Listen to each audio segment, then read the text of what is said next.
welcome to today's continuation of Splatoon 3 Side Order. In the previous session, we had a couple of runs here, including the first one where we very unceremoniously fell off the edge on the second floor. We've done a bit better since, I hope. And we managed to improve run per run, changing a few weapons, pallets, should we say, along the way, until we managed to get to floor 24, and rather needlessly took a danger floor. At our own expenses, we failed on the relevant component with the slosher, so we're going to continue today with a new weapon probably. We switched over to the Splatling, which comes from the palette named for DJ Octavio. And I have to admit, I don't really know how to play Splatling all that effectively, but we'll take it into the tower and we'll see how that goes. A splash wall, which, well, we'll see how that goes. I'm not exactly sure how we'll be using that effectively. Booyah Bomb might be nice, though, particularly because it sort of elevates you off the floor, which might be critical in certain situations. Anyway, let's proceed. I think we had spent pretty much everything we could on our current run of upgrades, mostly just working on survivability for the time being.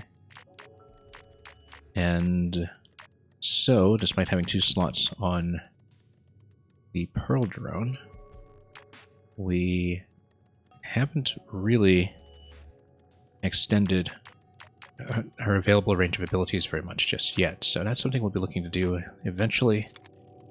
But you know, let's just play. Let's see how we do.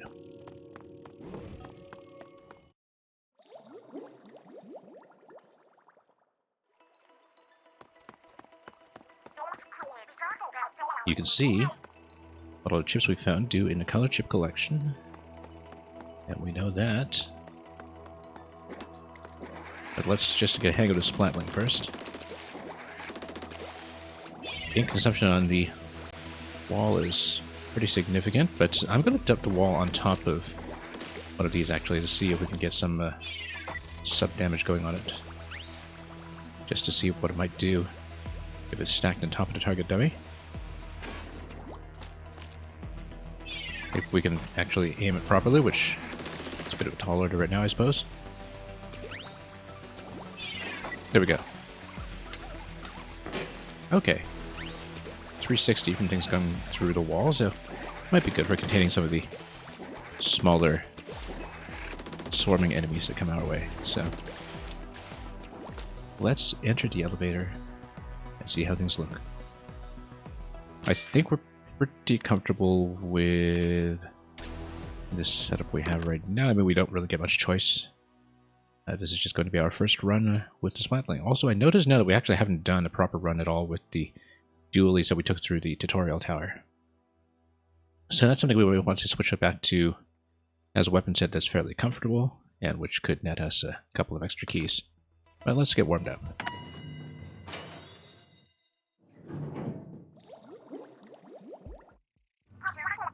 New run, get pumped. Anything could happen.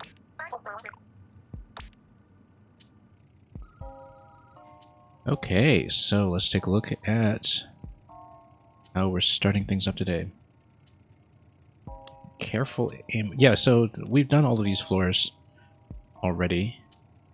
Careful aim, I think, is the one where there's barely any inkable surface, and we're going to be hunting down an enemy regardless, and that's okay, because I think Ink Saver is actually going to be quite beneficial to us here, using the Splatling. So let's start with normal right away.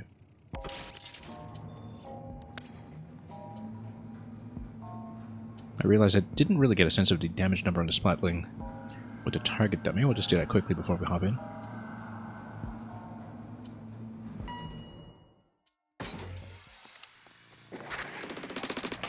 Yeah, 240 for a shot, quite a few shots. Alright, let's just do it. I think Splatling will do alright for this one. I mean, it's just right at the start of the game, so... Yeah, we want these surfaces available whenever possible, because that's pretty much our only valid ink zone. Oop. Speaking of careful aim, that's not what we're doing. It's okay, not exactly playing for time here.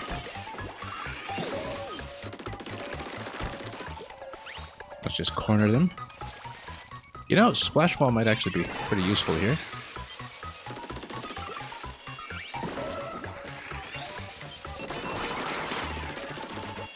Okay. Splatling's not ideal for this, but...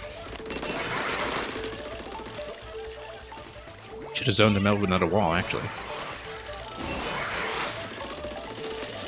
Good thing we're not doing this under any kind of pressure in terms of incoming damage, because right now this is maybe not the best show of our aim. And... yeah. Okay, that'll do just about nothing.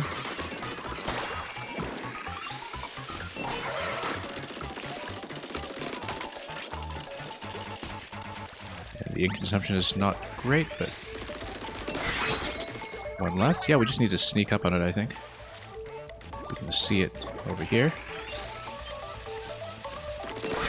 And just track it. That took entirely too long for floor 1 of the game.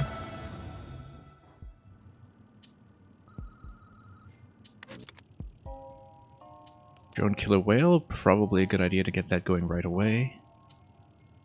Knock back on a Splatling. It's probably not too bad either. That will be on a new floor that we haven't seen yet as well, even though it is on easy. Let's take normal while we still can. We've seen enough of how all of the difficulties kind of escalate later in the game as you're past floor 20 that we kind of want to stock up some currency nice and early, so we can skip around to shops later on.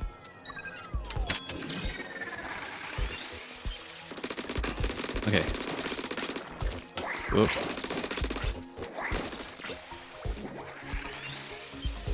Okay, just pop this with a Splatling, and that will more or less work. Yeah, you need to just develop good instincts for when to do the partial charge. Now, where is the other one? Let's float. A good time to drop the wall. Whoa, bad time to drop the wall. Bad time to drop the wall. Okay, let's read what I said earlier about not falling off the edge on floor 2. Yeah, so that's why it lets you do the wall with this weapon set. Anyway, that's a clear.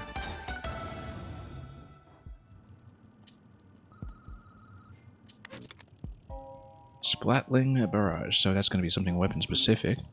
Increases the number of shots fired from a single charge. I think that's almost certainly going to be a good idea, given that we just have easy selections. Sticky ink. Nope, definitely improving the main weapon. Seems to be something that is weapon specific, in that previously we, well, hadn't picked up any of these, but I thought we had at some point picked up the ability for Umbrella to work as an undercover umbrella. I don't know how that appears. If it's something weapon specific, what we have here. No launch umbrella. Yeah, so there are some chips that are going to be weapon specific, so this one will be for Splatling specifically, and so we should get it. Splatling barrage.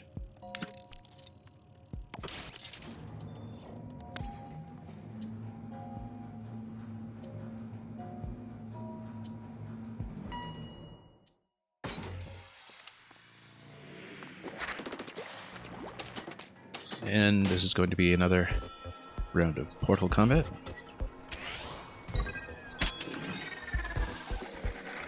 Oh, shouldn't have backed out this early.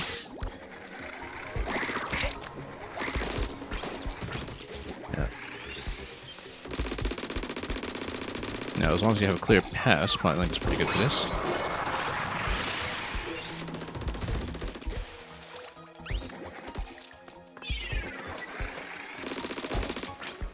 then ink consumption is going to get me in trouble here, so let's just grab that. And then make our way over. Yeah, sometimes we do need to have a good sense of when to just tap lightly.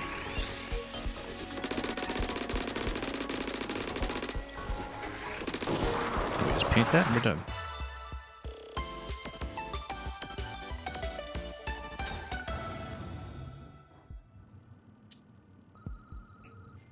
I think I played a lot more Splatling in Salmon Run than against other players in multiplayer. And Salmon Run skills are probably more useful here in terms of how the enemies will behave. Drone Killer Whale, we did have Drone Killer Whale already, but the cache is kind of attractive. Shot spread reduction. Reduces the shot spread on a main weapon. I'm not even sure what this is, but we should maybe spread out to explore some of the other options that we have available when it comes to color chips we haven't obtained, so let's just grab this one.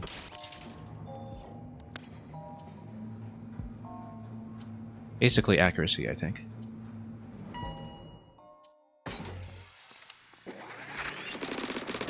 Yeah. Yeah, you've got kind of a tighter aiming window, I think. That...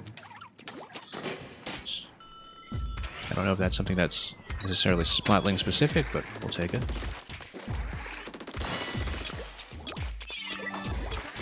Oh, we should have actually just put the wall over here, obviously. Not like that, perhaps. I don't know how to aim the thing. Really. Oh, armor break already. That's not great.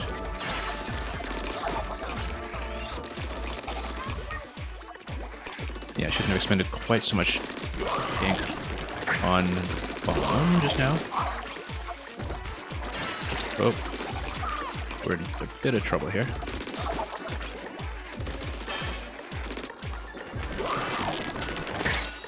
Whoa. Nope. One down already. This early. Yeah. And being a little bit slow on just getting some turf up and running, so I have somewhere to replenish was being a bit of a problem here. We really need to learn how to throw that. And yeah, we absolutely must watch out for this guy here. That was what got me into so much trouble.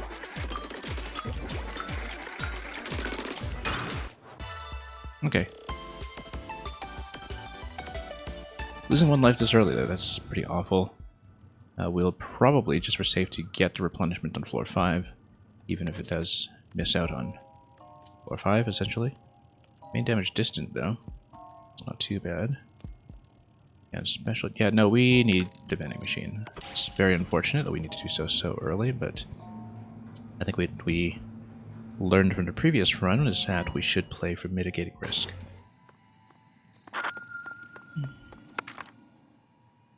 And so, yeah. Maybe... I thought previously that, you know, we were having this sort of flat cost increase for lives, but I think it actually scales by floor. That it's going to cost 10 membucks per floor that you've ascended, which is why the last life replenishment we got in the previous run cost 230 or so. I've only noticed now that this is the scaling. Soundwave damage. I mean, we do have Killer Whale up and running, so we probably should do that. And Splat Drone Gauge. Yeah, faster we charge it, the better, but I think we want Soundwave just to get Pearl up and running.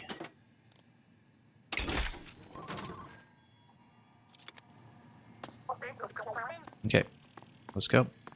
And when you just buy one chip for 500, you get the cash back at the end, so...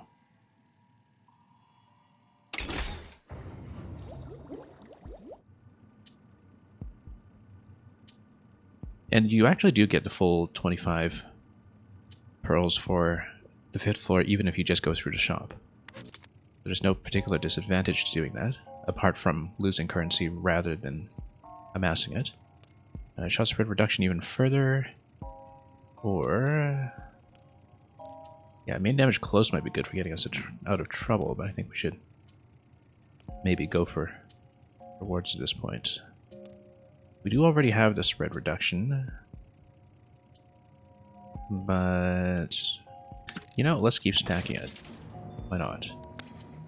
See how we do on hard. I think we've been learning that we want to amass what we can early, especially because I've already been spending. And yeah, this is just going to be a turn by an escort. Let's do a little bit of turfing in advance so we can basically create the path. And then have a bit of an advantage before everything starts spawning in.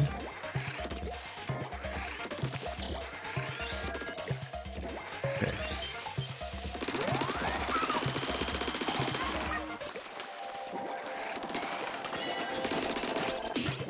Okay. Got some of this going already.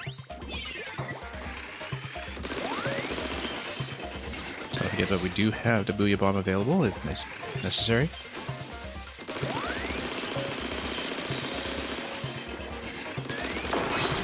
That's checkpoint 1.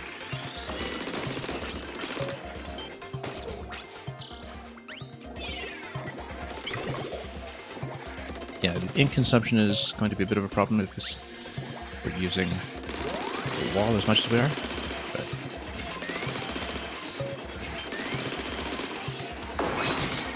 that's really not too bad so far. We'll see what kind of complications there are from that point. Is this seriously the one on hard? I guess so. Oh, here's some action. Okay.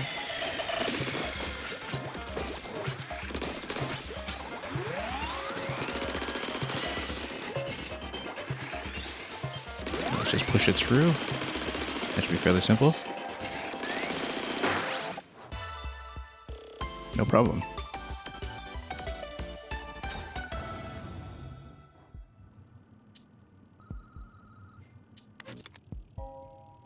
I mean, we're still on the first 10 floors. Nothing's going to push us too much here. I drone killer whale and back to the pyramid.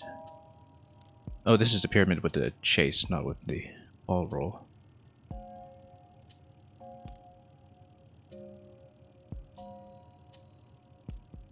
Yeah, I mean, a stack killer whale would be nice, but I think any of these will do.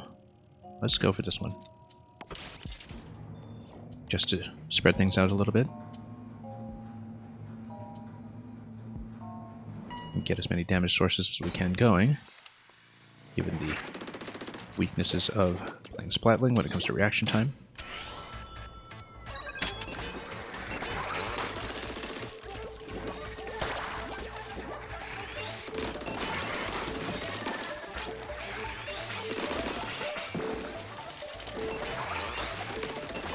Oh, everything's gonna hop.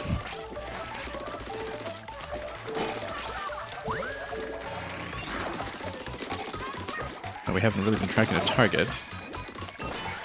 That's because we've been a bit busy. Here we go. 3 targets, in fact. We haven't gotten 1 yet. Oh, we could have totally gotten Booyah Bomb down on these guys with a single cluster like that.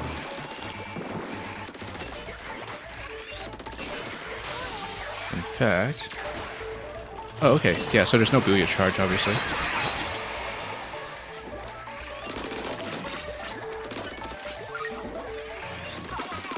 Some ink. I think I'll likely replace Splash Wall when we have something that's a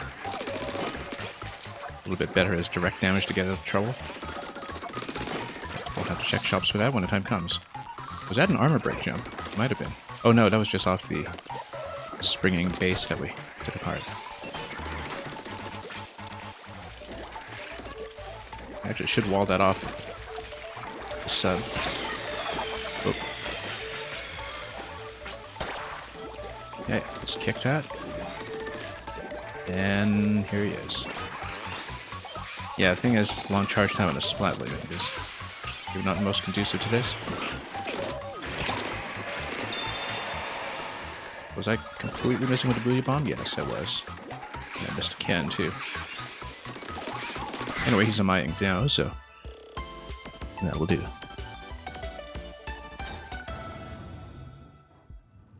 Not quite feeling comfortable with the Splatling yet, but maybe we'll settle in once we amass more powers. Rigorous for charge storage. Well, that's potentially very appealing when it comes to Splatling, since it can get you out of trouble. Getting Pearl powered up, though, might be a little better in the short term. I mean, you know, a little bit of risk here might not be too bad. 1.25 seconds, though. Yeah, that's actually plenty of time when it comes to going point to point, but again, we're not too comfortable with the Splatling yet, I think, in terms of mitigating risk. We might not want to go for this just yet.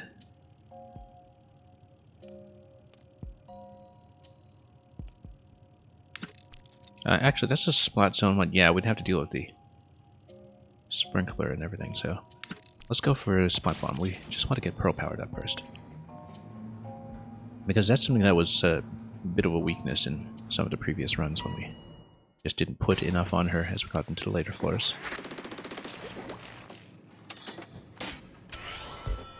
Anyway, there's going to be more Portal combat, so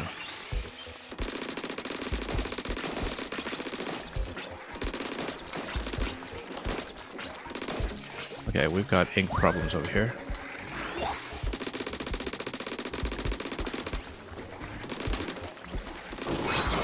Actually, we just outrun the Lento, which is true to its name with how slow it is. And we're actually going to be in an okay situation. Nope, let's get out. If we get Booyah Bomb going, we'll get ourselves out of trouble. Okay, there we go. Good. Grab the can special once again.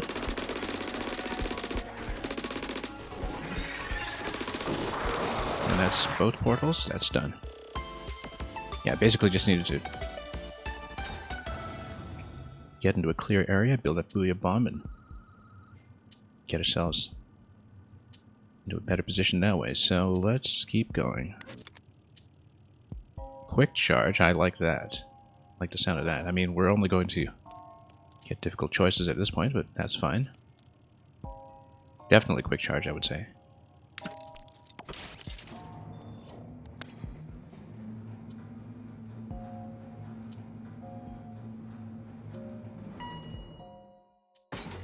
Assault incoming on the bowl. Yeah, so this is going to be a Splat Zone. Once again, I do have a habit of occasionally missing some of the aerial sprinkler enemies as they come in, and that's something that we do need to watch out for from our perch on the high ground. Nope, I still can't aim a splash wall. Okay.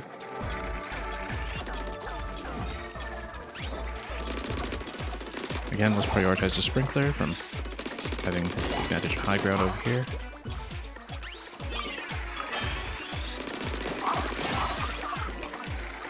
Yeah. If you don't take care of him immediately, he really does cover the whole zone. 7 ticks remaining now, we'll be fine. Really not that bad at this stage.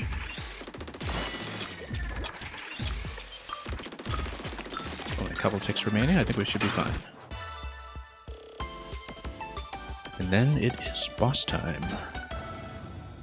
So we've filled in the enemy catalog that is visible to me right now. I don't know if there may be some additional boss options that we haven't seen yet that fill it in as we go, but I would imagine there are, since we haven't faced that many distinct bosses just yet.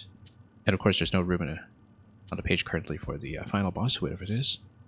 So I'm sure more enemies will just appear there as we go, after having filled in some of the initial ones. So yeah, here, field guide. Looks like there is room for more. Because this certainly can't be all the bosses. Maybe we've seen all the basic enemies at this point, which go up to this point, but then, you know, I would expect more boss variety for sure. Given that we haven't really seen the final one either. How much there is, we don't know, but we'll take a look. So far, I haven't really seen value to paying for scouting ahead to see who's on which floor when it comes to the bosses, but I think that's more of a late game upgrade as you get everything else powered up first and can eventually target your builds with a little more precision. So let's do it. And let's try to get a first key with a Splatling. Yeah, so it's the rolling one again. We faced him once previously. Hate to interrupt the guy. Let's watch out for the bomb, obviously. And we try to avoid running him into the bumpers. And we try to avoid also getting sprayed. It's really not too bad as long as we control his position a little bit. Nope, that's gonna hit the bumper. Bad idea.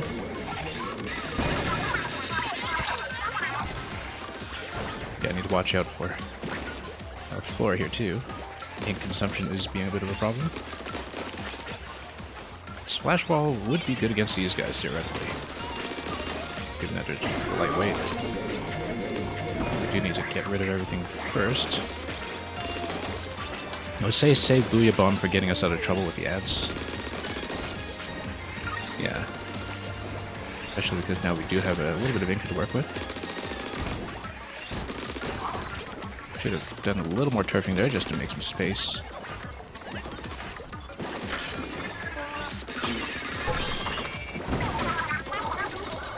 Yeah, the turf coverage is really not great on this Splatling Red. Whoa, no, no, no, bad idea.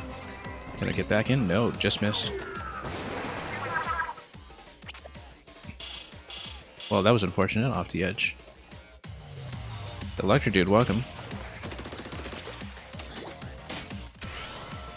That was a very unfortunate dive there that we just took, given that this guy's really not difficult from what I've seen with other weapons. This is my first time playing this Electro Dude with Splatling. And I'm not really a Splatling player at all, so we're having a few positional problems, but is he gonna miss? Good, he's gonna miss. Okay, let's get him out of here. Just push him back a little bit. Charge. Okay, good. Didn't get hit this time.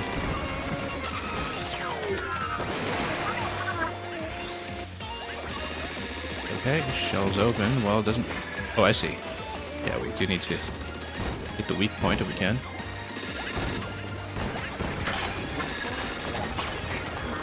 Okay.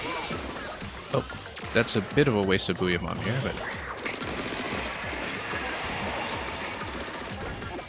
Thought I had more coming up behind me. That was not the case. Yeah, so we do need to hit the weak point on the face if we can.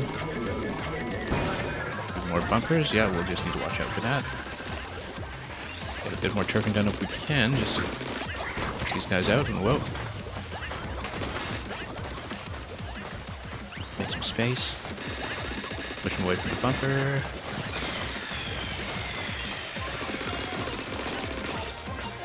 Pearl's Killer Whale is going to whiff completely. Booyah Bomb, okay.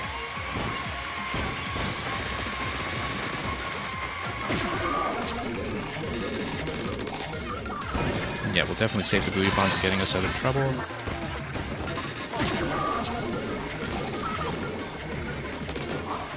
This guy's truly not difficult. Okay, Booyah Bomb.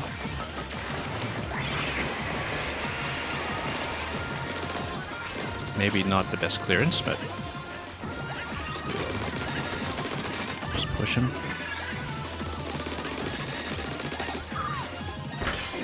And load up. Oh, just realized pretty belatedly that those were torpedoes. Okay.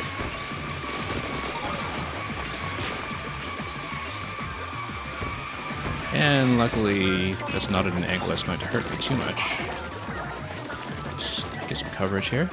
Oh, get a special. Should probably just drop the can special on him at this point, but... Whoa, that was unfortunate.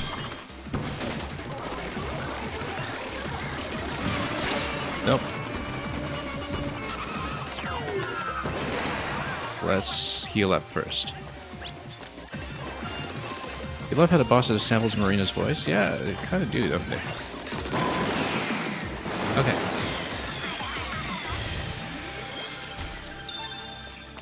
Hadn't really thought about that, but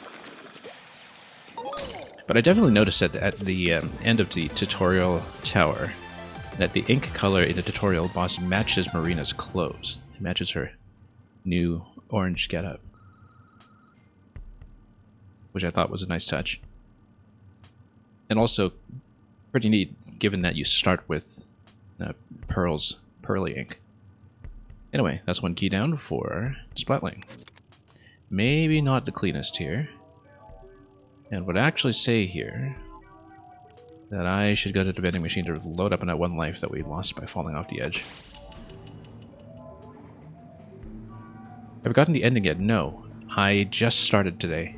Yesterday I died on floor 24 because I thought, okay, you know, normal plus danger, that can't be bad, surely.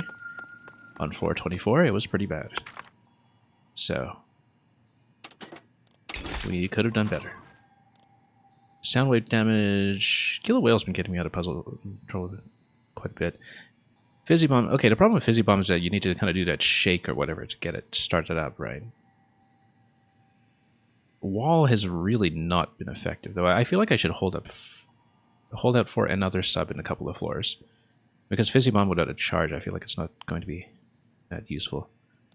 Yeah, I've gotten some Tamed Dangers as well. I think that made me complacent, because we thought, okay, if it's just starting with enemy ink or whatever, that's not a big deal. And we got one that was pretty bad in terms of buffing the standard enemies.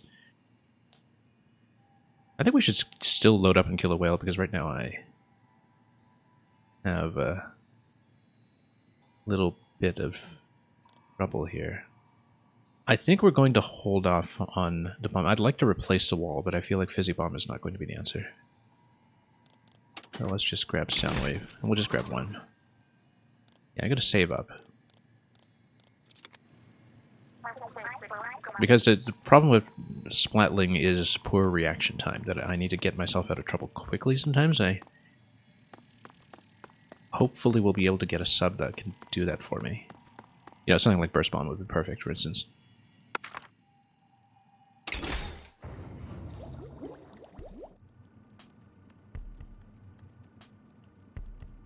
And okay, let's keep going. Okay, spread reduction even further, that's an easy. Ink recovery, I think, is actually pretty necessary right now. We have been having serious ink problems.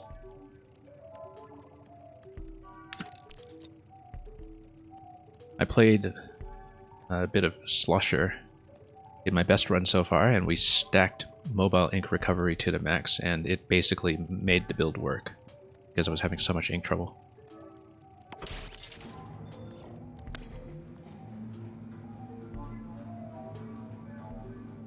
But yeah, I feel like I've barely really gotten into this so far. We've only done a handful of runs.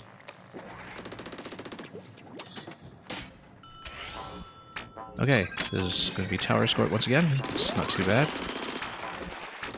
Oh, except these guys are going to hop all over the place. That's fine. The range is really not that bad either on Splatling. We should clear these first, I think, just so they don't get in the way. And we'll get a bit of turfing done so we have some mobility over to the other side. Eventually have a decent shortcut to finishing the tower escort. Oh, boom.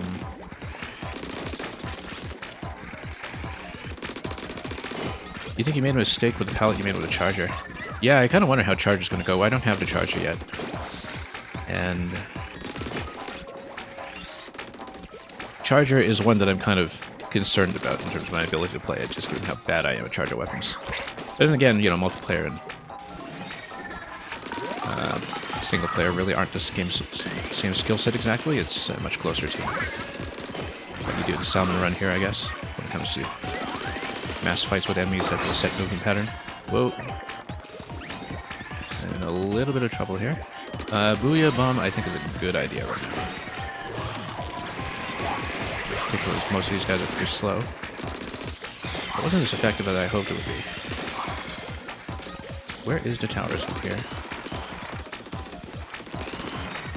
I think we've got some range on this. And then we can continue.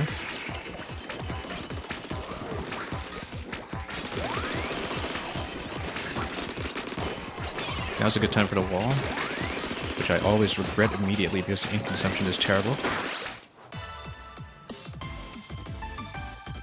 You went on bigger bullets, but you don't think that actually works with a charger. Oh, really? Okay.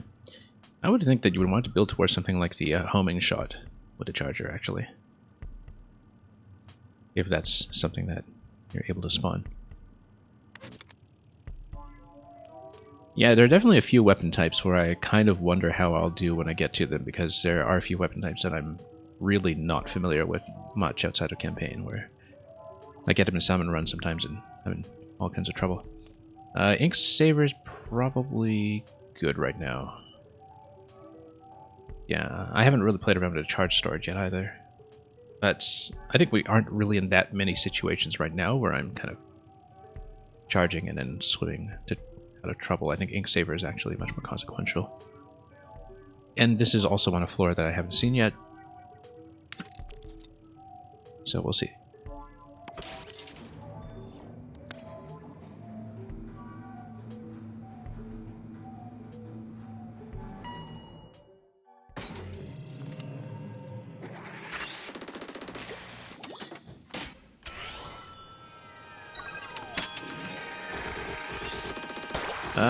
Do we want to watch this now? We can. Oh, I see.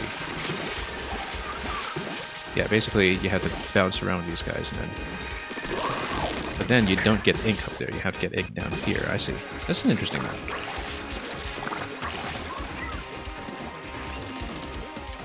I felt like in the first few runs we're starting to see the same few maps and objectives, but this is actually...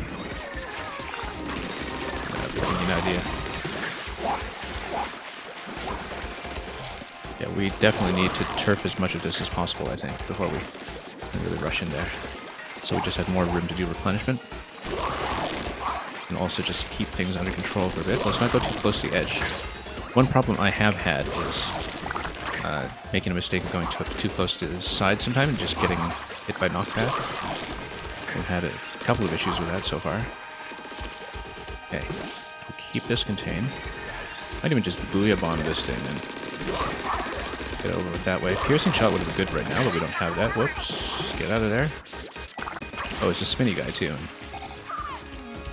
Yeah, let's try to get out of trouble first.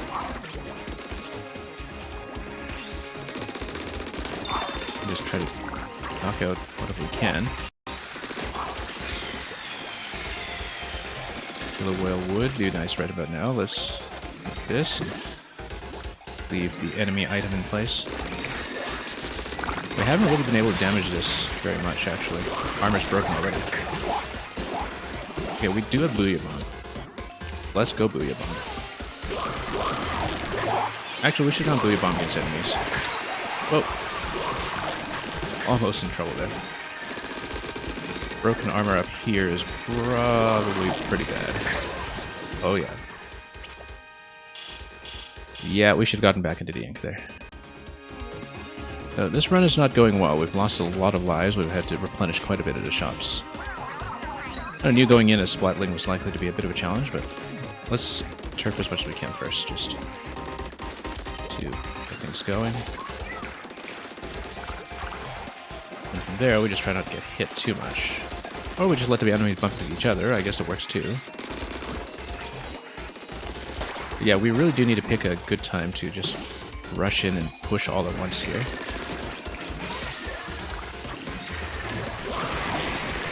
that way. Ooh, got hit by that already. I thought it was okay, because I thought it would get cleared, but clearly not. Yeah, so that was a bit of a waste of a Booyah Bomb, actually. We just didn't manage to get much done with it. But yeah, you basically have to push into the portals all at once on this map. So, it's a fun map, though, you have to admit. Oh. It's just that my weapon set might not be ideal for this. Oh, we're in trouble. We're in big trouble. Okay.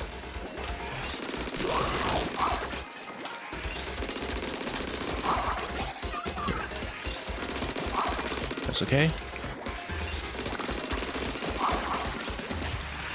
Let's get rid of this guy first. Just try to clear the floor. Now the problem with clearing the floor is that you have the next wave of spawns pretty soon. Pearl is going to completely whip the killer whale again. Got it. Got one. Okay. That'll make things a little easier. Bring it home. Trying. Yeah, we should use this guy for clearance when we can.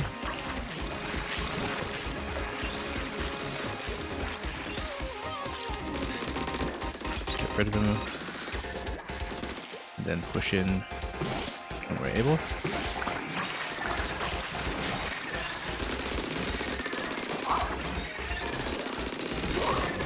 Yeah, the problem is that we're burning so much ink on just getting in a position here.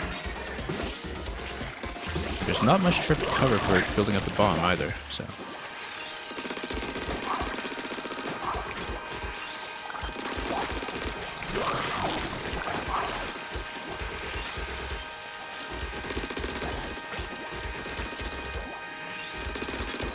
Yeah, okay, if we can get Booyah Bomb going, then what we do is we can then kind of expend our ink. And after expending the ink... Whoa. Nope. Got hit in midair. Well, that's the end of that one. Okay, that didn't go too well. But it's the warm-up run. It was with an unfamiliar weapon, and that's just what happens. Yeah, I just didn't manage to really find an opportunity to push it. I was trying to dump some ink on the point, and then reload with Booyah Bomb, clear some space, and then fire again, but we just got hit too many times. So, not great. But, we do have some currency to work with, so let's keep going. Yeah, that's the first run that has not been an improvement. If you want to see the records so far, we started with this falling off the edge on the second floor, which taught me a lesson about falling off the edge. And got as far as 24 yesterday with the Slosher. Slosher took a while to settle in, but once it settled in, once we fixed the ink consumption problem, it was very comfortable for a while. See what unlock a weapon next? Yeah, it will be a weapon next, so we might try that, or we might do a run with the dualies. Let's first of all collect chips. Slosher has stamp. Well, actually, I switched into the stamp. And it solved a couple of problems for me, because one of the issues with Slosher was just sitting on no ink and then not being able to get out of trouble quickly. But once I got the stamp, that kind of solved that problem for a long time. So, yeah, we picked up the stamp pretty late from a shop on that run. So what do we got here? Marie. Oh, Marie's on Charger. Speaking of Charger, with Ink Mine and Triple Ink Strike. Marie's palette is here too. Yes, very much so. I'm holding a piece of Marie's soul.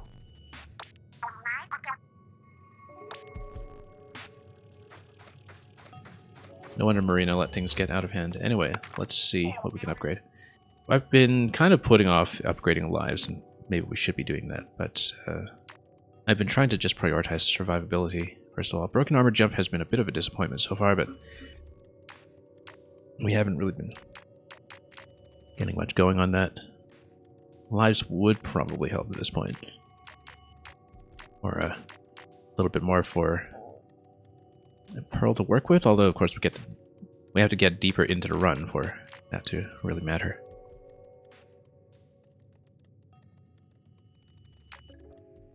And you started yesterday after finishing, you said. Electro Dude. You beat it with just a 3 lives upgrade? Yeah. Yeah, well, I'm up to 2 right now. And I've been putting off 3 because I've been trying to just, stay alive on the field, but since we are learning a couple of new maps, it might be a worthwhile investment. Yeah, armor we actually aren't stacking that high so far. Damage reduction is generally going to be pretty good, although here you hit diminishing returns, where it seems like it's not really a good expense at this point. I think in terms of the biggest kind of percentage gain to my effectiveness, it might actually be max lives at this point. Armor recovery is quite nice, of course, if we want to go for that, plus something that costs 60. This is too expensive to be worthwhile right now. We're not going for continues. Because that's more for if you're consistently getting late game with a ton of money, I think. And no. Yeah, palettes, color chips. We're still kind of exploring what we can pick up and build, so. Yeah, right now I've got 2 slots on Pearl and not a lot to actually put on it, but I don't really know what will be effective yet, so I think we're going to go lives.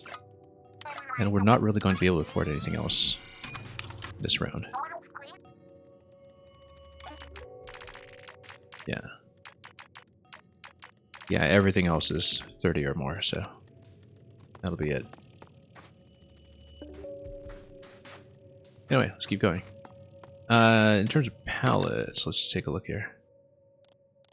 So we got Charger over here with Inkmine. I mean, I guess we could try it. And just see how it builds and, collects more chips. As you can see, I didn't get very far with Umbrella, and we haven't done a proper run with the dualies yet, but dualies I think I'm more comfortable with than most of these other weapons, and so we'll kind of work towards it. We'll do Charger first, I think, and see how it goes.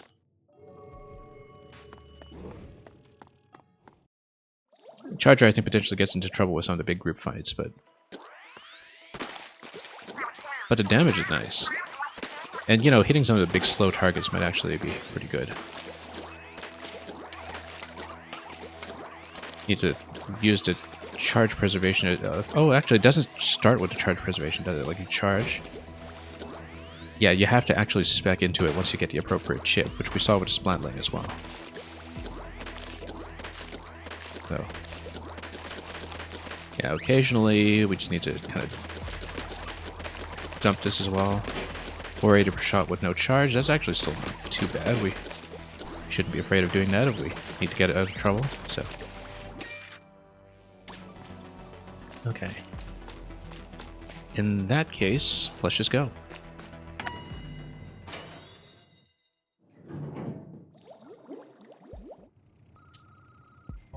Main ink coverage, drone battery, sound wave.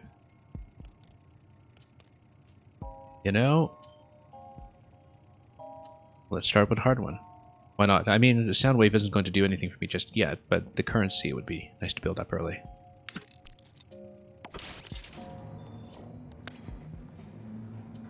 Although, for turfing reasons, maybe I should have gone for main ink. And because, of course, the sort of narrow band shot from the charger is a potential risk when it comes to just having enough space to work with. But then you can always just, spray around like this. Oh, don't use your main weapon. Okay, that's fine. We can just drop ink mines everywhere, right? Except, what kind of objective is this? Oh, it's with these guys. Yeah, ink mine might actually do it just fine. Let's try it.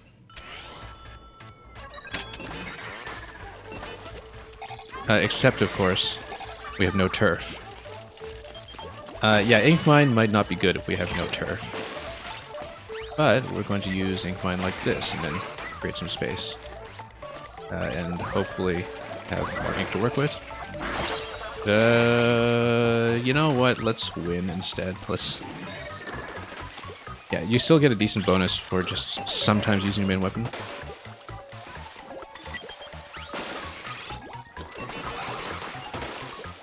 Oh. Drop some mines on the side, perhaps, and then kick this as well. Look at that. Double shot in that guy. Triple shot in that guy. That works. That works. That is a hard bonus without any chips. Well, it worked out. That was extremely fortunate that we just got that triple kill at the end there without actually having to expend very much. But yeah, I discovered pretty quickly that, you know, if you don't actually have any turf to walk on with the ink mine, that's a problem. If you had something that actually could do some immediate coverage, like one of the thrown bombs or something, or curling bomb would actually have been great for that one. Curling bomb is probably one of the better subs for that one, in fact. But if you're stuck with, you know, I don't know, splash wall or something, you just don't do this. Homing shots, yes, I would say. Ink damage, splash radius. Homing shots, for sure.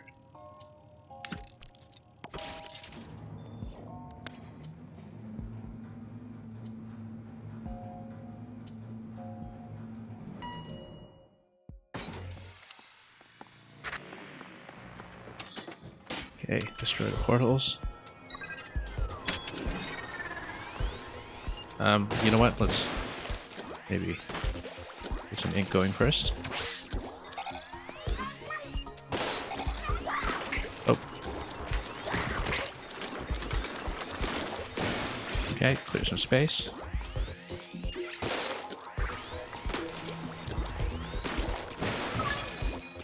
Then maybe you can go special against it now. Yeah. There we go. Love the damage output on the charger. You know what?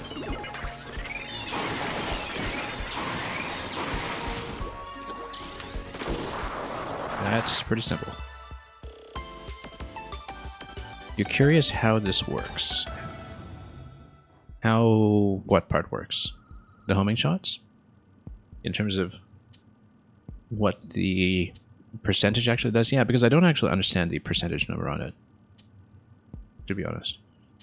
But maybe it's just percentage of your shots that are homing or something like that. Homing with charger, yeah. Give it a charger, you know, you have few shots, high damage. I feel like it might be potentially pretty good.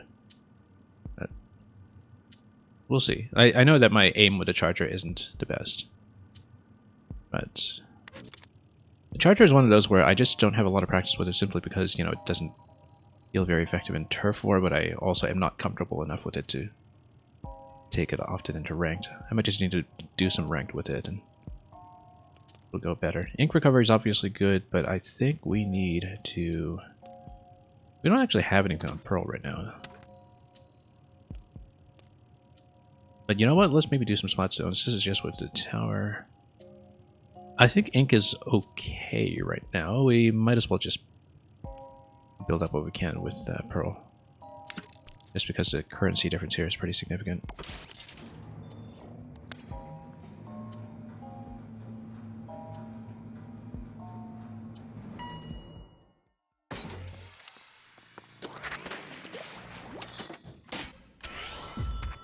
Okay.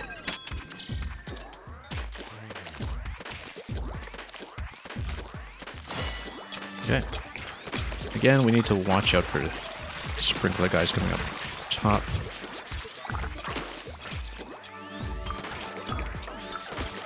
And then just kick the spinners when we need. Whoa.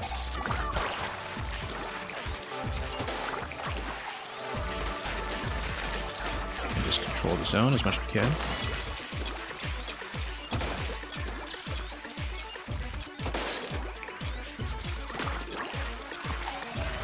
Whoop. Get out of the way.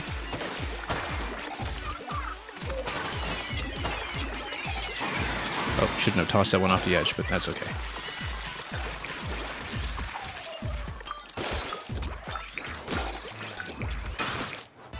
There we go. Not too bad.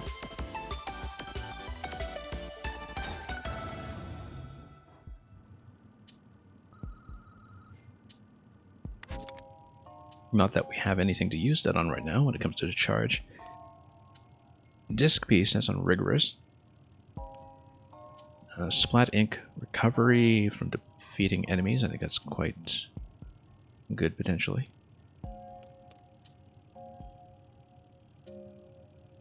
Get 3 in this step off song will close portals. We haven't really been building towards discs yet. I feel like the ink recovery is actually going to be pretty good, given just how big the mobs are later.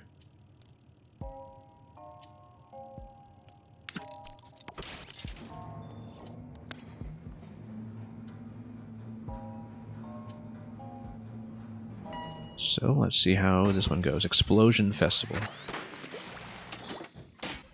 That sounds auspicious.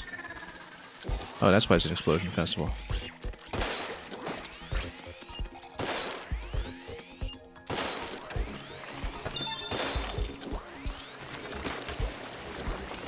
Oh. Let's get out first. There we go. That's what I was going for. Clear some space. And let that load as much as we can. Yeah, occasionally just try to control space with those. You pretty much have to. Whoa. Oh, nope, I was trying to drop the special there that we just got into a terrible position. That was unfortunate. I noticed the armor break a little bit too late. We need to get some turf down early. You know, why don't we just go Ink Mine for a little bit of some... If you trigger Ink Mine next to one of the balloons as well, that basically set it off and chain it. I feel like that could be effective. Oh.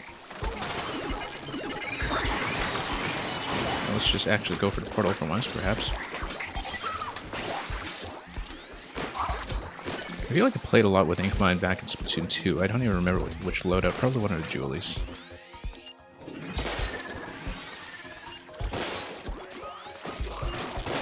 What we really need on this is piercing.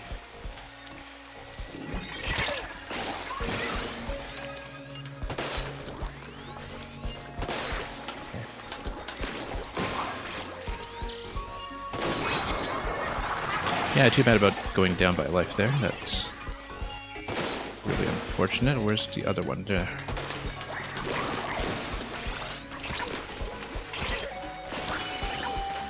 Okay. Don't really aim that very well, but you know, doing it as a panic move every now and then isn't too bad. Using the charger kit. Yeah, Samuel, I just unlocked it. I've just been rotating into different kits as I go. First time with a charger. Anyway, vending machine corner... Well, if we want that life back right now, I guess. Armor drop might be nice. Squid attack. But a charger, I don't know. I actually did use this pretty effectively in one of my other builds yesterday. Because you have a little bit of invulnerability with the squid roll if you do it. And it can clear space around you pretty well if you have a weapon that's kind of bad at close range, which the charger is. But I think we've got so much money that we're sitting on right now, we actually can't afford to just take a vending machine floor and get that life back in order. Yeah, Samuel, I hope you've been enjoying this. I don't know if you've gotten your clear already. We just played a little bit yesterday and are on it again today. Some ink recovery still, yeah. What am I sitting on right now? Ink Mine. Given that the curling bomb turfs in a way that's a little bit redundant with how the charger turfs, I think I want to keep Ink Mine. Like, Ink Mine was actually pretty effective in that last one. I think we'll just get one of the recovery. And do that for now. Ink Mine synergizes pretty well with what I'm doing right now. We'll see if that actually remains the case.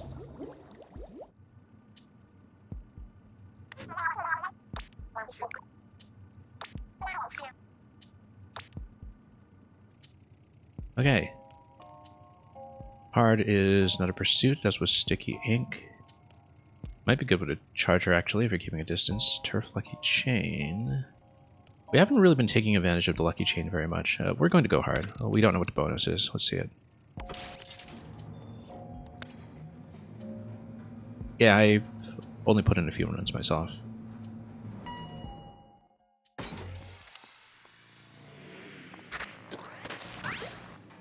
Don't take damage, huh? Well, we'll see. I'm a little too sloppy to make that effective. But let's go Ink Mine just in the middle of nowhere. Ink Mine actually does a good bit of turfing for me, so... I feel like we can chase them to the corners, and that Ink Mine would actually be able to do a bit of damage for me there. Of course, if they chase me this way, get to take damage this way, that's not too good. Okay. Let's just try to run around a little bit and... Okay. Whoa. That was not effective. Come on.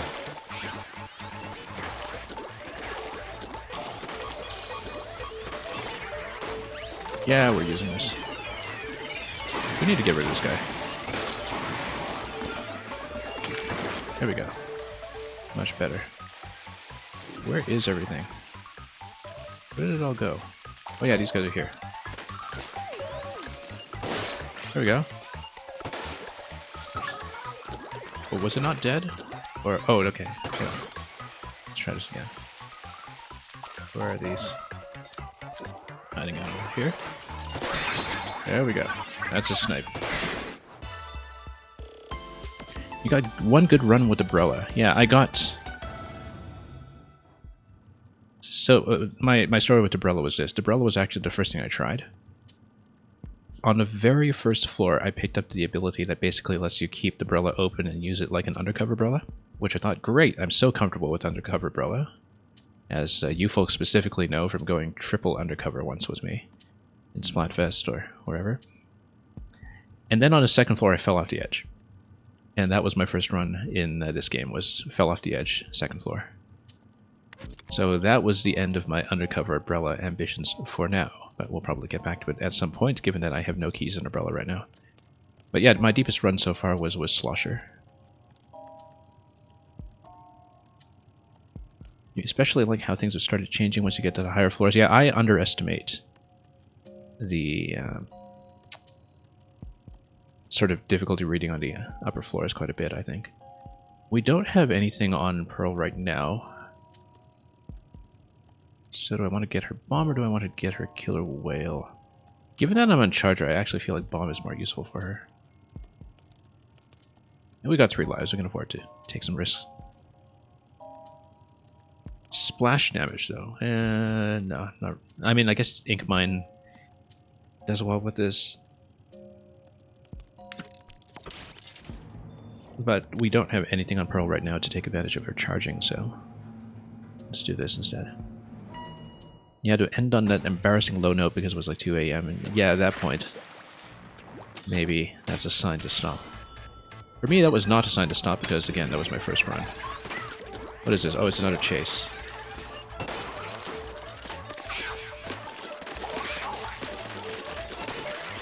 Okay, just try to pop that. Whoop. Surprise.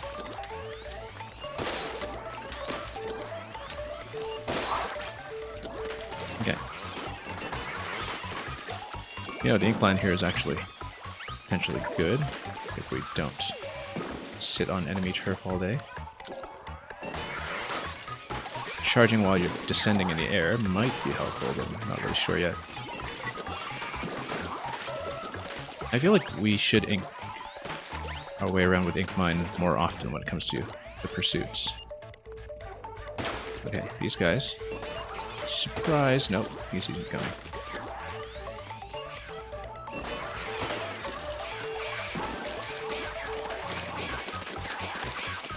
Yeah, stick him on my turf. Okay, good. Okay, one more to go. Let's actually gain some height and then drop the special. Or just drop the special now because we totally misread that. Oh, I see it. A little glitchy aura around it. Makes it quite visible. Grab the armor. And where is it? Over there. That's fine. Just ride the incline up. There we go. I got hit remotely that time, I think. Might have just been chipped down by the ink. I actually didn't even see what got the kill. Might even have been the splat bomb for all I know. Anyway. Knockback on the main weapon. Maybe not a bad idea. Ink attack size. Ooh, look at that. Oh, was this the one that Electric Dude you were talking about earlier with the shot size where you weren't sure if it actually works in a charger? Because I feel like this is good for the charger specifically. I think we'll try it just to see what happens. Because 190%, if we can actually get some spread on a charger, that would be amazing. Because in general, accuracy is a bit of an issue. Yeah. The thing about knockback is that we're not taking enough shots with a charger to really have the knockback effect be frequent in a way that we would with something that has a high fire rate. So I'm going to try this one. Yeah, tempting to go for rigorous, but let's get comfortable first. Knockback is really good. Yeah, I tried it with something yesterday. I think I tried it with the splatter shot yesterday, and I thought it was quite helpful. Yeah, the charger just has a fire rate that's too low to really use knockback, I think. Okay. We've learned that we love going ink mine in these locations here. Because then... Yeah, I feel like that's something you do with ink mine, is that you just camp out here with the ink mine as you kind of get your bearings, and then eventually we'll spin this thing, but let's just get some turping done first.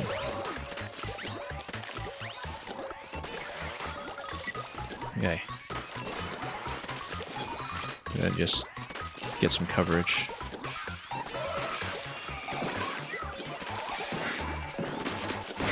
There we go. And just put them in position and then hit from afar with a charger, and that's it. Pretty satisfying, actually. Don't need a vending machine right now, although we have a good bit of currency. Rush knockback. We don't have anything to use rush right now. So I think it's going to be special charge up for this one. Not that we've been using the triple ink strike very effectively. But we're in a good position. Let's stack currency. And try to get to the boss.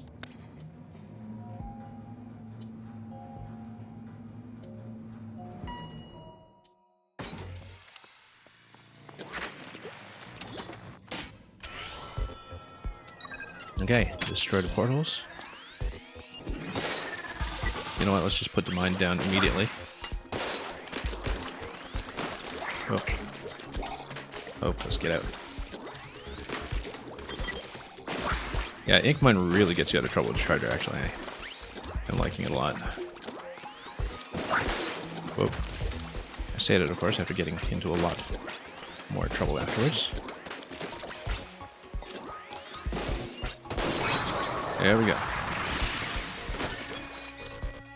And we already have these specials here, so let's drop it, and then we can come up here and come on. Get the special gauge going once again. And then whoop. Let's heal up first.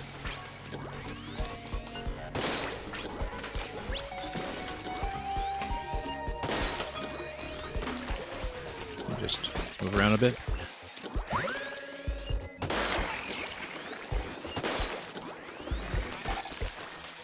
Okay.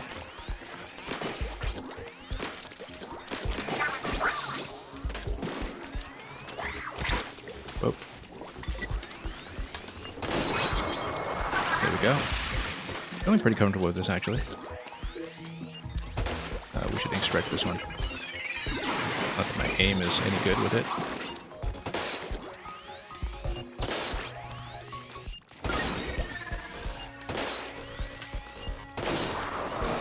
And yeah, pretty much have a clear path to doing that.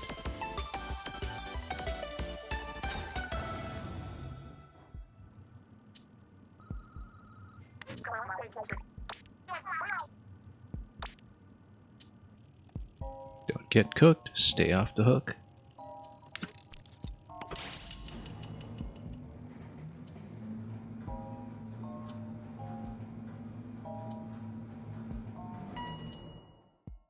Oh, looks like it's the group fight.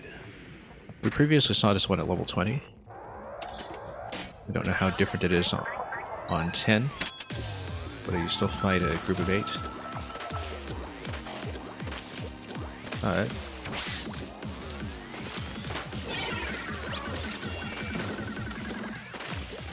Let's see here.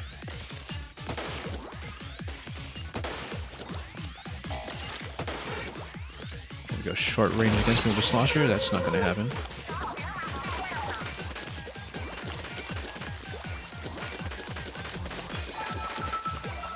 Okay, group of 2. Yeah, I guess it's not a full group of 8 of you. Whoa, that's dangerous.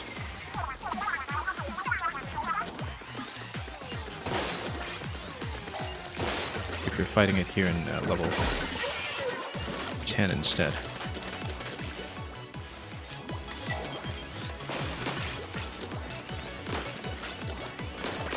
We do have a special available. We do have some special currency here. Yeah, the thing about Ink Strike is that it does leave me vulnerable a little bit. That, you know, you do need a little bit of time to use it while you're still vulnerable on the field. Do we have enough armor slots? Okay.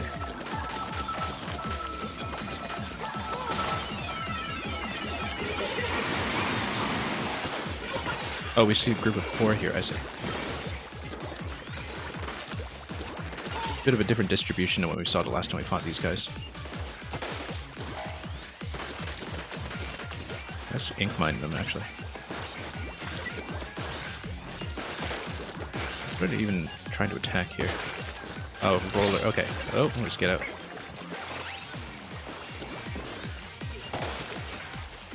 Okay.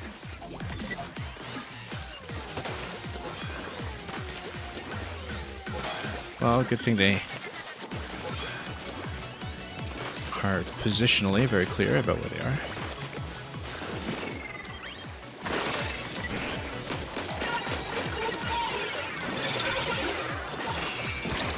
Okay, we do have the special available at this point.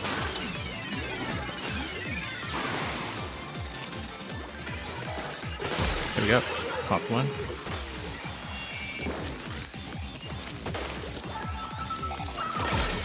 Popped 2. Then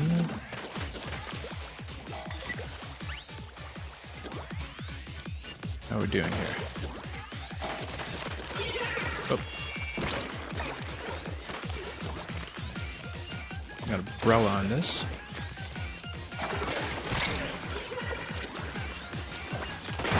One left. And where could you be? There we go, wipeout. And super duper Russian Dushin, thank you for wishing me a happy affiliate anniversary. I didn't realize, actually.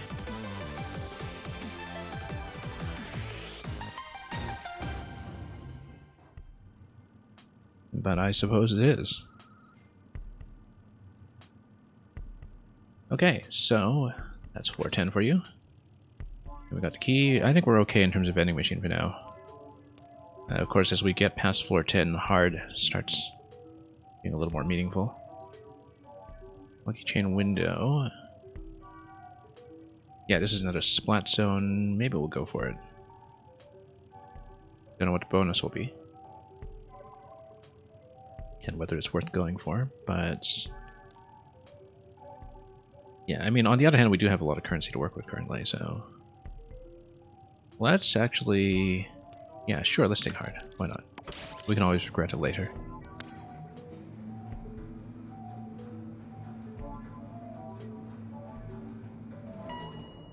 Ping-ponging double hill. Oops. There we go. Don't take damage, well, you know. Never going to depend on being able to do that one. Oh, it's with 2 zones, but luckily a charger, I actually am not as concerned about this map. Not that a charger can reach, but you know, I suppose you are supposed to warp back between the two and just make sure you take out the sprinklers. And then you just use some room and then take out the sprinklers preemptively. Oh, it's that guy, the missile guy.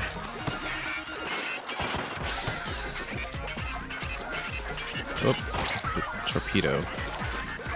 He's in kind of a rough position for me right now. And... oh. Yeah, we actually need to ink strike him, I think. There's got to be ink strike against him.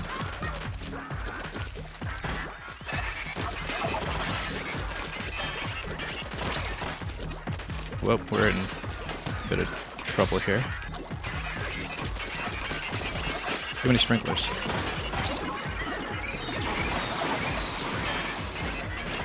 I was trying to go ink strike against the missile guy. No, we have to take him out. Take out the pots as much as we can. He's too much of a problem otherwise. We have to take him. Yeah, because otherwise he's just zoning me out the whole time.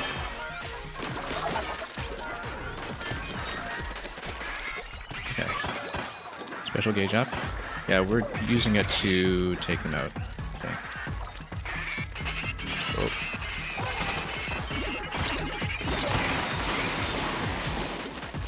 Okay. Got a 10 chain on. That will keep things under control a little bit longer until another one spawns.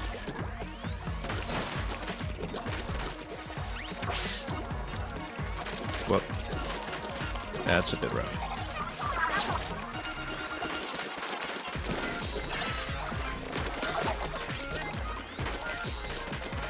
Yeah, we're way behind pace when it comes to controlling anything here.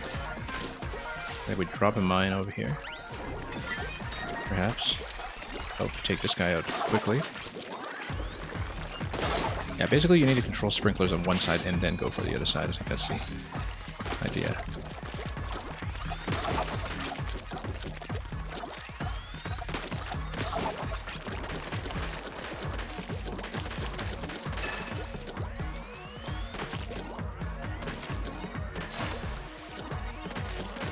Well, we're having a little bit of trouble here just getting on pace. And Tactics47, thank you for wishing me happy affiliate anniversary. Hope you're doing well as well. Yeah, Inkmine was actually really helpful here. Oh, we got one of these guys again though. Let's nuke him quickly, because he's going to become a problem. Yeah, taking him out quickly before he takes over the whole field is kind of necessary, I think.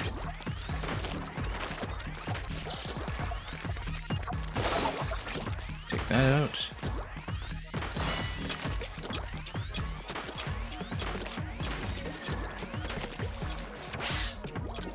And then, says, well, we actually do have zone control right now. So let's just take out sprinklers. These are the main thing. We would take out sprinklers, but in much better shape. Lost control? Not on my watch.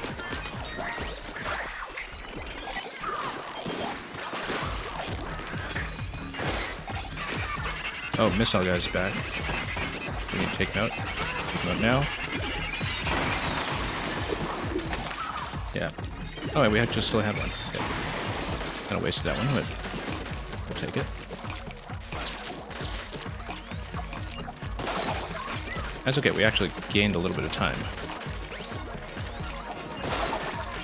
So we just need to stay somewhat steady here and... oh, missile guy's back. Yeah, the problem is... whoa. Oh, the problems are multiple, actually. We need to get out of here. Okay, ink strike him when we can. Hang on. Get out, get out, get out.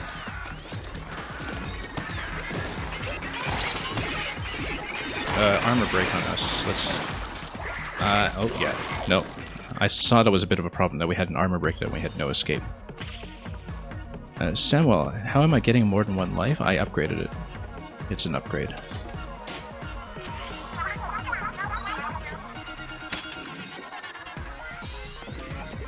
Okay, we need to contain the problems a little sooner this time. I was doing okay, almost. But I was just in such a disadvantaged position to begin with.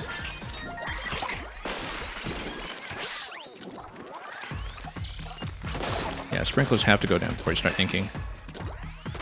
And then you build up charge, you save the charge for the missile guy. Okay. And sprinklers have to take priority. Okay. Drop mine. Oop. I keep forgetting to float on my way over, and we do need to float in order to make them side to side. Otherwise you do fall a little bit short. That was one of the other problems we discovered.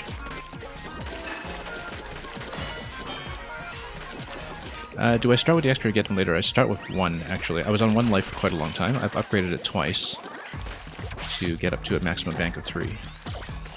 And you can replenish them at the shops. They cost 10 times the current floor that you're on. So if you're on the shop on floor 5, then you can pay 50. And so it's fairly cheap. It's just that you would need to take a turn visiting the shop instead of amassing currency. That's the only disadvantage to that.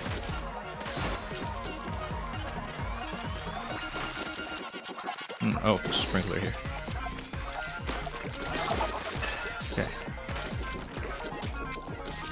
Oh wow, we're in such a terrible position when it comes to ink. I wonder if it's just past a certain point of your progress that the big guy spawns, because we haven't seen him yet this round. Get splatted. Yeah, we definitely need to drop another mine here, I think. We're not making any progress. We got down to the 30s in the previous one, I think. But we're just behind pace.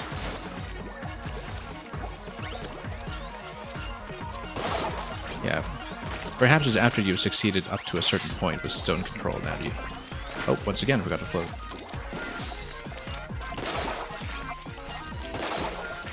Yeah, charge is a bit slow for taking these guys out. You get the range at least, but... Okay, now here's our problem.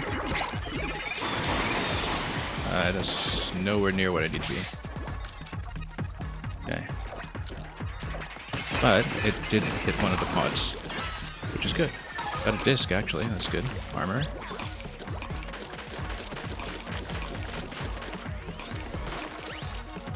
Okay, let's get up there. Yeah, maybe it was once we got up to the 30s or so that we started spawning those.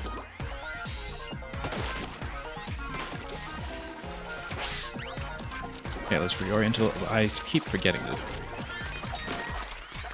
I keep thinking that I'll just very easily jump over, and then we're always just a tiny bit short. Drop mine. Oh, we don't need can't special yet. Let's... Although, of course, if we want to drop and recharge, we can do that. Let's contain them immediately. Still on 35, though. Not great. Ink mine there has been expended. Let's drop another one. Yeah, the pearl bombs have been pretty good here, too, of course. We haven't had zone control in a while, we're just switching sides too slowly. You really do need to contain one side completely. And go back to the other one quickly. Because yeah, basically by the time we control one zone, the other one's down. We just don't have the appropriate rhythm for this down yet. Whoa, oh, we're in big trouble now. Hang on. Like if we're able to contain the other sprinkler from this side, that'd be great, but... No. I think we need to basically ink mine one side, and then contain the other side. So we just haven't been able to do it. We haven't really gained time or territory here. Are we up to 3 ink mines the way we usually are? Yeah, do it this way. Then...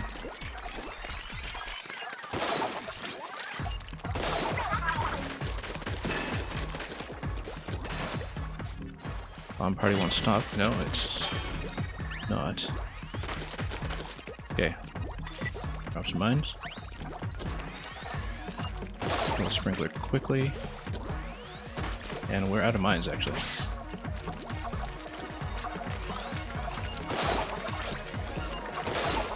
Come on.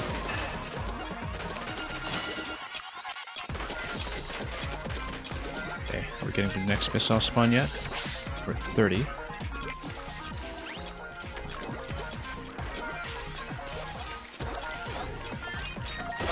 Yeah, contain it quickly. 10 ticks. 10 tickles, you might say. Okay, 4. Okay, we might actually make it through. Interesting. I wonder what the trigger was then for the missile launcher spawning. The missile launcher enemy. Because we had to deal with so many of them previously. We had a 10-minute run on this one. That's ridiculous. Yeah, that was not that easy. Obviously, the achievement to do this without taking damage was well out of reach right from the beginning, but I had to give my hands a rest for a moment after that one. That was ripped quite a bit. Projectile spam is also more of the missile guys. I mean, Ink Saber would be kind of nice. Did we not get Ink Saber earlier? Okay, I must have chosen something else. Or maybe I'm thinking of the last run when we had the Splatling. Fortress Floor, Mobile Special Charge. That's probably good. Sticky Ink, Part 2. I mean, you know, objectively speaking, usually I just go for a projectile spam, but we're doing well enough on currency. And I was having a hard enough a time with the missiles that I think we're not going to do that this time around. I don't think we've gotten Mobile Special Charge before, so just to fill out the palette a little bit, let's take a break with an easy one, theoretically.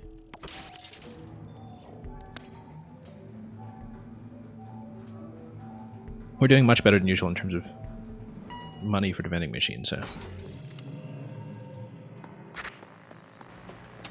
Okay, haven't really done much ball rolling with a charger yet. Let's get the ball rolling. And whoa, overshot. Okay. This is an ink mine waiting to happen. We definitely need a piercing shot on this. And actually, yeah, having the ink replenishment from shooting things and destroying them is kind of nice. Okay, so yeah, we need to do a lot of little tap shots here. We might as well dump it in this location. Come on, roll in. Okay, that's one. We got the other one in the upper location. Oh, that's an... Oh! Come on, float, float, float. For once, I'm actually grateful for the armor break jump. So the important thing about the armor break jump is that we do need to just prepare to immediately float out of it. That's the thing that was missing about using it effectively. Yeah, we need to mine this place basically until we get some territory going and figure out where to roll the ball. There it is. I wonder if we could just bounce it on the pad, actually. And of course, if you roll the ball, you can roll it into enemies as well and use that as damage. There's some space. Of course, you can always miss completely and do that. We're gonna need that ink strike pretty soon. Oh, it's up there. There we go. Well, that solved itself.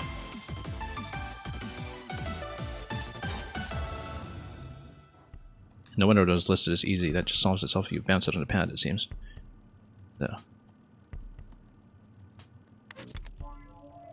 Okay, squid attack, sound wave damage, disc piece drop. Well, the disc piece hasn't been really that consequential so far, but maybe we do need to build this up, and it would be.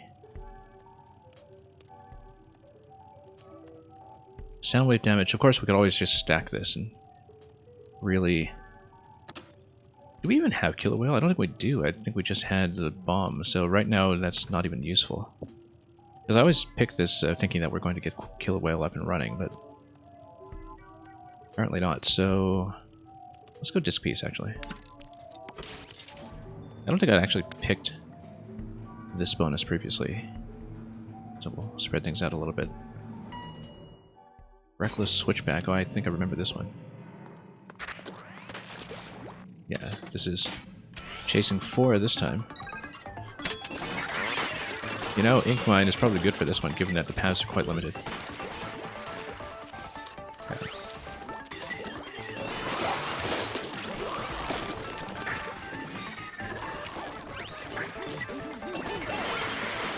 Bunched him up a little bit. If you bunched him up, then you can actually drop the special on him.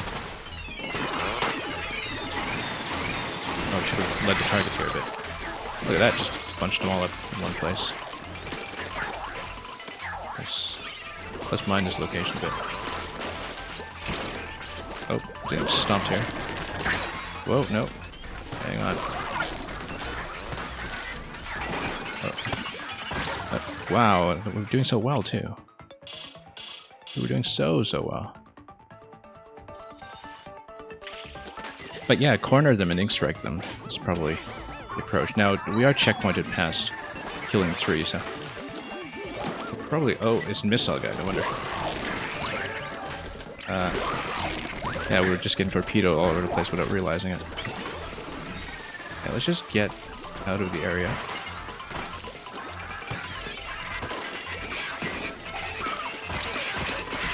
Okay, there we go. And we just run away from everything else. We will need the next vending machine to pick up 1 life. We have 1 life remaining. Let's just kind of take it easy until we hit a vending machine. Just keep the run going. We're not doing danger this round, just in case. Because... Oh, ink recovery rate's pretty good, though. But no, run speed is going to be much, much better for this, I think. Let's just take it easy. And survive for a few floors. We're doing okay in cash right now, so...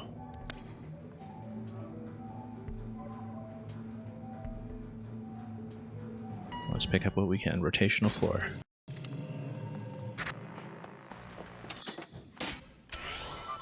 And... yeah, more pot shots. Let's clear this floor quick so we can hang out with them some more. Yeah. I agree. Oh, that's why it's a rotational floor. You know what?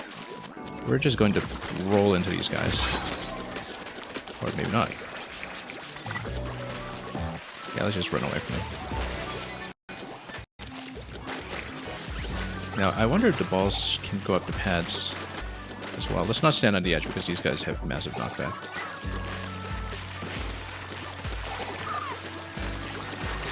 Yeah, it totally does go up, but not by enough to matter. Let's just kick this around a little bit. Open up some space. And just stack one at a time.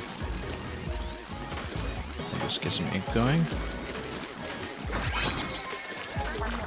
And only 1 left. Realized I was doing that well.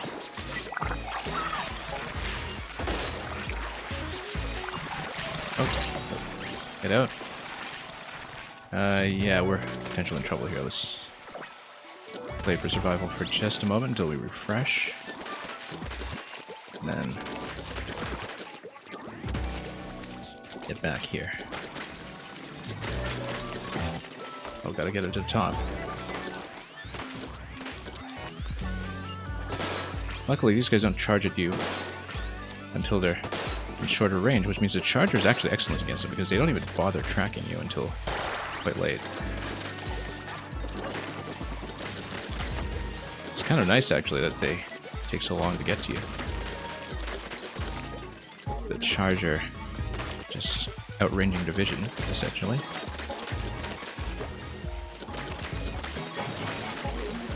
Oh. This is a bit of an obstacle. There we go.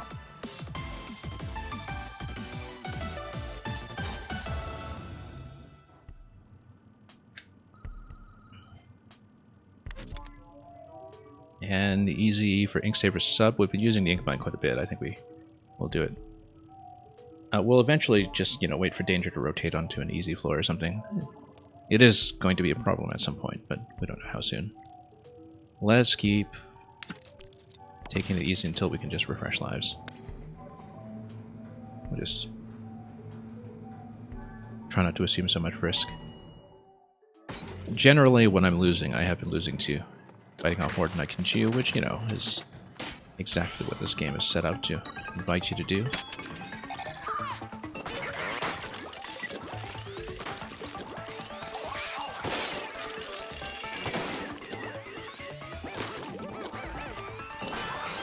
Okay.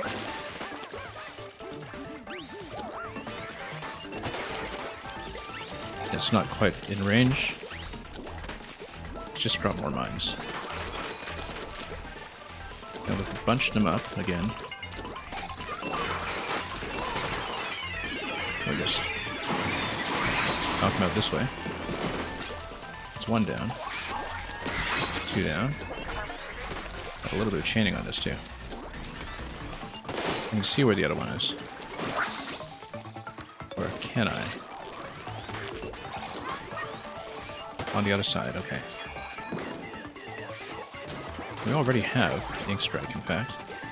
We'll save it for getting ourselves out of trouble, just a moment. We'll try to chase the objective now. Can't actually see where it is. What we got? Popped it.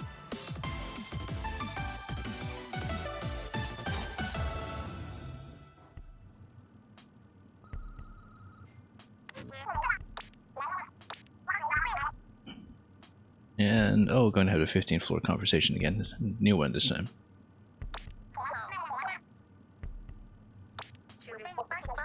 Actually, she's repaying us in upgrades, so that'll work well enough. I don't think any of us are going home until we do something about order. Vending machine, yes, we need it for the lives. And yeah, we're going to miss out on these, but that's okay. We're doing much better on money than we usually are at this stage, so it's going to cost me, what, 160 per life? That's okay, we will still have enough to spend after that. And yeah, we'll spend all the way back up, obviously. Since lives become more expensive as you go, it's always worthwhile to buy back up to a full bank, I think. Oh, except it costs double if you try to buy another one right away. Okay, that changes things a bit because, but then the thing is, you know, we probably don't want to gamble with that. Let me just see here. Swim speed up is good. We're not going Toxic Mist. Ink Mine has been really good. We have enough currency that I'm actually not too concerned about that. Let's definitely get one. And how much of an upgrade to the second one? Speed in general is going to be good to us here. So yeah, we're going to stack it, I think. The later I get, the greedier I want to be about just dumping currency, as long as we still have enough to max out our lives as we go along. Given that we basically, you know, if we're recovering 2 lives, we have to take the floor cost to multiply it by 3. So that's something we have to keep in mind. But the fact that I am okay right now with both the sub and special is good. I would like to get something a little more responsive than Ink Strike, but we'll figure that out as we go. Where have I seen a vending machine before? I feel like this was one in Octo Expansion, actually. Let's keep going.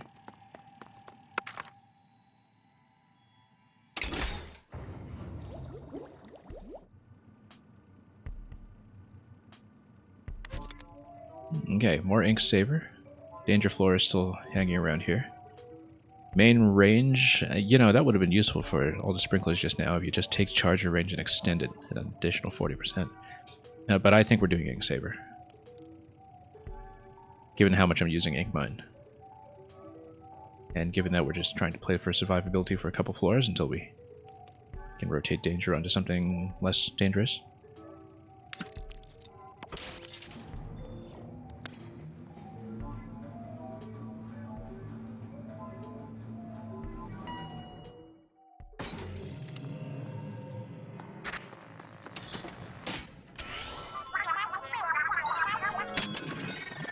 And okay.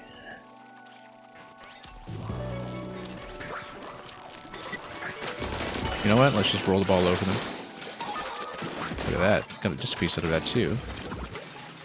That upgrade from earlier paying off, just ever so slightly. That is going to roll in. It is. get splatted. Then the other one is going to be in a close position. We'll just roll it onto the enemies as well when we can, ideally.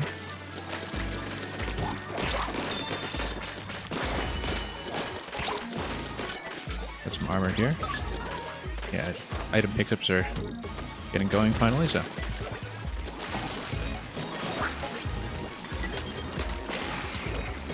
That'll land.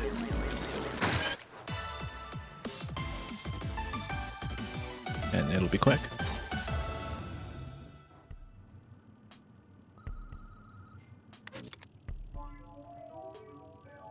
We want to go more ink saver? Yeah, I'm basically avoiding the danger for now until it rotates somewhere more convenient. Mobile ink recovery, yes. Yes, definitely. I would say. Yeah, starting to think about risk mitigation a little bit as we get up here. Particularly because I've been having trouble with splat zones, since the turfing is just not good enough while we're also trying to control the sprinklers. So I'd rather go portals for this one.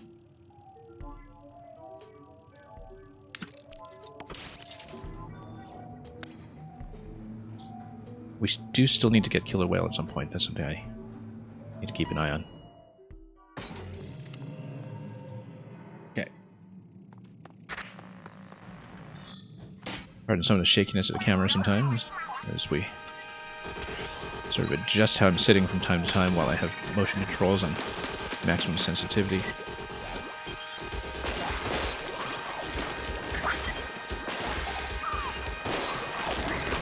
Whoop, nope. Get out. Get out. That's already getting me into trouble. Just try to stay on the incline for a bit, maybe.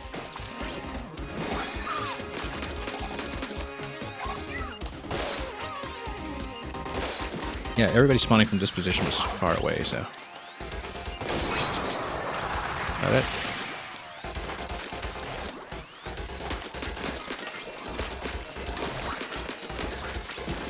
Okay. Now, at some point, we should probably ink strike this. Or just lead everybody down. Oh, we got 2 portals to go, though.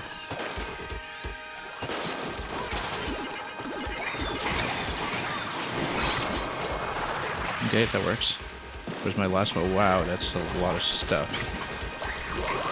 Whoa. I mean to fall off that line there. Just dropping mine.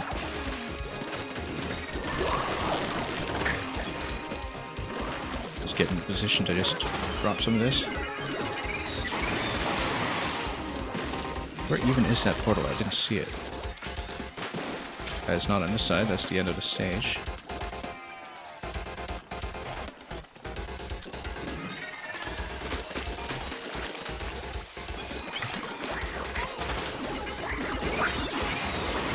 Okay, I do see it now.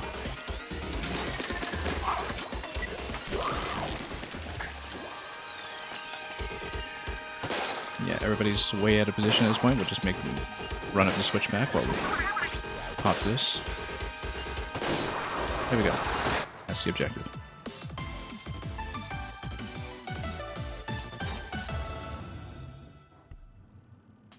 Yeah, we just needed to make every spawn wave run around a bit excessively and circle around them. We got into some pretty big trouble there, but got out of it just fine. Okay, now everything is going to be hard. Hard plus danger, no. Splat bomb with a bonus, speed up for rigorous. Everything splat zones, actually. Maybe we should have gotten the arena hack that lets you reroll, because this feels like a reroll situation where nothing is going to be good. Swim speed is the best bonus to work with here, but I think we don't want to go rigorous right now while we're trying to settle in. We don't want to go danger. We're kind of confined to splat bomb with a quick charge, but that's still going to be useful, so. And this is the last one before the boss anyhow, so we'll try to make it happen. Frantic double-decker. Crisscross. Oh, yeah, and then it's going to be... is this multiple zones or one? It is multiple zones, but with high ground, so... ideally... we're still within sprinkler range to, well, basically take out the sprinklers from high ground. That range upgrade from earlier looking pretty good right now.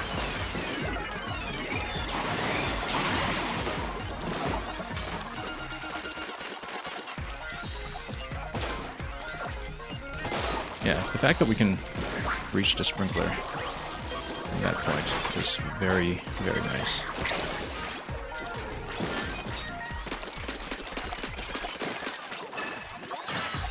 Okay, losing everything a little bit here. Whoa, nope.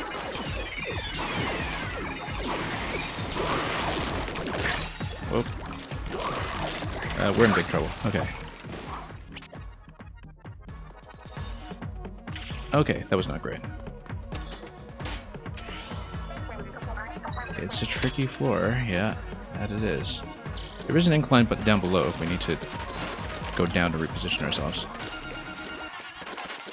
We're gonna mine this place like crazy.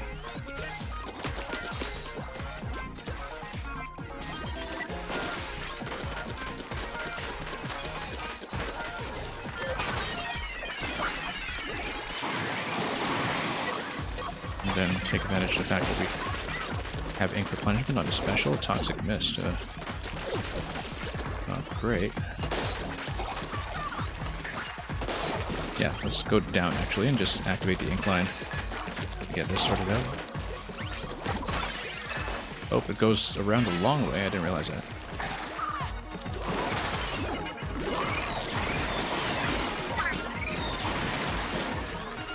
Okay. Yeah, getting the enemies out of the way is good. I didn't realize it went such a long way around.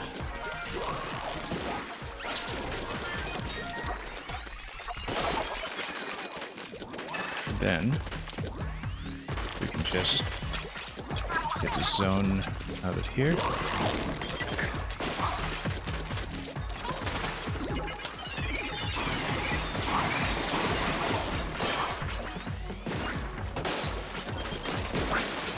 Okay, doing a little bit better.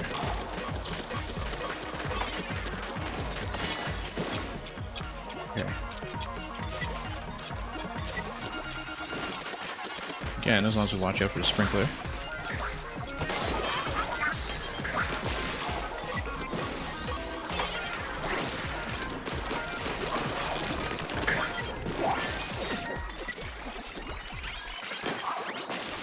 Just make sure we get this side under control, and then strike the rest.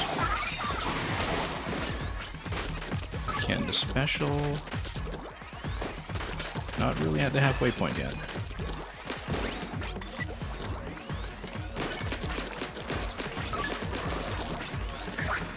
Oh, I should have dumped a special before picking up Ken, but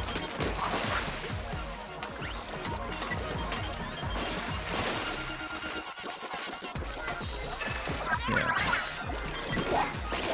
Okay, we need to dump some of this.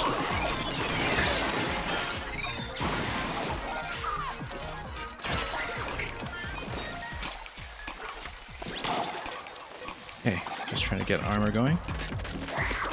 Whoa. Yeah, that's getting me in big trouble now. I feel like we haven't been able to stabilize, and that we're actually way behind pace. Kind of losing control of this map here. It's like starting out with the enemy danger zone at this point. Okay, just need to stabilize one zone first, I think, and then just try to get this out of here. Not really using the ink strike very effectively when it comes to closing off some of this zone.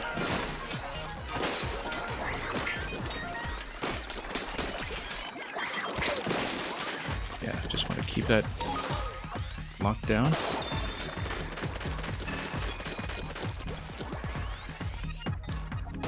There we go. Pop that guy.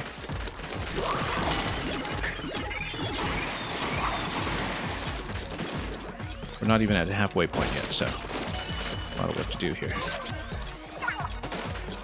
Oh, should have gone for armor down there. But yeah, Electrojude. You wanted to ask... Well, I'd better respond to you after I get out of trouble here.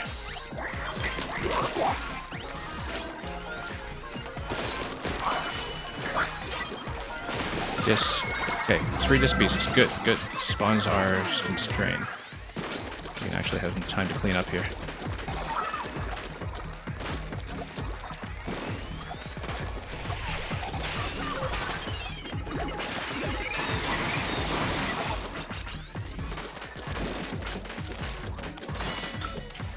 Okay.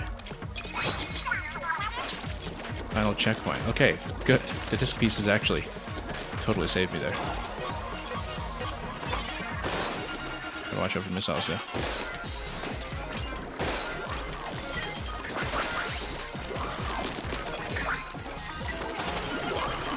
Just try to take these guys out first. And again. Oh, we still have one left, okay.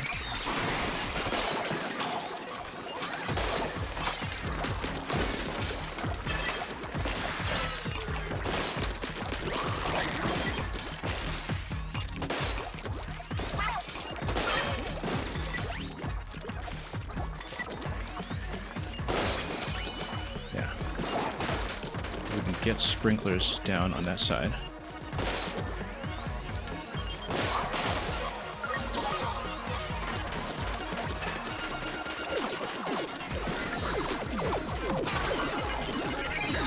Just try to constrain all this. Yikes.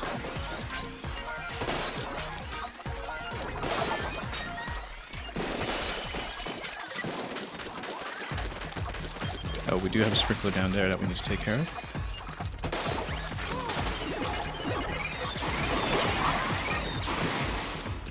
More disc pieces. We're taking so long on this, we're going to have multiple discs by the end of it. Okay, 13 left. Just 10 ticks left. Got it. Is there an upgrade that reduces damage? Yes, there is. Or an upgrade as in color chips, or as in the marina hacks? Because in terms of the marina hacks, yes, obviously you must have seen it by now. In terms of color chips, I actually don't think so. At least I haven't seen one yet. In terms of marina, yeah, we actually kind of prioritize damage reduction, which is why I didn't start investing in lives until pretty late. Oh yeah, possibly maybe you haven't seen that yet, if because the upgrades become available at Marina in a certain order or at a certain pace, right? And I don't exactly know what actually unlocks that. But yes, we actually did have the first level of the damage reduction already, I think. I wonder if I can actually take a look at what my spec is currently. In terms of our upgrades, but maybe not. Anyway, it is boss time. And we'll see who it is this time. Who did we face already? We already faced the group fight. So the bosses that I know of are the rotating layer one and the ball one. And we haven't seen either of them at their level 20 tuning yet, so this will be a new experience. So let's see how it goes. Electra, you haven't looked at the upgrades aside from the last one because you beat the tower in your second try. Yeah, I thought that might be the case. It seemed like you made short work of it. Anyway. If you did it on your second try, you must have... Yeah, I guess you didn't have that many weapons available at the time. So probably just Umbrella or Splatter Shot, right? Or Dualies. I haven't actually done this run with the Dualies yet, in spite of the fact that I'm pretty comfortable with the weapon. We'll probably do Dualies next unless we unlock something really interesting. It does help that you play a ton of Silent Run, exactly. It's definitely the skill set. Okay, I'm just giving my hands a rest while we talk. Because... yeah. We have defeated more of these to see more flavor text here. And yeah, it'll be one of these unless there's one that I don't know about, but since we've filled in all the question marks, I think this might actually be all the bosses that we know about for now. So, let's do it. You beat it with a Stamper. Oh, interesting. Yeah, then I wonder... I didn't know if the lockers reward you in a predetermined order or if it is a random order. But we'll see.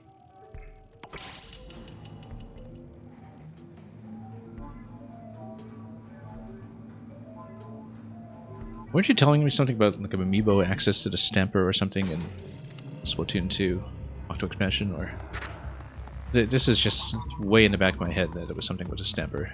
I don't remember. Stamper plus crab.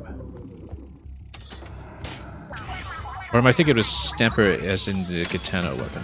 Anyway. Here's this guy again. So again, we haven't seen what he's like at level 20. We obviously do want to hit him outside of armor, but with the charger that's actually slightly easier. I like doing this with the charger actually, it might be a little... Oh, better, as long as we just keep him away from the balls. Because then we can actually target him properly. As long as we don't get bumped.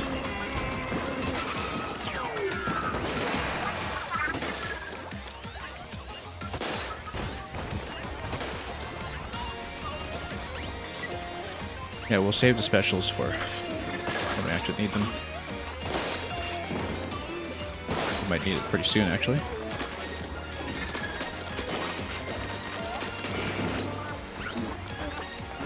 Okay, let's keep him away from the bumper.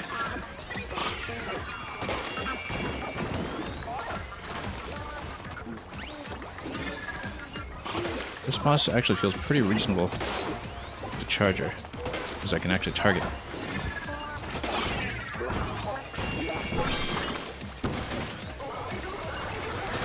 Okay, let's get out. I have enough time between shots to see what I'm doing.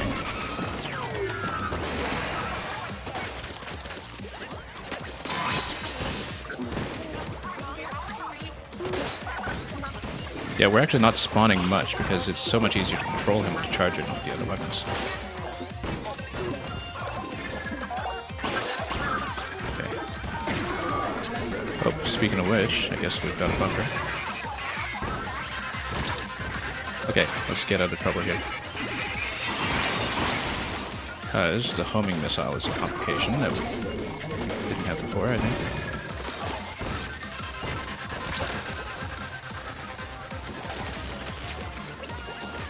Actually jump over some of this stuff from time to time.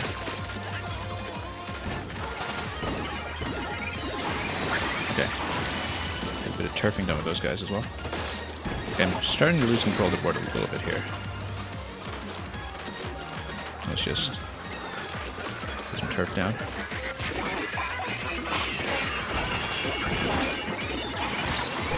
Okay, we're in trouble. Let's heal up. Missed a disc. Oh, whoa, no. I did not see that deflection coming. Oh, the first pallet you got was Splatoon Snapper. Yeah, okay, so it's definitely random order then.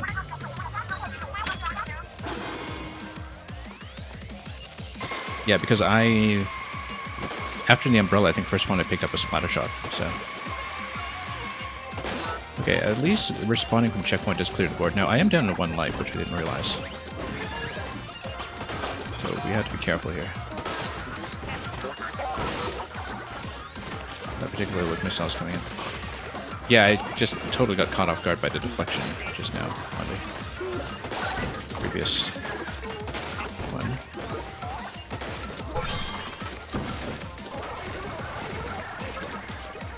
Okay, let's get out. Of course, letting me bump into things isn't great either. Let's get out.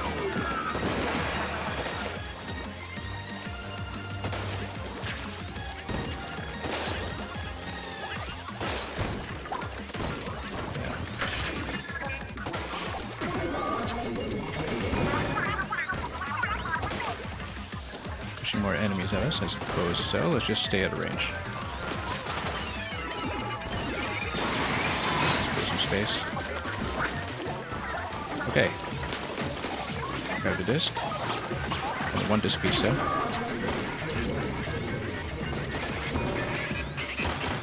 Okay, yeah, just need to listen to the audio cue for the homing bombs actually.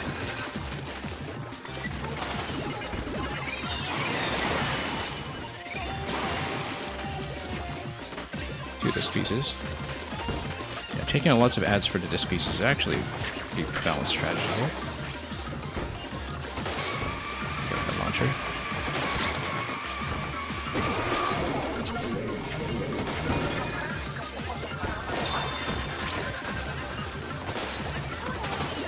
Let's go for armor. Having a 3rd piece of disc is great. Perfect time for it actually. Given that we can take him out now.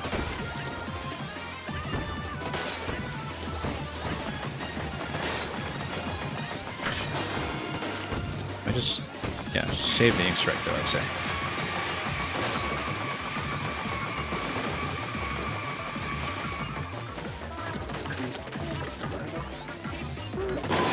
There we go. Popped them. Well, that took a bit of work. And let's grab the key.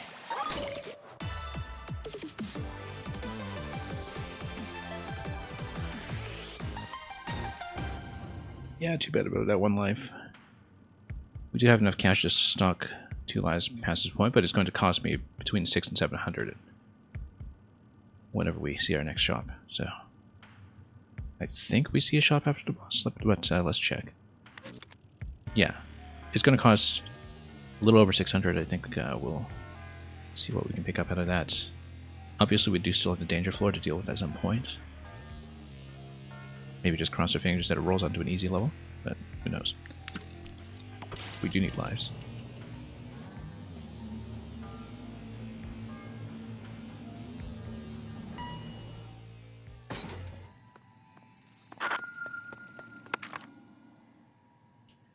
Okay. And what do we have? Ink recovery would be great.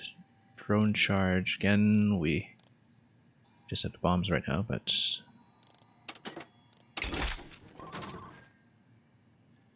yeah, actually stacks up by... Oh, okay, so it's 315. I thought it was going to be double cost, but it's not. It's maybe a percentage increase or something. I'm not exactly sure. But anyway, roughly scales with level 21. And we're going to buy it. Now, anything here we can basically buy 2. Although maybe we do want to save some cash for lives at this point. So...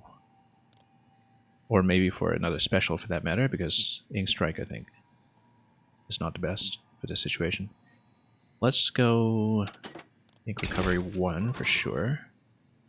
If we get 2, yeah, actually, you know, by the time we hit our next shop, we'll probably get enough cash to replenish 2 lives if necessary. Have we really been hitting ink problems? Well, I mean, we don't want to take too many risks with that, perhaps. Or we could just get drone charge up. No, let's go ink. Yeah, don't want to overspend. Let's save some cash for lives.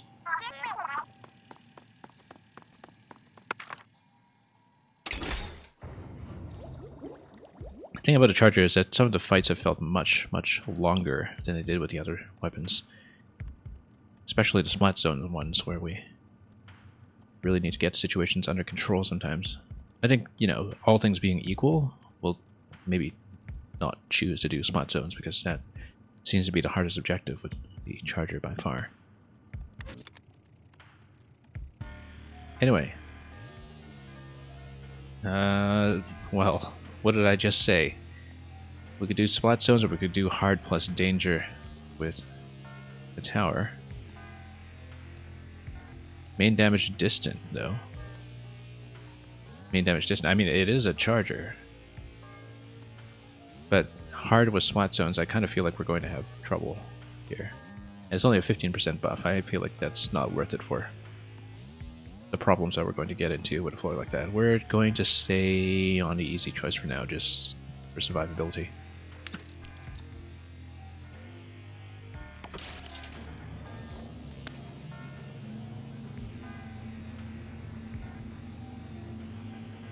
Hey, almost breaking our record. Almost. We're not there yet, but... Okay, it's one zone at least, and it's one zone that's underneath. Wow. This is an interesting map. We haven't seen this before. Or maybe we have. And yeah, 2 checkpoints. I only just noticed that it's a checkpoint indication. Ink mine is really good for this, actually. Especially because you kill enough of these, and the ink just replenishes. Right? Because we have the ink replenishment from killing. So we can just ink mine this all day, basically. Until we get enemies that start to zone us out a little bit.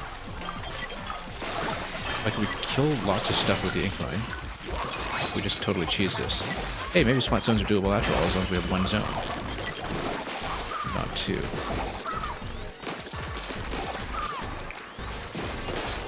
And then, yeah, try to outrange the roller. Or the spinner, rather. And just drop more mines. Oh, just keep dropping mines. I'm amazed this works as well as it does, but I guess we built for it well, so... Well, if I knew that... I mean, we don't know when choosing floors whether we're going to get one zone or 2, and obviously the strategy only works with one zone, but...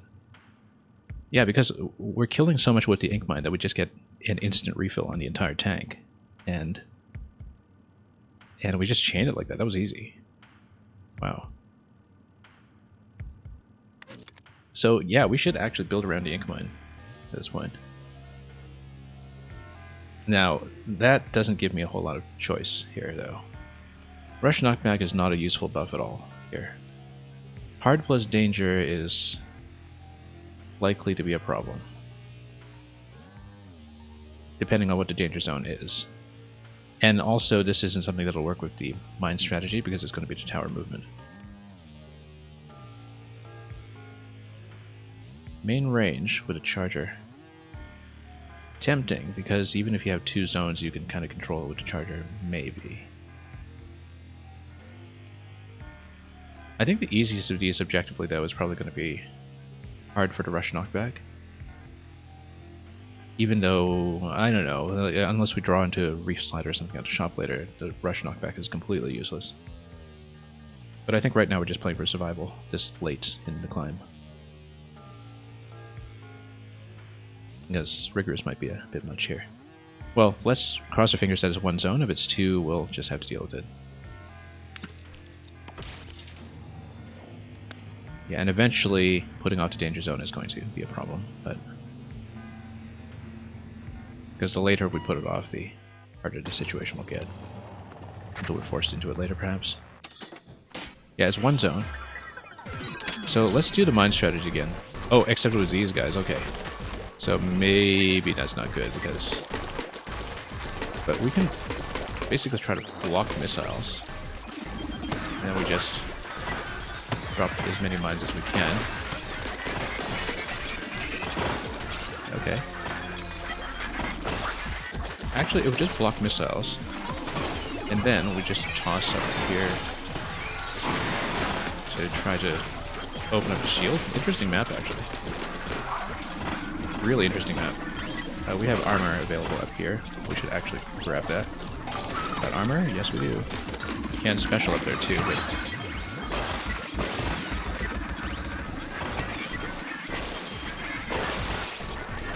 Yeah, and we have enough going on here that we can just... Probably...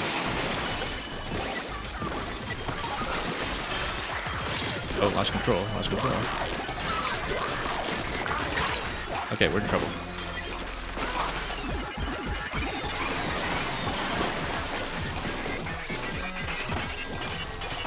Nope. Nope. Oh, we were doing so well. That's okay, we got a checkpoint. Floor is tougher than it looks. Yeah, you're telling me. We probably should take care of the missile launchers at some point. And not like that. I was hoping to get a few shots in. Didn't we get a homing upgrade on this at some point? That seems like a long time ago now. But yeah, Inkmine basically inks this place for me, which is nice. Okay, except... Yeah, I was trying to get up into position there to ink strike with the launchers. And that didn't work at all.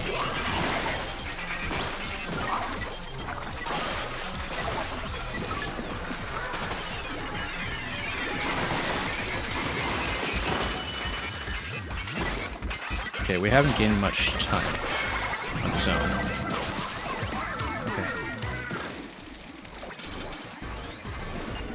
Okay. Okay, that's fine. Well, let's actually turf as much as we can. I realize we're doing that well. Anyway. Yeah, let's block missiles. This is one of the most interesting maps we've seen so far in the game. I'm quite fond of it. Yeah, we see massive enemies. We go incline.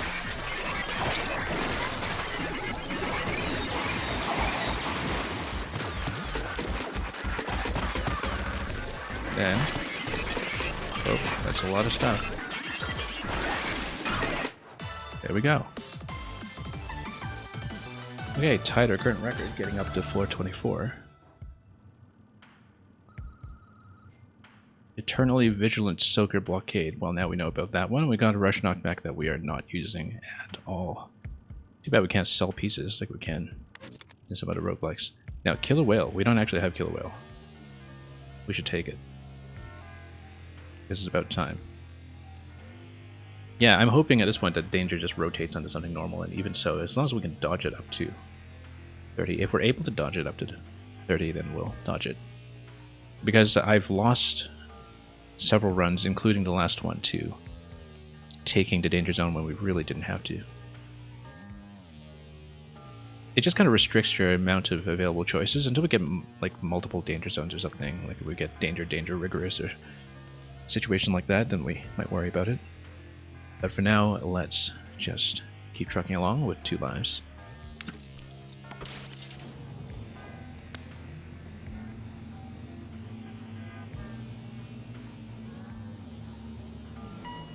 Frantic scampering to bridge floor. That sounds frantic. Okay, but we have ink mine, and when you have ink mine, problems might solve themselves. Yeah.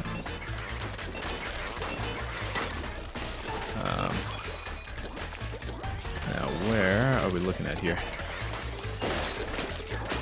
Let's actually create some space. Actually, if we maintain position on the bridge and just control the bridge with the ink mine, then we look around for the target to snipe them. We're actually safe. Well, as long as we don't fall off the bridge like I just did, but that's what ink strike is for. Unless I totally miss. But yeah, as long as we stay on ink mine, actually, we can be in basically a self-created safe zone.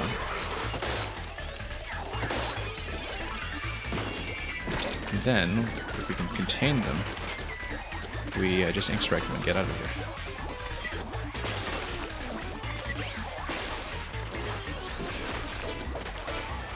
Okay, this looks pretty doable.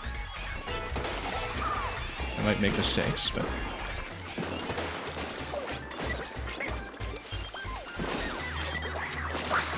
Okay. Oh. There we go. One left. Where is he? Do I see him? Let's run around a bit. We can do more explosion-related upgrades. I feel like I'd actually been underusing the fact that ink mine synergizes so well with the recovery.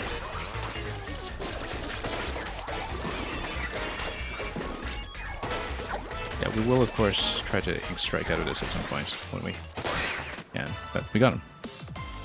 It's a new record. We'll update the stream title with that when I see how far I get. Because personal best clear currently was floor 24, and we are beyond that at this point with the charger. So finally have Killer Whale up and running after far too long. Okay. Drone battery drop, I think. Yes, for sure. And let's just try to stay on normal for now until we can see if we are able to make it to floor 30.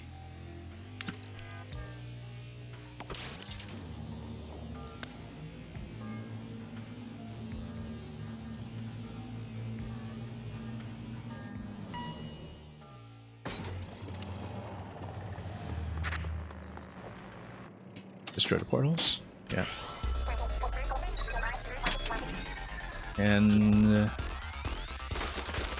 yeah, again, fine, if we can.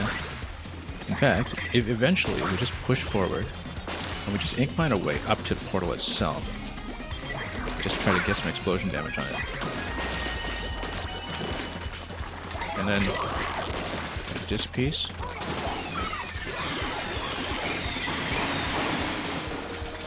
I feel like we've got a strategy going here. We camp the portals with the ink mine as much as we can. Against some of the hefty enemies, maybe that's a problem, but... Oh, missed a disc piece. It's too bad.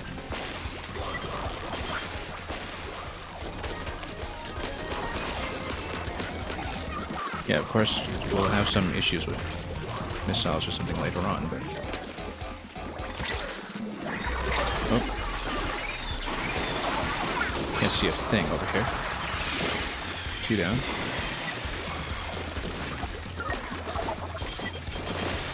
Yeah, but basically we just push in with mine.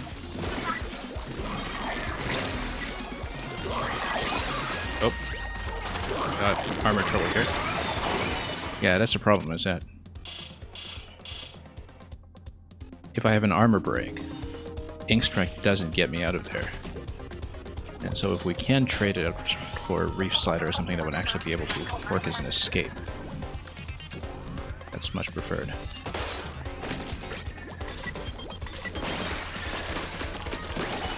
And it doesn't save you disc pieces at checkpoints either, which is too bad because that's not going there.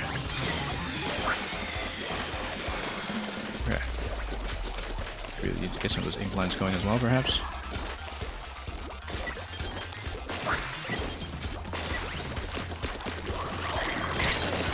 Oh, no, we're in trouble. Get out, get out. Let's just replenish. We get on the ink line. Okay.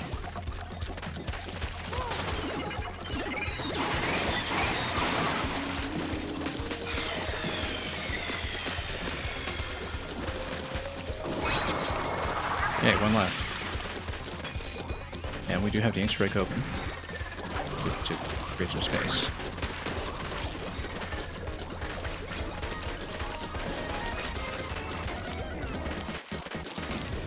Create some space so we have an escape open.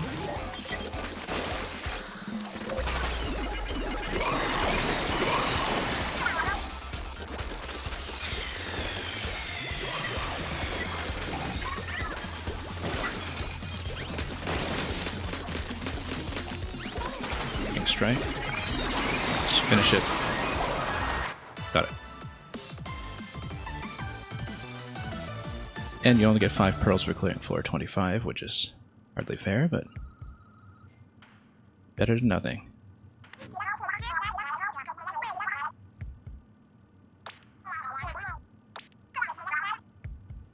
Well, this is the first time I've seen floor 25 dialogue. Off the hook, was it? Keep the disclaimer first, because we've been known to blow minds. I thought I was invited on the tour. That's what it says in Marina's dev diary. Okay. Danger and rigorous as well out of the way. Now the thing is, we only have 1 life left. Let's go for ink recovery. Soundwave damage. We do have Killer Whale at this point though, finally. Maybe we need a little bit of clearance from that. Actually, ink recovery is less of an issue now, perhaps, given that Well, this one has the bonus, though. Not that we're likely to get the bonus. I was thinking that ink recovery is less of an issue now that we have this ink mine strategy going, and that maybe raw damage output from Killer Whale is going to be something that makes a bigger difference. Miss Piggy, welcome. We can come here and see if there's a bonus worth doing, but I'm not really necessarily counting on doing that at this point. We don't know what either stage will be. I think we want to buff the Killer Whale. 50% bonus on that is actually pretty significant, given how much we're trying to charge it. So. We haven't really seen a ×2 card this whole run, but that's okay. It's very low probability right now with no upgrades. Bombarding, whirling, divided. Okay. Ah, okay, another ball roller. Again, using the ball to take out enemies is... Oh yeah, that's a lot of stuff. Let's get the incline going. Oh, and actually a lot of this floor is not inkable. That's significant. Let's build up turf then. Yeah, there's a lot of this floor that's not usable.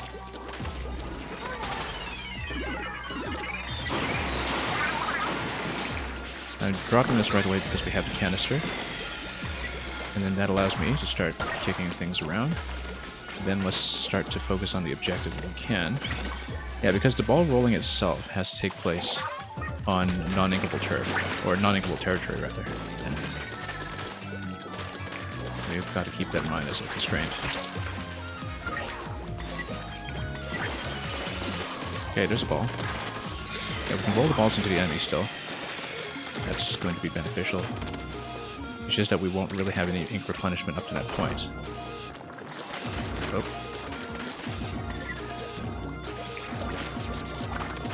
And then, well, we don't want to get hit by the knockback, obviously.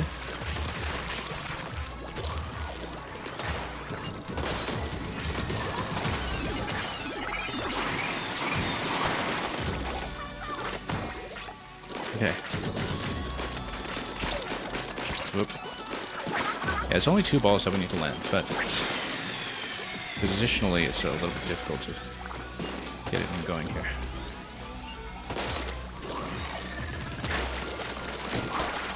Okay, let's roll. Let's roll them across. Oh. One should be in there in just a moment. One in. And we need to get one up there.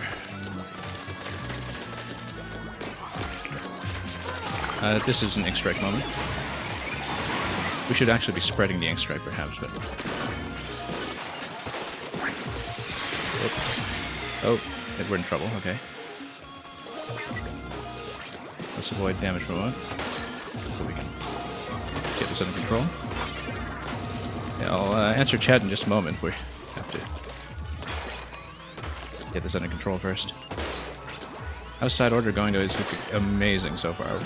Especially the later I get, because, you know, I was concerned at first about the stage variety. It seemed like it was rotating through the same few concepts and layouts, but they get really interesting as you get into late game. It's just that the game kind of saves the best levels for last in some ways. Okay, very visibly so. I think it's a different level selection in the different acts, basically, like 1 to 10, 11 to 20, 21 to 30. It's different stage selection, and it's noticeably a more interesting stage selection as you go. Where's that last ball? I didn't even see where it went, so I wasn't busy trying to get things under control again. But if we start kicking some spinners, then we can at least try to find out where I'm going. Drone gauge up is good. Yeah, the ball got bounced over. There it is, there it is. Okay. How to take it up the ramp if we can. That was a close one.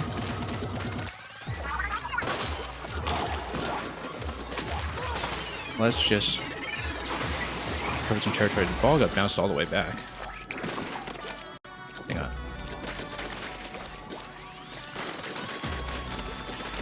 But yeah, this has been a really fun stage. Okay. we've got no ink to work with here. Oh, look at that. Killer whale is just actually working out here. That 200% buff. Okay, this is a fine situation for sure.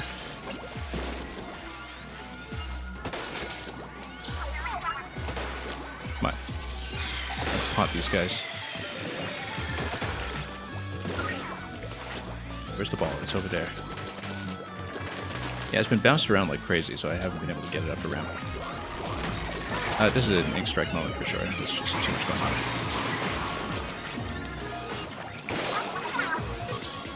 If we can find disc pieces, and we haven't even gotten one, that would have been helpful. There we go. Something just bounced the ball into the right spot for me. I guess I just decided to get it into the correct quadrant of the map, and it eventually just bounced into place, which I suppose is a strategy, if not a completely intentional one. Anyway, Punky Pops, let me answer your questions properly now that I can acknowledge you in chat. Side order is going well. We have been trying out different weapons as I go. I've been doing, you know, a run each with each weapon and just kind of rotating around and unlocking things rather than really prioritizing the clear. This is the best run we've had so far, though, and also the first run that we've done with the Charger. And yeah, previously, yesterday I had a run with Slosher. That got me up to floor 24. We are now up to floor 27 in just a moment. But I am down to 1 life, so hopefully we draw a shop fairly soon. We're not going to draw a shop at all. We have hard, rigorous, rigorous. So, it is going to be another chase. Now that I know my ink mine strategy, I would almost be tempted to take the Splat Zone were it not for the fact that it's on a danger zone. Poison ink might actually be quite good now that I've got my ink mine approach, but no, I think we need to just not bite off more than we can chew, because things are getting a little wild. Yeah, I know you can purchase lives at the vending machines, it's just that the last time I hit a vending machine was quite a few floors ago, around floor 21 or so, and we've lost 2 lives since then. So, you've been clearing most of the weapons? Yeah. Well done. We haven't gotten a single clear yet, but, you know, Charger's not even a particularly comfortable weapon for me, so the fact that we've gotten this far has been quite nice. Anyway, Poison Ink is obviously the best thing to get for myself here, but Rigorous might be a bit much for me to deal with. Particularly for portals. I feel like the chasing segments have actually been doing fairly well because we can zone these guys out with mines, and Ink Strike kind of contains them. So we do have an approach, even if I don't use Squid Roll nearly as much as I should. Between crosshairs, covered floor. Okay, it's... yeah, so you see a couple of repeated level layouts with different objectives. Whoops. Which is fine. Okay. Yeah.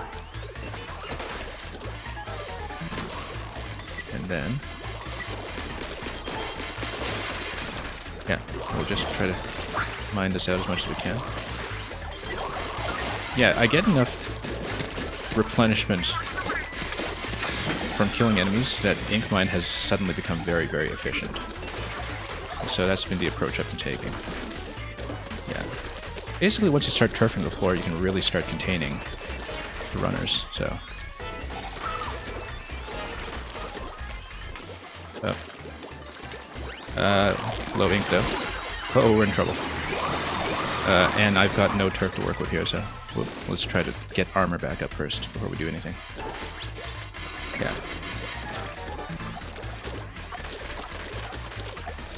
What even was the bonus objective here? I didn't even look at it.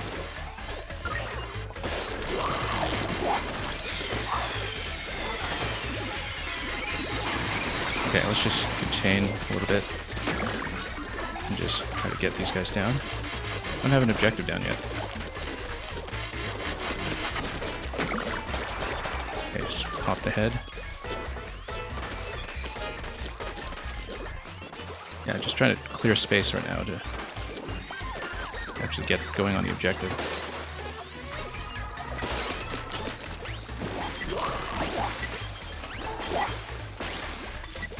Yeah, but it can drop so many mines. It's quite nice. Oh.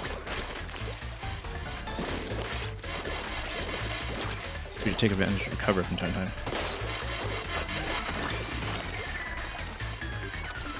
Didn't we have a Squid Surge buff here? Yeah, I think the Squid Surge, the Squid Roll buff, is that it does give you a bit of invulnerability. I'm just trying to search for the target right now. There it is. Okay. Just indiscriminately dropping ink strike there. If we can do enough turfing here, then I should kind of depend on the special a bit more than I'm doing. Just try to find where everything is. Got it. Popped one. Okay, getting in a bit of trouble. Ooh, missile guy. Let's take him out quickly.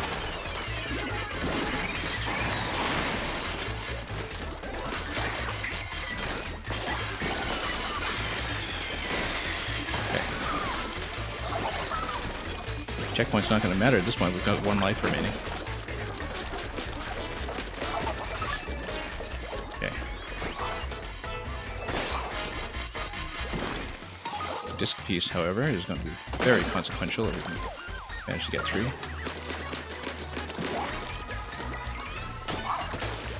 Okay. Where is everything? Board has suddenly cleared up quite a bit.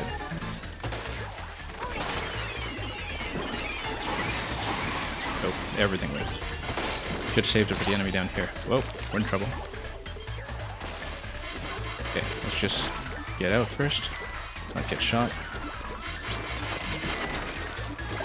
Oh, that's a lot of stacking all of a sudden.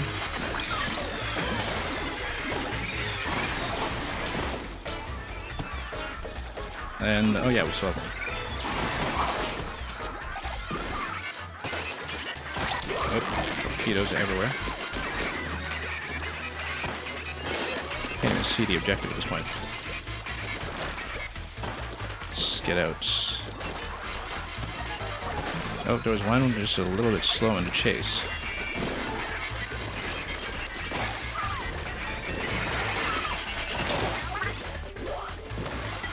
Yeah, Inkmine gets me a lot of turf. That's something I've noticed. Makes it quite good for this.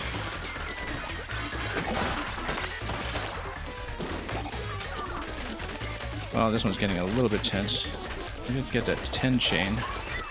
Oh, there they are. Yeah, we really do need to mind the sides, I think. And then.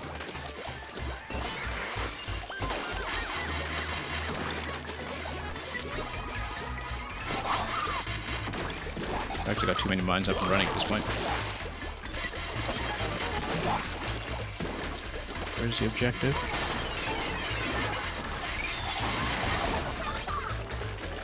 Okay.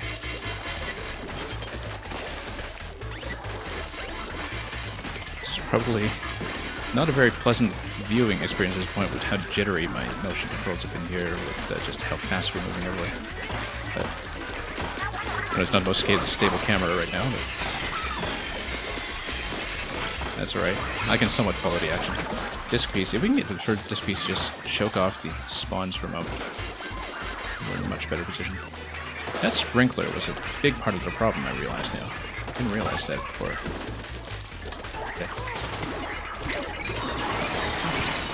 Okay, this problem is that these guys... This piece, good. Good. Okay.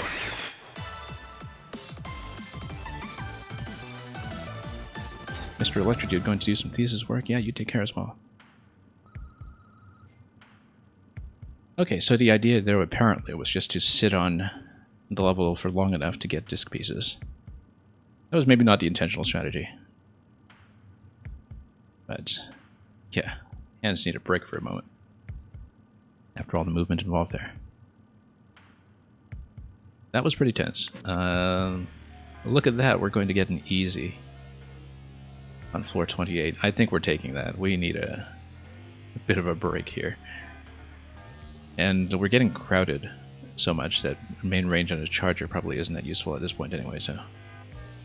But yeah, ink recovery we know is very good because it allows me to chain ink mines all over the place, and so this has actually been something I've been hoping to upgrade anyway.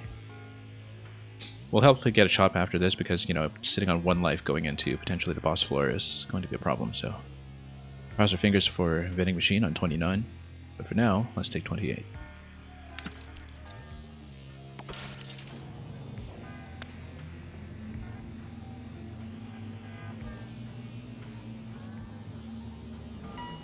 But yeah, we really need the vending machine on 29, for sure.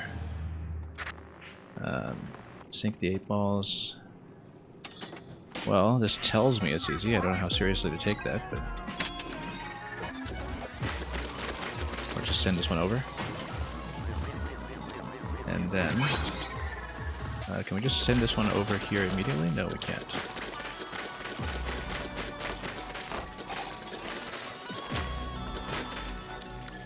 Okay. And... okay. Maybe not where I intended to go, but... yeah, ink mine is actually getting so good now. We do need to get rid of some of these guys. Bit of armor is going to help. Okay, we've kind of lost sight of the objective for a bit here.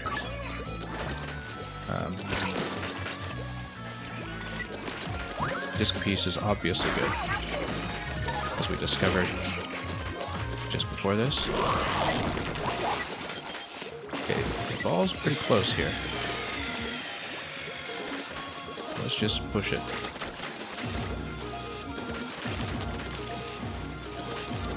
Oh, but not totally missed a ramp the way we just did. Maybe use an ink mine just to blow it up and launch it a bit. Yeah, that's good. Worked out well.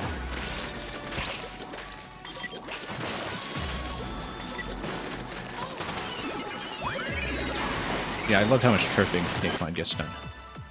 Very effective, in fact. Okay, vending machine, if we can. If we can. If we don't get a vending machine, things are getting a bit dicey. Vending machine, excellent. And we can just avoid the danger floor. And since we're almost at 30, we might as well dump all the money we can. Just spend maximally. We'll obviously want both lives. It's going to cost me quite a bit. We have to do it. Cost me about 700 actually, a little more than that. But it does mean that we have enough to get a complete upgrade on one of these. We don't want to change the suction bomb. Ink mine has been great to us. And so we'll double upgrade main ink coverage, which is also great. And looks like we're about to see level 30. It's too quiet. I hate quiet.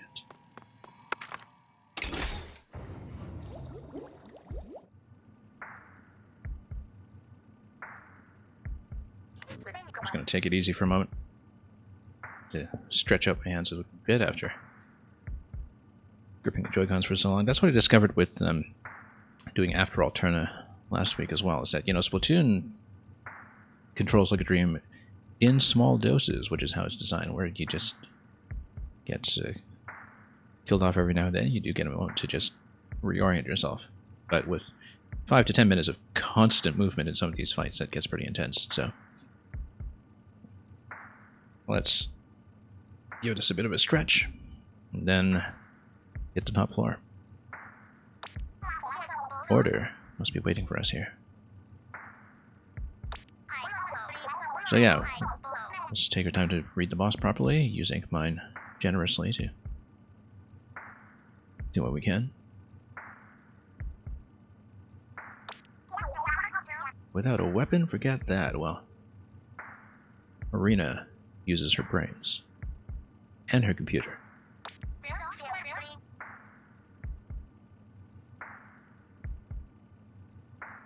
And besides, she has to do it. Pretty much impossible to change Marina's mind once it's set. Well, I guess that's why she prefers order. But she can handle herself without a weapon, and there shouldn't be a problem.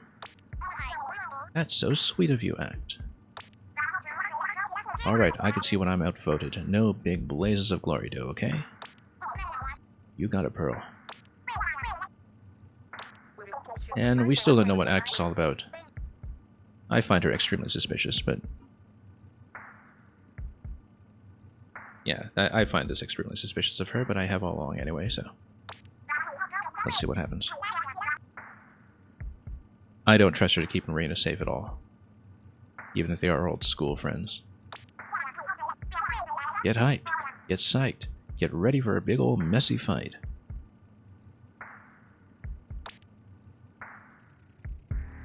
Okay. Unknown. We don't even get a cash reward for our trouble.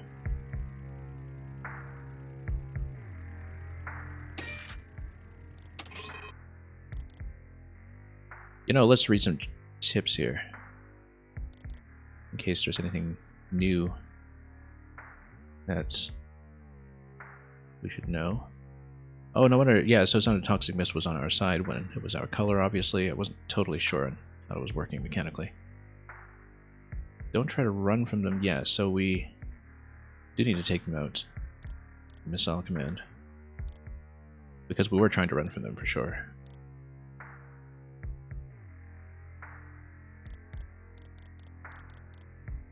And yeah, we have to unlock something, I guess.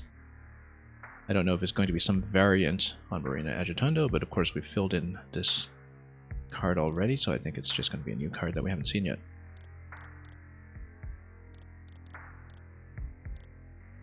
And defeat one more portal to unlock, yeah. Let's see how it goes.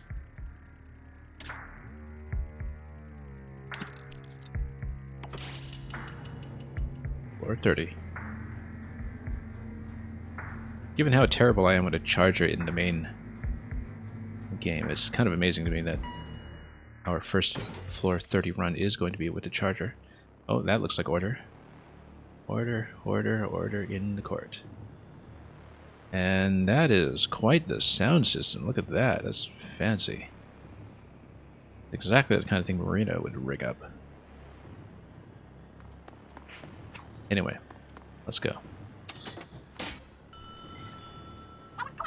Yo, look, it's order. A perfect world is a stable world. It has no need for change, for variation. It has no need for desire, for conflict. In this world, none desire what might be. They embrace what is. Their lives are peaceful ones. I will achieve a quiet and peaceful world. Reasons to oppose this include error. No reasons found. Is that really an error? I feel like it's working as intended. I can't deny that a chaotic world is an unstable one. That uncertainty can tire you out and make you scared of what tomorrow might bring. There have been times when I wished everything could stay the same forever. Yeah, instead of, you know, being shunted aside for Splatoon 3. Sometimes when colors clash and mix, you end up with mud. But every now and then, you get to see a beautiful rainbow. It's actually something that we haven't seen in Splatoon, really. And again, that's a gamble I'm willing to take. With Pearl, and 8, and Act, and everyone else. The world's architect, my creator, would deny me. Illogical, irrational, error. Or as they say in Zelda 2: The Adventure of Link, I am error. Error, error, error. An unrecoverable mentality error has occurred. Settings for interruption order is...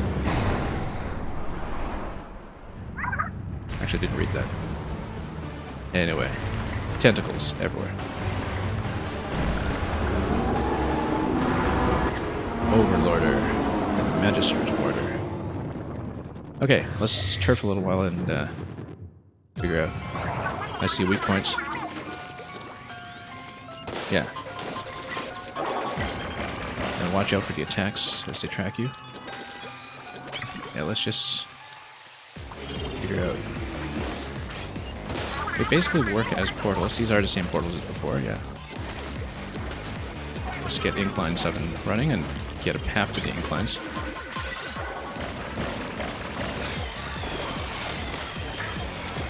Yeah. The 10 max chain here is going to be pretty good.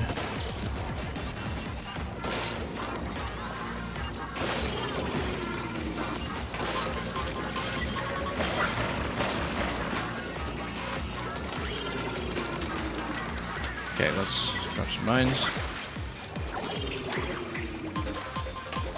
Yeah, sometimes dropping mines are a little too close to each other.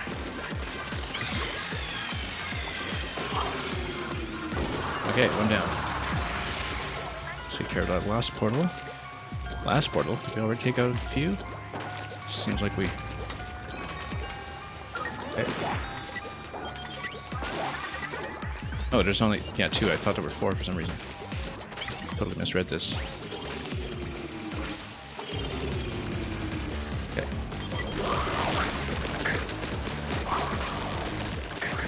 I feel like I'm in a pretty comfortable position on this phase. Anyway, let's just watch out for the attack.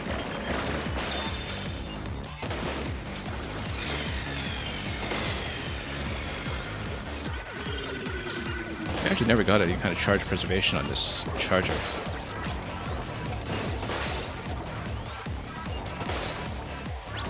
Oh, disc piece. Got it. Yeah.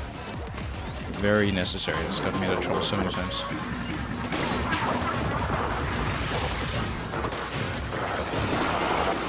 Okay. Oh. I suppose we shouldn't. Yeah, let's take the incline around. It would be tempting to... Oh, okay. It's basically just super jump. I'm not too worried about that.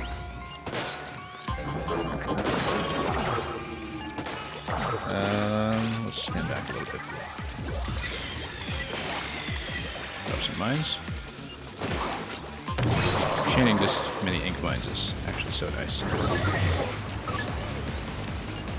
We actually did need to get all those charges. You know what?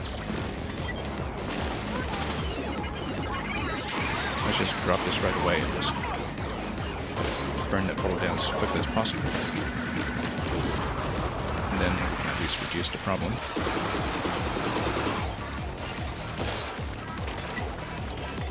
Yeah. Just gotta be careful with dropping mines too close to each other because we wouldn't be able to do that. Then we might as well go strike just on top of the portal again.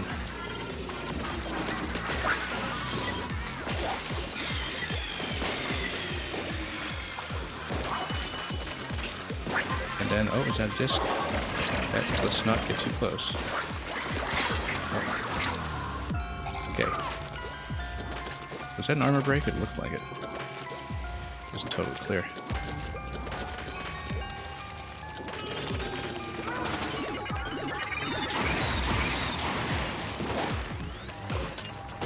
There's still a bit more going on here than I hoped for.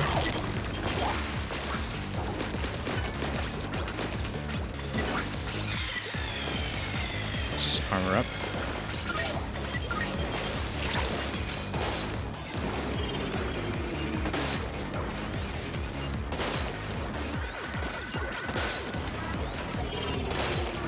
Defend with the ink mine.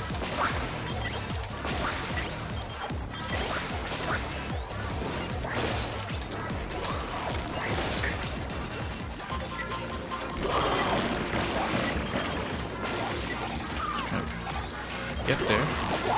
We're so close to doing it. Here we go. Just gonna pop it.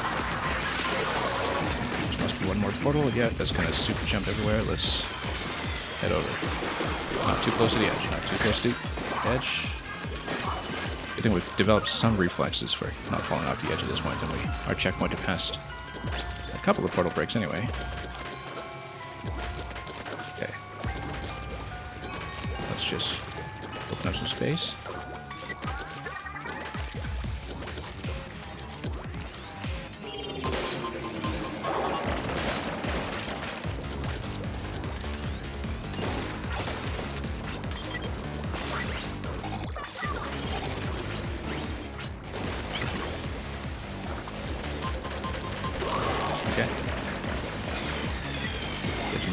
going here, just within range. I feel like I'm not able to get this from this angle.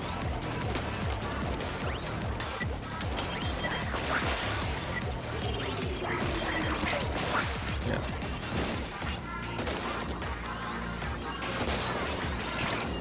Good. These guys are small. Ink Mine is perfect for them.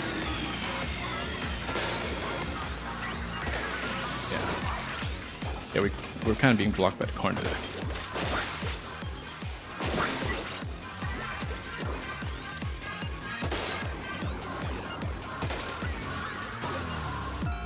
Come on.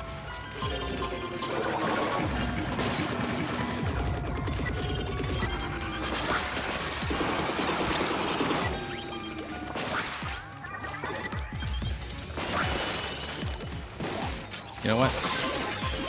Let's just drop it. Not close enough, actually. Okay, that's all. Now what do we do? Get it close.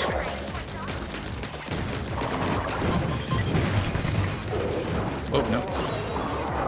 Okay, good. Took a hit there, but then took another hit. Okay. What were we checkpointed past? Do we need to redo the portals? I think we do. Yeah, unfortunately we do need to redo the portals at this stage. That's too bad, because we just got knocked off the edge, and oddly enough it doesn't kill you instantly, but having taken damage there, I took a second point of damage immediately and weren't able to recover, so... Disc piece. 1 out of 3. Yeah, movable portal, we can do it. Taken out previously already.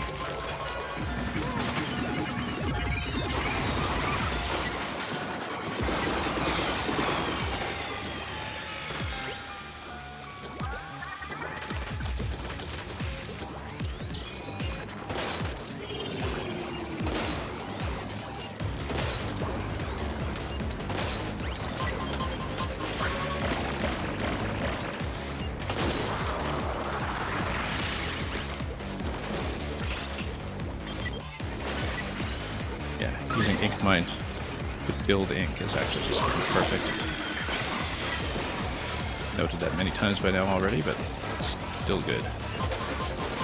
Still great.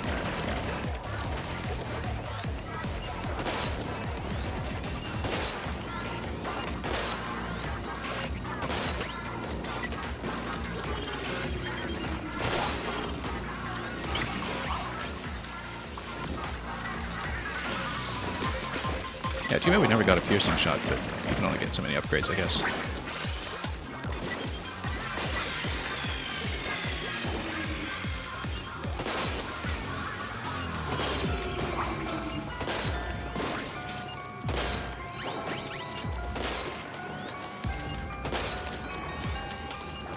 Okay, got it.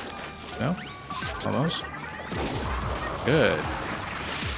We're all doing some work there to lock things down. Yeah, too bad we blew it on this phase right at the end when we already got the portals down.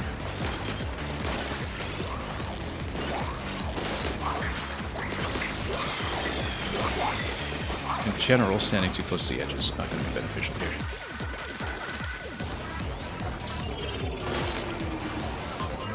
Let's just extract this one.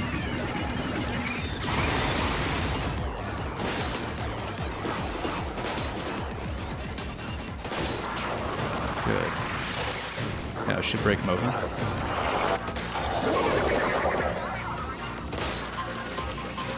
We have to stand out of the way if he's trying to beat me down here.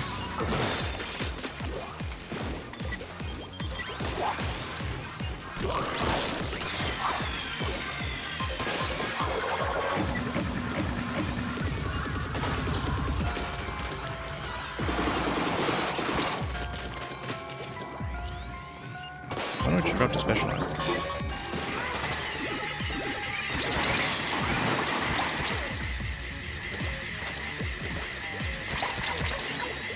Okay, no. We need health. Get out, get out. Replenish. Do not want to lose in this phase. You can get turfing done so quickly that the special charge is actually quite nice, especially because we do have the special charge on movement.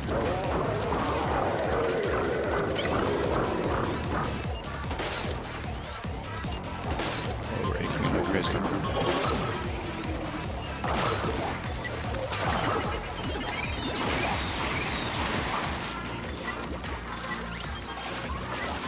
Okay.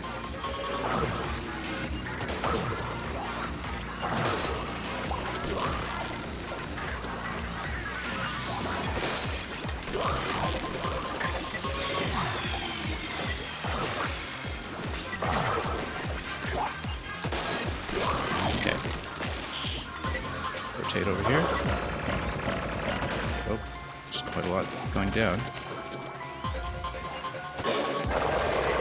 He's shielded at this point, and quite purplish. Closer to axe colors, actually. Yeah, we do need to run from that projectile. That was what was getting me into tons of trouble earlier.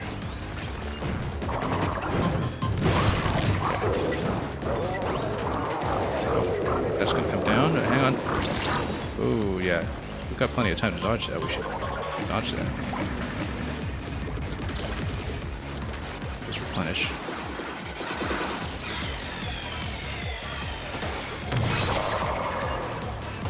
Okay. Chaotic dissonance or potential threat. Anyway, the plan is working. Okay, so we probably have at least one more portal cycle here. Let's just dump this immediately. Wow, okay. Need to dodge, need to dodge, need to dodge. No. One life.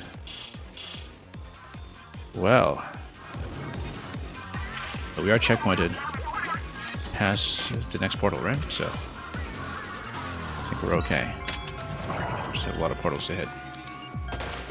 And we lost a lot of turf along the way. Yeah, we just need to dodge as much as we can.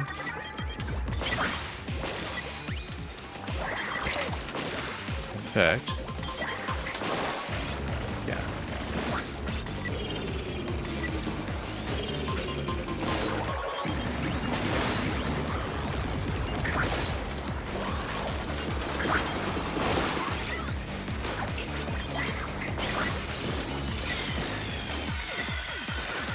Yeah, we need to turf as much as possible. Give ourselves the ability to dodge projectiles.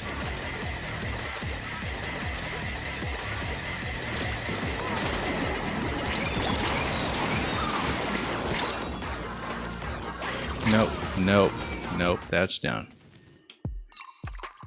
We were doing so well. We were doing so well. That was so close to a clear.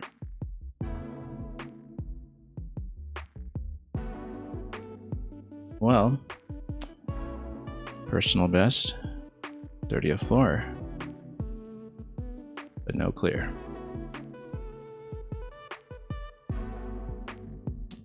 We'll try again with a different weapon. That worked out pretty well for a while with the charger, particularly with the Inkmine strategy. And we had something good going here, but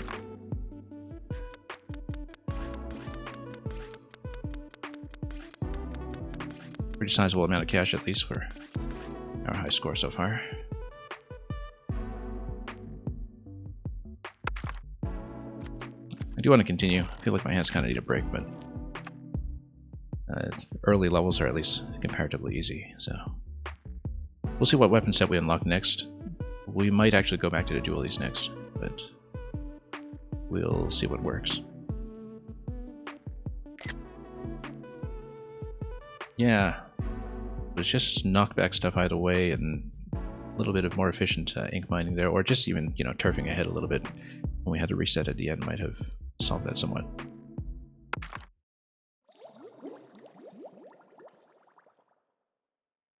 What a run, though. Took quite some time. Borders on a whole other level, yeah. That he is. We're going to be able to unlock at least one weapon set here. We'll see what it is. But we'll likely go back to the dualies.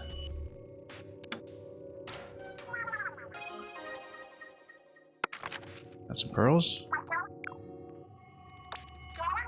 Did someone say hacking? That's me, that's my thing.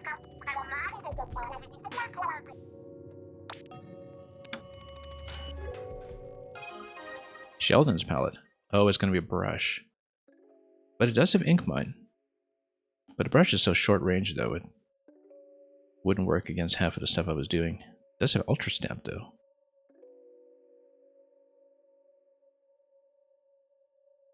Tempting to try it. On the other hand, brush weapons are usually a strain injury waiting to happen just because you have to spam the button so much. We're probably going to, give our hands a break a little bit and prioritize Julie's. And do ink brush in another run. The ink mine was so good, though. I mean, I guess you could do something similar to that strategy with burst bombs, or to some extent suction bomb, even though there's a bit of a delay. But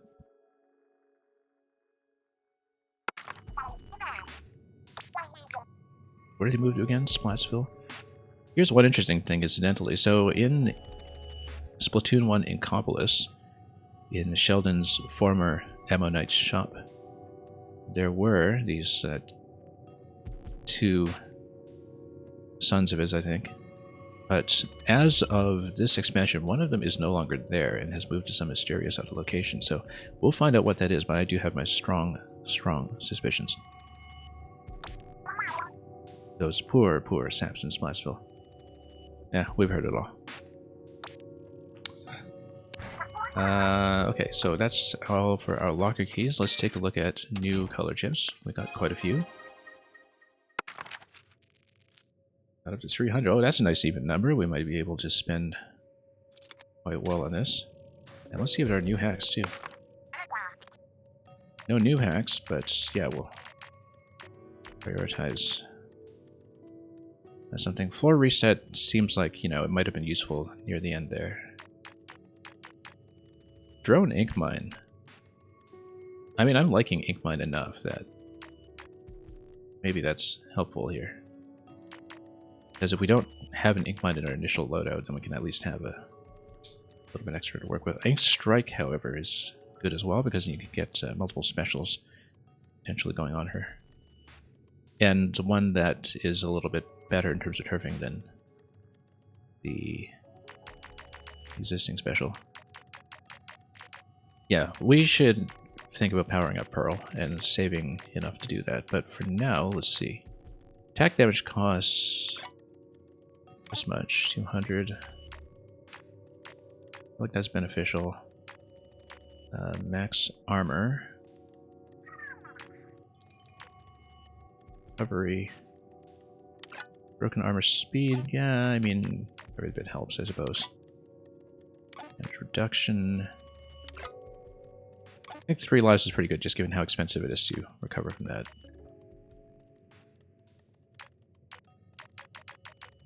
I think we're probably going to go... I mean, I know I said I was going for survivability, but offense is defense. So I think we're going to go attack damage. And then we're also going to go... probably ink strike. Drone items is not bad, though. Unlocks color chips. That, yeah, but you still need to, spec into it and pick up the appropriate chip for Pearl. Item generation, though, kind of gets you topped up all the time, and it's kind of helpful.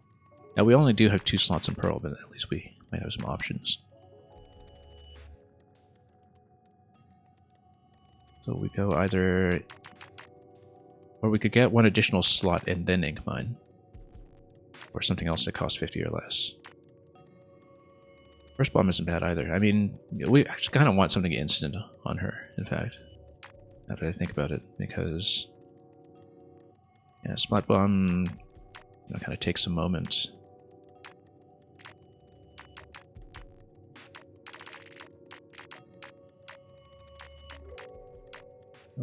I feel like we want more specials on her, though. Yeah, we're going to go attack damage, for 1.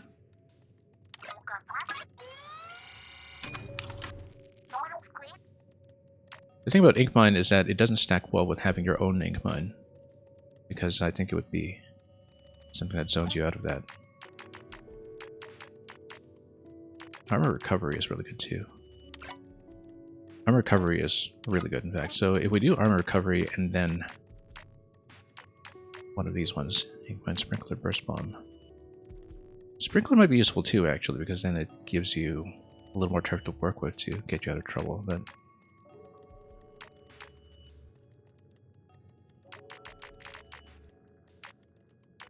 yeah, armor recovery, yeah. Because that's been a major hindrance, for sure, so far.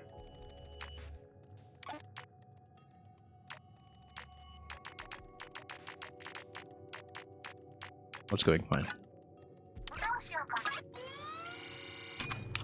Give her a few more options.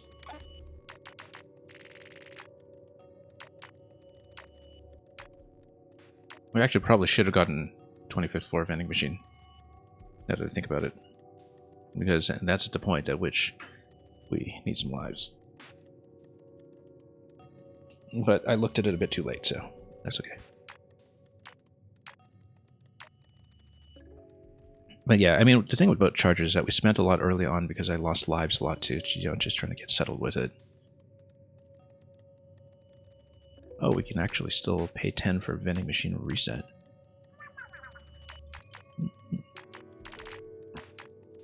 I think we'll be fine though. Okay. Let's get ready for the next run. So, yeah, probably not going brush. Not this run, anyway. I want to make a very serious run at actually clearing the boss. So I think it's going to be Julie's. That's with Curling Bomb, which again isn't really instantaneous either, but Reef Slider does get you out of a bit of trouble.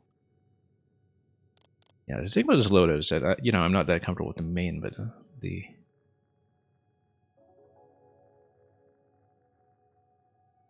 sub is really nice. Let's go dualies. So it is with Curling Bomb and Reef Slider, okay. Let's just keep that in mind and go for another pass. We were so close. I feel like maybe one last phase would have done it. Just got knocked way out of position.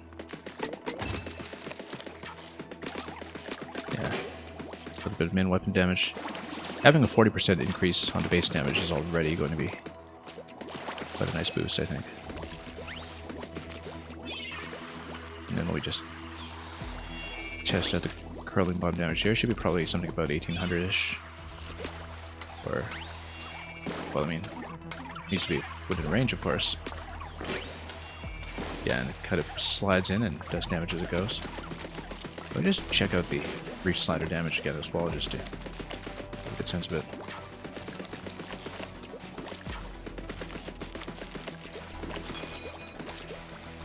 Well, if we did as well as the last run with a weapon, then generally not that comfortable with. I think we're in good shape. 30-80 if you're right in the last zone. I like it. Let's go.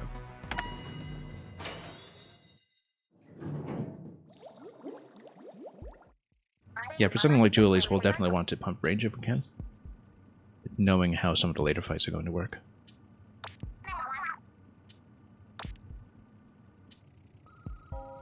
Bombing shots is probably pretty good as well. Splash radius, damage and turfing by explosions. Yeah, I mean, if we build towards, you know, Pro with Inkmine, that's pretty good too. And in general, let's try to snack some cash from the early floors.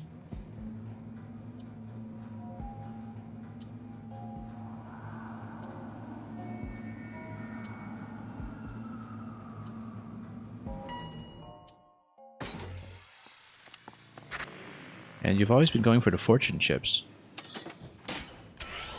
Welcome to Mission Adversary. I just died to the final boss. Just now when I was playing Charger, I had a really deep run with Charger, and we died to the boss at the very end.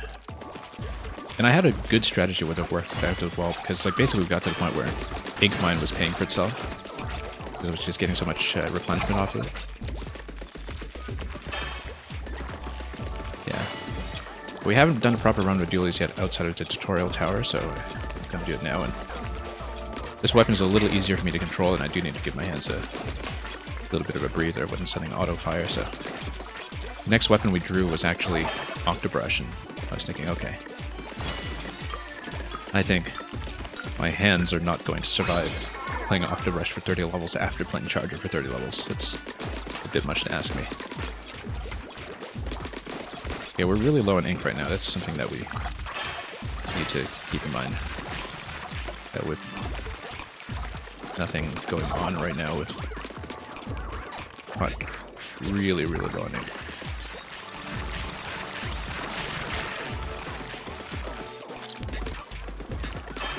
There we go. Yeah. Feel so much weaker now. That are just kind of back to the base stats. Oh, particularly when it comes to ink consumption. Speaking of which, let's just go reach slider and be done with it. Kick this around a little bit.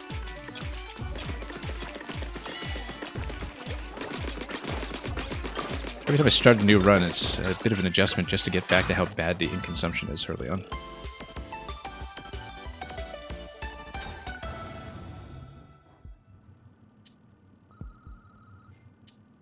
Okay, let's keep going. Drone ink mine, we'll get that right away, and then we get to play with it. Because rush attack isn't something that's be useful right now. Yeah, we haven't played with drone ink mine yet. This is going to be a new chip. We'll get to see it. We'll get to build around the explosion right away.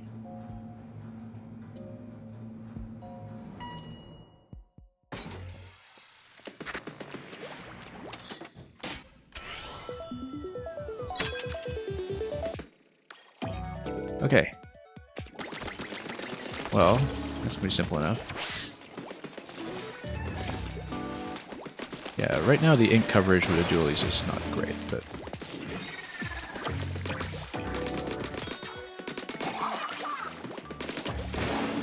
just burst through here.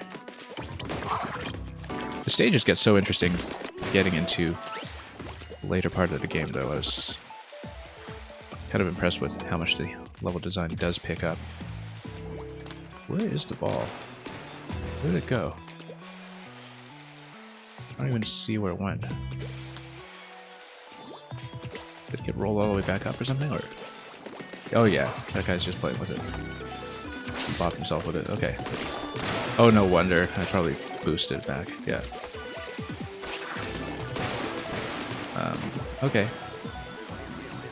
I love how the ball rolling often just solves itself. You blow up enough stuff and it'll just solve the problem for you. That's how we managed to scrape by some of the floors in the previous run. Okay, we really do need to get our ink problem together, though. Movement speed is always great, but I think we actually do want main range. Or we just build around drone battery everywhere, but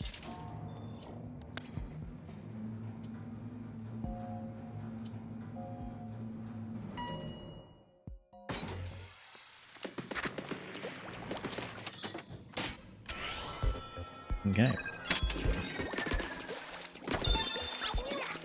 Get some armor going. And then actually getting the dualies focus shot for once, which I tend to underuse on the best of days. 16 seconds as a new record on the pyramid.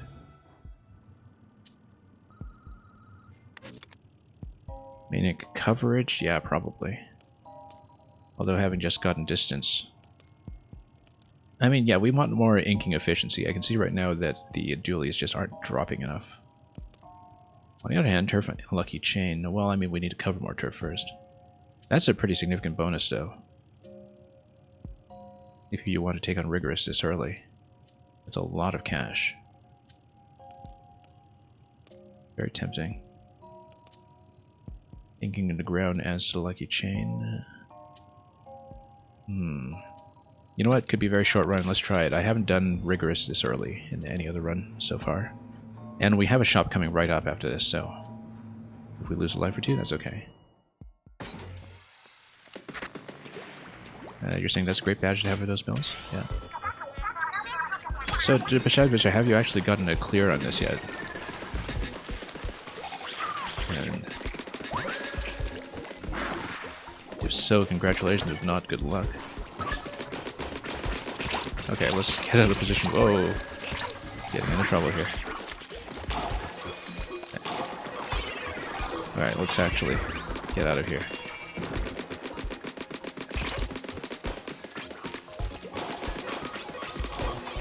Okay. Breach slider is going to solve that. There we go. One down. Okay, it's not too bad so far. These guys are pretty big targets, so I don't necessarily even need to use the dually fire. Well, we're in trouble. Let's just get out. Just get out. Get out. Get the armor back.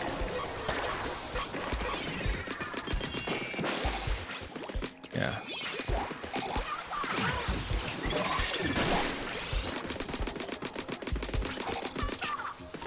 Yep. Let's just get out. Okay. Just need to get out of here. Nope. Nope. One down. You think you got 5 clears, but you've been playing very extensively. Yeah. I have not gotten my first one yet. We just had our best attempt for this one when, as I said, I did die on a boss, so. But then Charger is generally one of my worst weapons. The fact that we got that far was very nice. Okay, we just don't have enough mobility right now to be doing this. Or enough ink. Come on. No. Oh, we're gonna die. We're gonna die. Okay.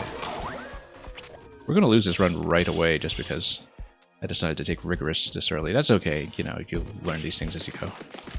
We're not even going to get the 4-5 bonus this time, actually, if we don't make it 4-5. Okay.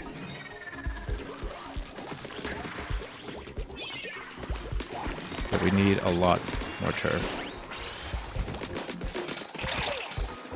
Yeah, we need more escape routes first. Just build up escape routes.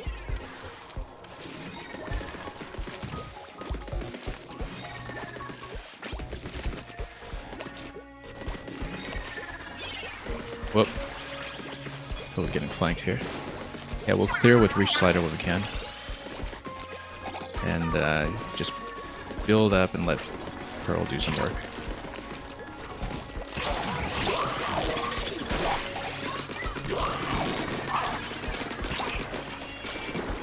Whoa, no, this is going to be a problem again. Can I switch out of this? Nope. Oh, we're getting wiped. No, that's it, that's it. Can't see a thing. Can't see a thing. That's the end of that run. Learning for early Rigorous is quite important as well. Yeah, yeah. The thing is, I'm way underpowered for doing Rigorous on floor 4. So we're not even going to get the floor 5 bonus this time. This has been my worst run in a while, but it's the earliest we've ever taken Rigorous. So we'll just hop right back in with the dualies, and it's a learning experience. A learning experience that's going to give me almost nothing to work with.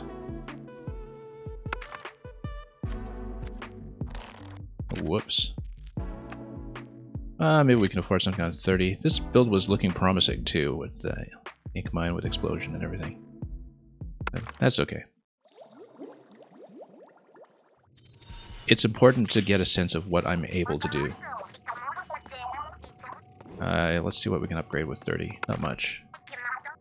I don't think. Double chip rate? Maybe. Turf charge. Yeah, you actually need the color chip for that, though.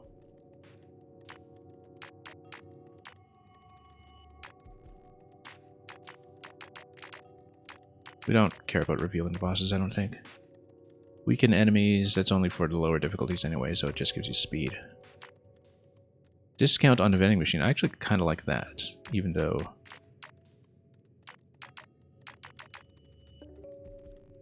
Yeah, I mean, we're not spending this on anything else. We could just bank it for now, but... I think vending machine discount is actually going to be useful, so let's give ourselves a bit more flexibility to take easier content if we need.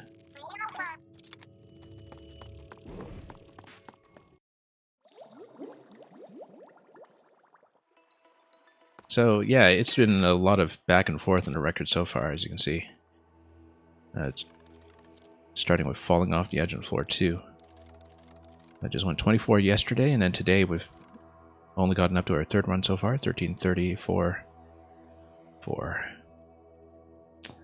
Let's do it again, and let's do better.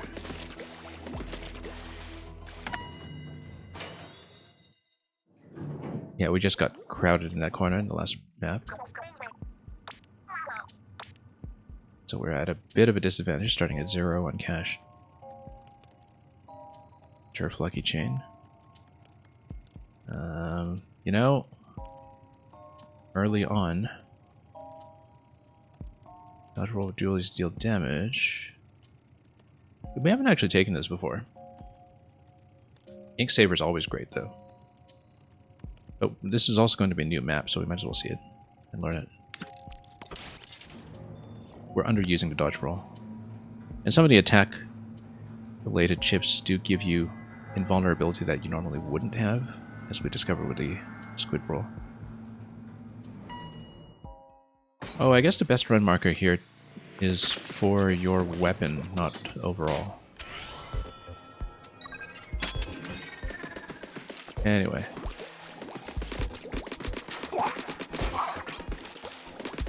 Yeah, you can actually just run around and gives you a pretty strong incentive to dodge roll everywhere if you want. Especially if you're out of ink, you can use dodge roll to do a bit of additional damage. Assuming that you have it available. We've got no ink. We need main saber pretty soon, I think, just to make things playable.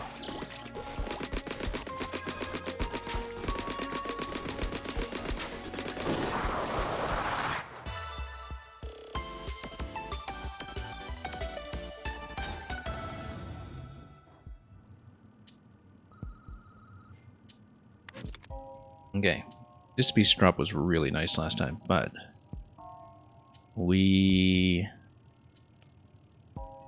want ink attack. Yeah, right now the dualies are much less ink efficient than I had hoped, but I guess that's because we've got nothing plugged in yet, and you know, we can't expect things to work as well as they did in 420 something with the other weapons. Okay, what even is this map? Oh, this is the tower. Yeah. Yeah, actually, the dodge roll is quite good for some of the lighter enemies. Where's my tower? Where even is that thing? There it is. Not tower, beacon, whatever. Whatever we call it.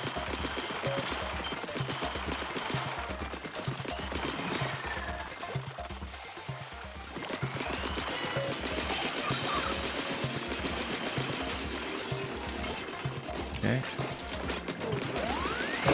Let's just go reach slide on this. This piece is good.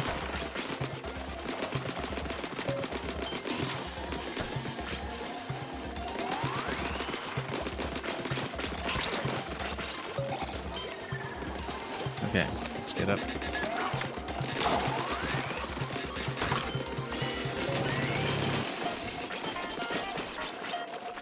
I'm running out of ink so quickly.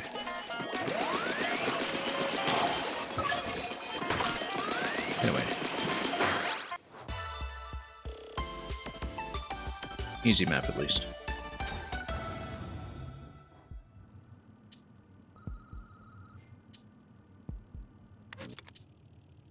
Special charge up for the reslider. I guess that's not bad.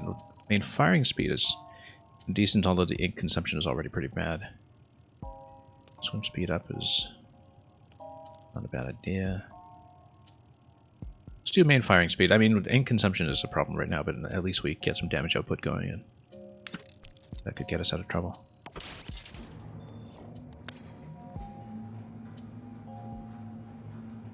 I think I might not even have taken this one before. In fact.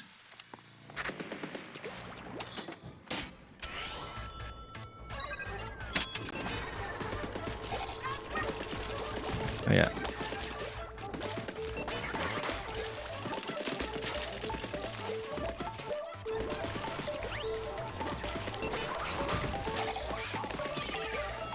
We gotta actually use curling bomb from time to time.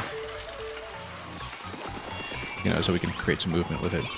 I don't tend to play curling bomb multiplayer very much at all, so I'm not really in the habit of using it for mobility the way that players are kind of supposed to. Just not something we've really had a lot of practice with, despite having seen it from opposing players often enough.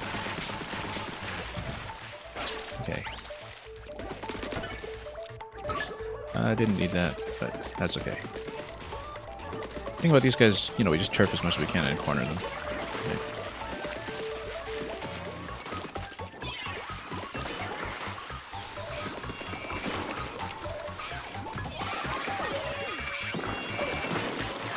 I'll just trail them a little bit. There we go. Stick them in the corner and take them out.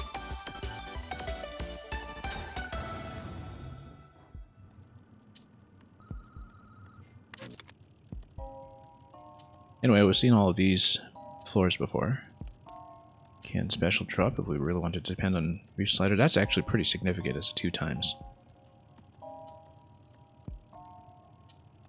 And then you can kind of get reach slider out and use it as ink replenishment much of the time. Although stacking attack sizes kind of nice as well. No, we hardly ever see 2 times. Let's just do this one.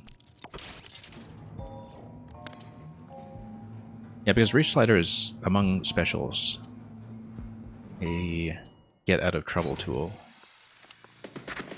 And perhaps a better one than a lot of other ones. Okay. Okay. And we hardly ever glide anyway, so... Okay, as long as we take this... Yeah, it's basically 7 times frequency on the canned specials. I think we're going to like that.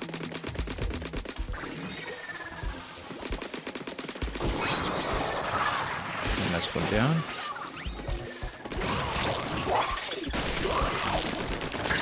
Whoa. Damage already. Let's get out. Again, yeah, using curling bomb as an escape. We need to develop that habit. Whoa. And totally running out of ink if we do that. Bad idea. Okay, let's push those out of the way.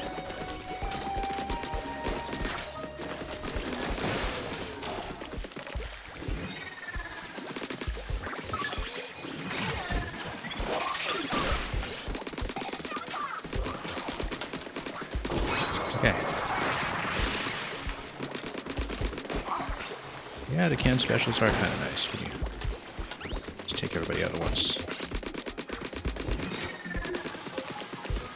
I always have to remember that there is a fair bit of ink consumption on the dodge roll as well. You'd think I'd know that. I played so much Julie back in Splatoon 2. I think it was my main option in ranked back in 2. I haven't played as much of it in 3 though. But yeah.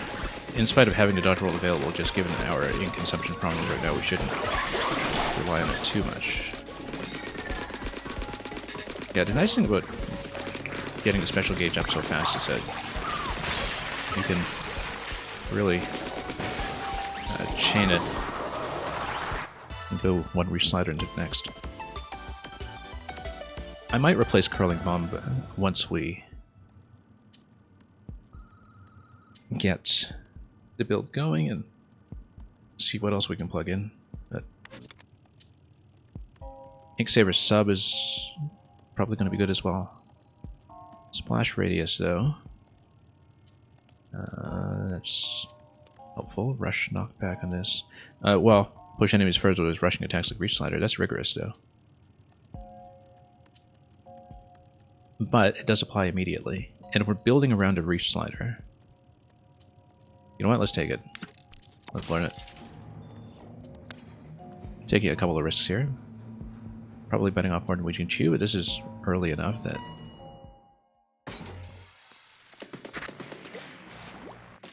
I kind of like the idea of building heavily around a Reach Slider now that we've started to see this come together a bit. Now we do need to watch over the sprinkler a bit, and we do need to use ink lines, I think, in order for this map to work at all.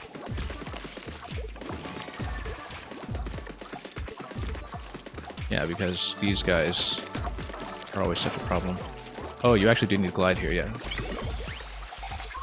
Yeah, okay, that's the thing that makes this map tricky, is that you do need to follow the right ink lines or know how to glide. Do we know how to glide? Not really. But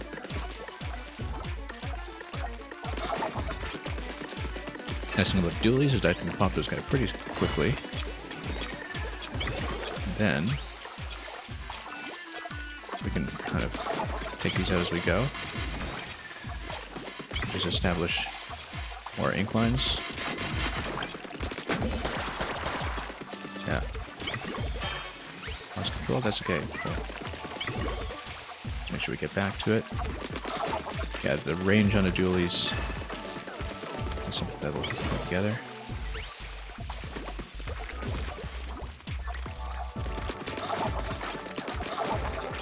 Yeah, right now Reach Slider surprisingly isn't actually that relevant to this map so far, just because they're just not the kind of enemies that benefit exactly, but really missing that ink mine from our charger build. On the other hand, Reach Slider does get you a quick kill there, and time is of the essence when dealing with the sprinklers. Like we're about to do on the other end. Or are we?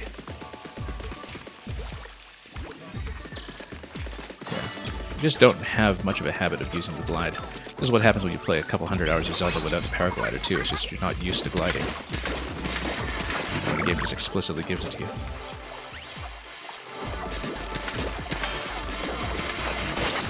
Oh. Didn't expect to get hit so hard here. We're losing a bit of speed here until we replenish. Okay, let's just contain some of this and then... Yeah, we need to contain the situation first, then go for sprinklers. And the turfing will get me up to Reach Slider when I can. Remaining 27, I think we'll settle in and we'll do this. It's not as bad as the other rigorous one earlier, by any means. Oh. Fortunately, Curling Bomb has no reach up there whatsoever. But Reach Slider is going to do well.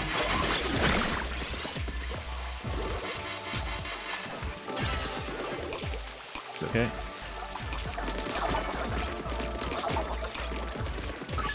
We'll just get the special back up as soon as we're able.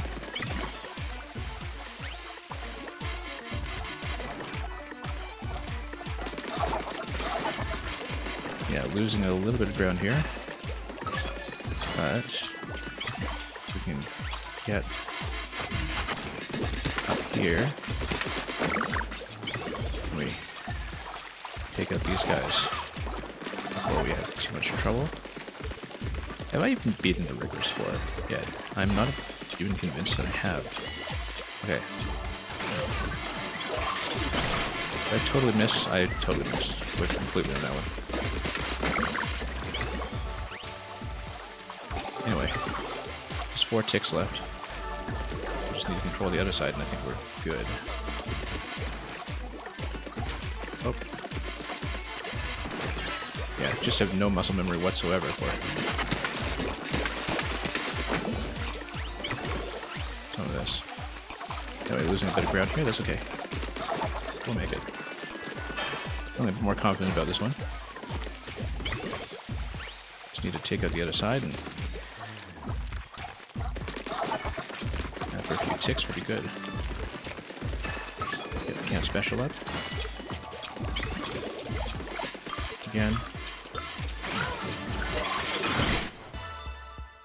Right as we burst into that, that's 5 down. Okay. Rush knockback with a reach slider, I quite like that. Not that the knockback did anything here, because the reach slider would just go straight for the kill on those guys that are towering, but at least reach slider would actually be able to clear some space if you need to get out of trouble.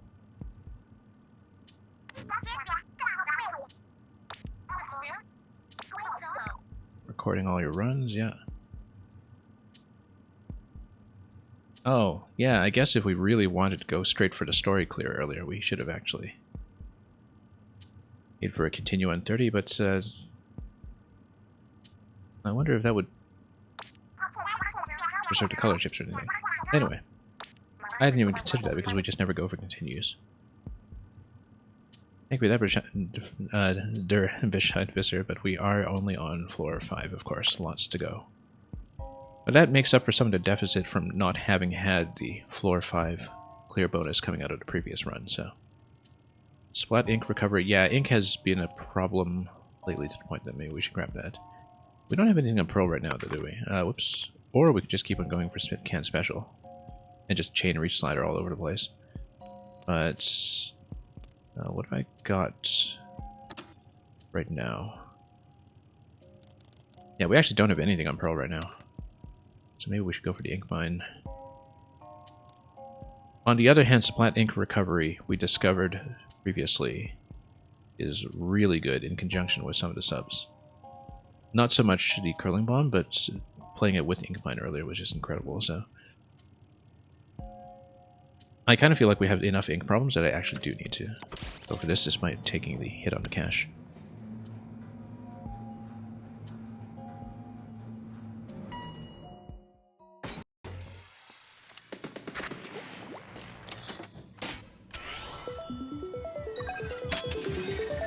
Okay, yeah, we can just burst these right away, I think. Just push the ball up to the center. Oh. Are they all going to the same point? No, they're not. Of course not. Then, let's move it to the corner. The thing about ball rolling is I've got a really nice amount of control with the dualies that I don't with many of the other weapons, which is nice. And then, yeah, we can just burst up initially. That totally overshoots. No, it doesn't. It'll get... Oh, no, this guy's gonna knock it out. Alright. Fine, then. Let's push you up in the center. Yeah, if he's not in the way, then, you know, just launching the ball totally just dunks it in a position immediately.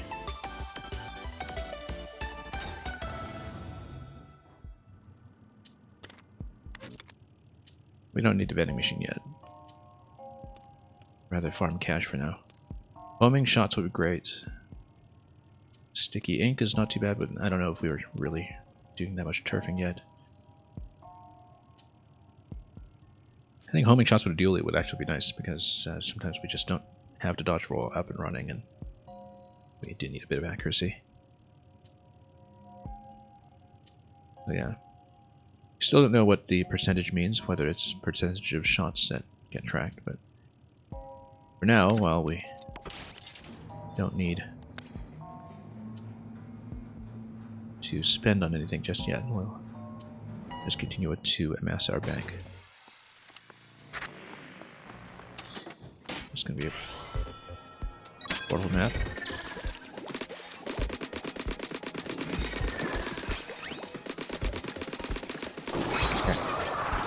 Yeah, nice thing about dualies is they do take those out accurately and quickly. Okay, we need to get out of here before we get into trouble.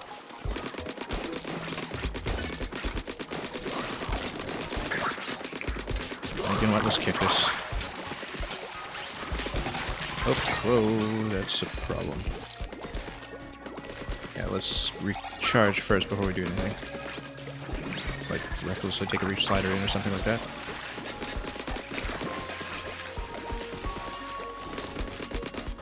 Oh.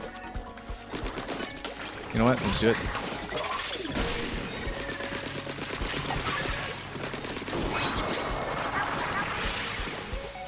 Kick it.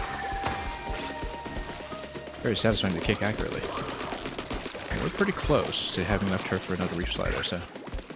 Indeed. Let's just kick this guy.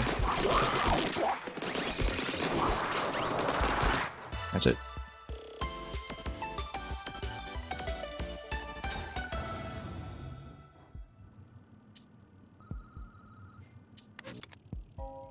More vending machines we don't need yet. Lucky chain, I mean, we've actually never gotten lucky chain up to 20 before. I feel like that's a good idea. Armor drop is also great. I want to do zones. That's going to be on a new stage too, so... Or at least, yeah, an unknown stage.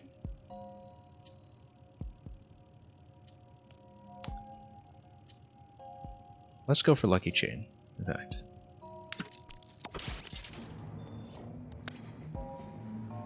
We've probably been underrating the chain mechanic in terms of not really planning around it.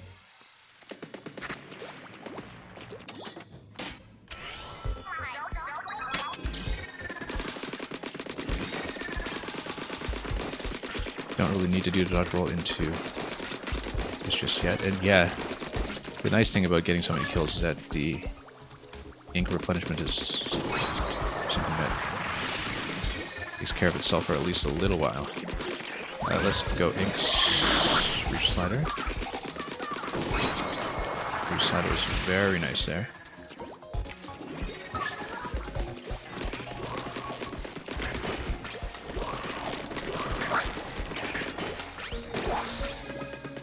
I think it gets more turfing done so we can really get moving on this. That's it. Nice and quick.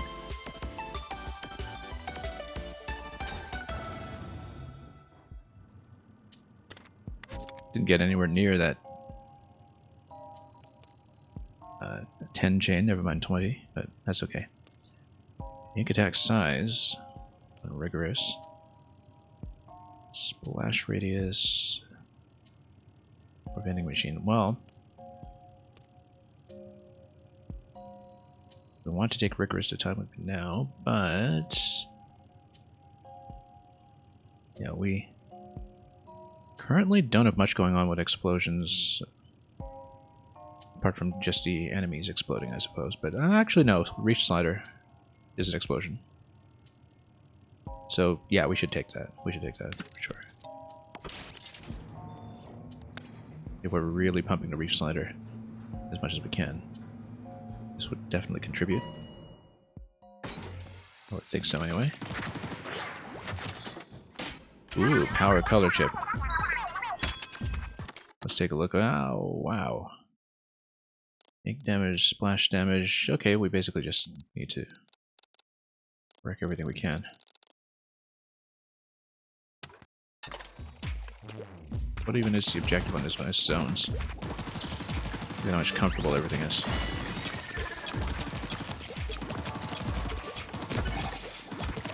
Well.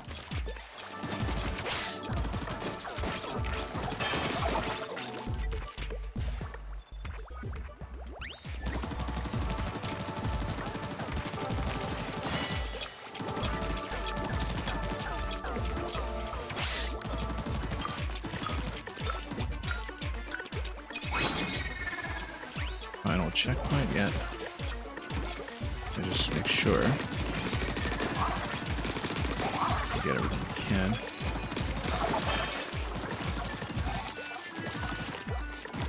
Yeah, very lucky bonus here.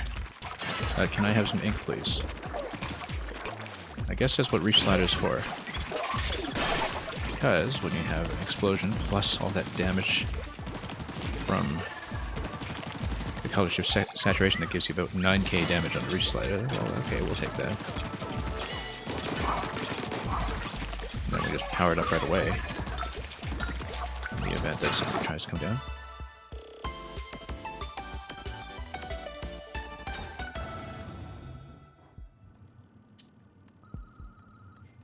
Alright. Let's keep going. Boss time. And feeling like we're in a pretty comfortable position. Especially once we started to get some of the ink replenishment going. And it's going to be the group fight once again, which... honestly, I think it is one of the easier ones. But of course, we've been doing this from longer range recently. We fought these guys with Slosher, we fought them with Charger. Oh, there's a lot of armor that's available instantly. Yeah, whoops. Let's just turf as much as we can. Just to cover a bit of a map. I mean, surely we know how to play this. Oh, curling bomb there. Okay, here we go. Now, you would think a reach slider is more effective against the eye than it is against people, so... the explosion bonus, that's actually very spacious. And we just have a wave of 4. It's a bit of a different distribution in terms of the wave number when it comes to fighting them at level 20. Whoa, that was a bit of a problem. Should actually get armored up. We do have Reach Slider at this point, though. Just need to get out of here for a moment. Okay. Whoa. Just get out, get out.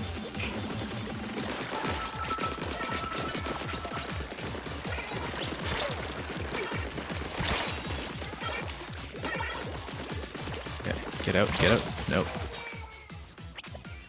That was very unfortunate. First time taking the death on these guys. Got a bit stuck. Should have done the curling bomb turf for that one. Oh, and it actually only checkpoints for each set, so you do need to take a 4 again. Okay. Am I taking a hit already? Yeah, no, I got completely stuck there. This is a terrible way to go. Yeah, I guess previously the way I was playing against these guys was just completely outranging them, but I think we just wanted to turf it a little bit and go for Reach Slider. Yeah, I didn't expect that we would take this bad a hit, but that's okay. We've got enough cash that we can replenish at the shop afterwards, and we've got a bit of a buffer for disasters like this one. We're just low on ink. To not get trapped by the splat bombs. Just escape on the ink lines if necessary, and just get some more turfing done until we grab some more armor. Whoa.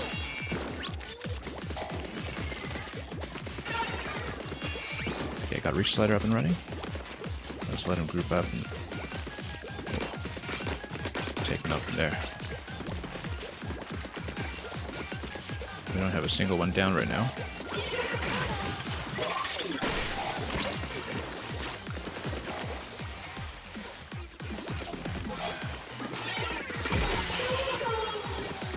It's funny, the weapons that I know how to play in multiplayer are the ones that I've been doing the worst with consistently.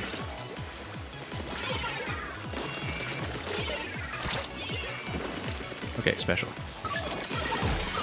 Okay, let's 2 down. I should probably go Reach Slider against this one. Flank. Alright, now let's not mess it up. Yeah, too bad. This is actually a pretty significant hit to my bank. To basically shop as soon as possible out of this level. I previously just didn't have issues. Okay, that's alright. Here we go. Wipe out. How did I do Charger so far? You're at stage 1 and you're already done. Yeah, the thing about Charger is... you see, my best run so far was Charger and Slosher.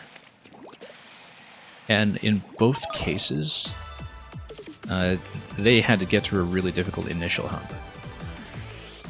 They were tricky early.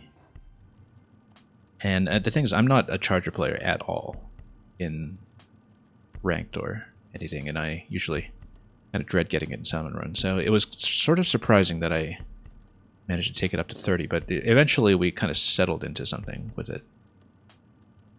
And had a couple of fortunate points along the way with my build, especially once I got ink mine into a good position when it came to ink consumption. Because then I could use that to get out of trouble pretty consistently. And, you know, if we'd actually just stuck to that strategy, I would have cleared the boss, but we slipped up a bit. Anyway, we need to shop. We need to get lives back in order here. Although Ink Saver Sub and Ink Bottle Dropper are looking pretty good right now, but no, we need to shop, so...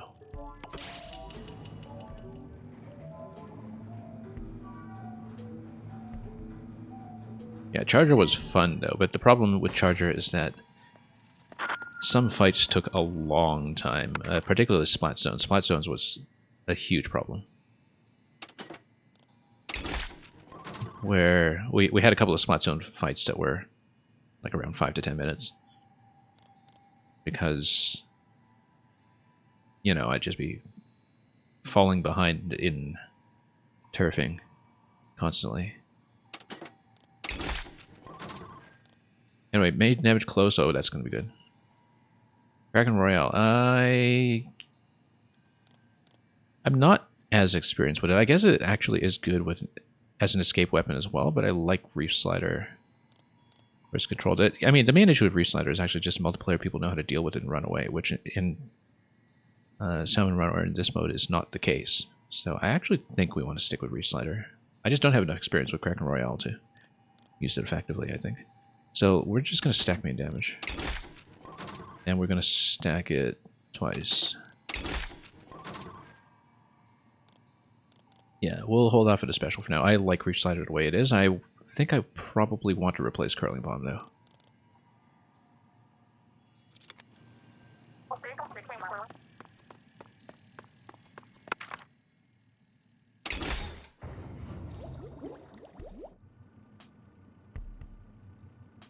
Okay. Main Piercing, I like that. Surprisingly, we didn't get Piercing when I played Charger. Now, currently we don't really have anything on Pearl, though. And we need to get something on her. Because right now she's just not doing anything. So I think we actually do want bombs going. On the other hand, this one has a bonus. Main Piercing, though, that is very tempting. No, we need some support. Because we're just not using Pearl at all at the moment.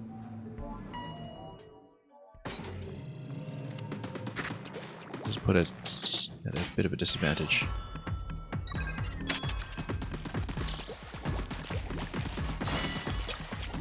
Okay, is this the only zone I need? Yeah, oh right, because it's a switchback. Which means we need to turf this and defend the high ground. The sprinkler is usually the biggest problem with the Splat Zones maps. Because if it gets into position, you just lose the whole zone almost instantly.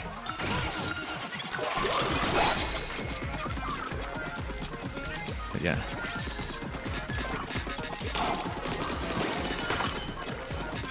Knock at the ball, get a disc. Oop.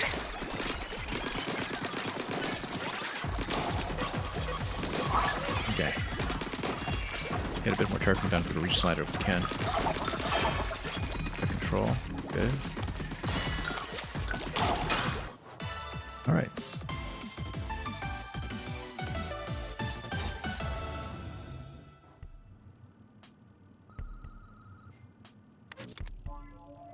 Ink Saver main is good.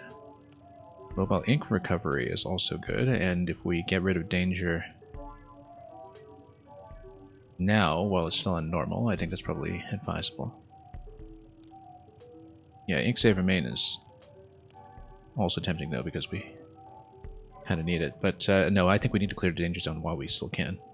And mobile ink recovery is kind of neatly attractive as well. Let's go for it. We might regret it afterwards. I've found that, as with taking rigorous floors, that taking danger floors voluntarily has caused problems, but having one spawn this early in the run, I think, means that I do need to address it. Arpeggio barrage. That's okay, we'll just try to get the objective quickly. Oh yeah, okay, I see.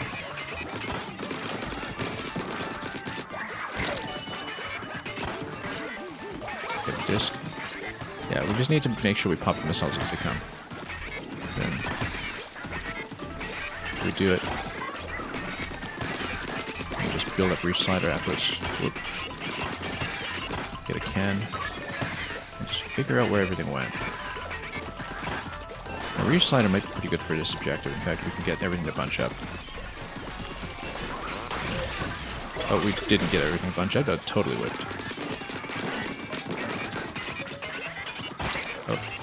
Oh, no, that's a problem. Okay. That's okay. We can reload here. I think I died yesterday to a run where I had a danger floor fairly late, and our Arpeggio Barrage was actually stacked in something else, like, you know, more dangerous basic enemies or something. That was a huge problem. Reef slider, please. Okay. Whoop. Nope, no. Failed to run away. Yeah, that was a bad position. Reef slider momentarily got me out of trouble, but not enough trouble. How much trouble? Loads of trouble. Okay. Yeah, that was all there was to the objective. Too bad about that one life we lost there, but that's okay. We'll just shop a bit later. At least we defused a danger. That's important. Knockback normal. Actually, on dualies, this might be really, really good. Given that we have a pretty frequent shot. And that's... we don't want to get crowded. Let's do it.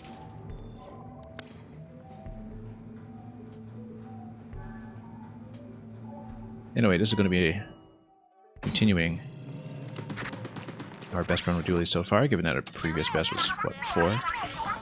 No specials? Okay. I mean, I guess we built all around the reef slider, but we'll try to do with that. It's up to using 3. So we try to avoid using special. But if we really do need to get out of trouble, we can. Just, you lose 60 per activation. Yeah, we'll just try to play a bit of keep away here. You're on half of Moray Towers. I keep thinking of this map as that. A little bit difficult to chase without Reef Slider, but... actually... yeah, this guy... okay, good. 2 down. Oh, that's a problem. Okay, Reef Slider. Nope, too late. Too late. And actually, it counted as an activation, so I even lost a third of the bonus for doing that. So I was trying to go Reef Slider at the very last minute to take that out. Now, landing on top of that guy helps quite a bit. Okay, just missile launcher. Oh, no, get out. No. Are we dead? We're dead. That did not go well.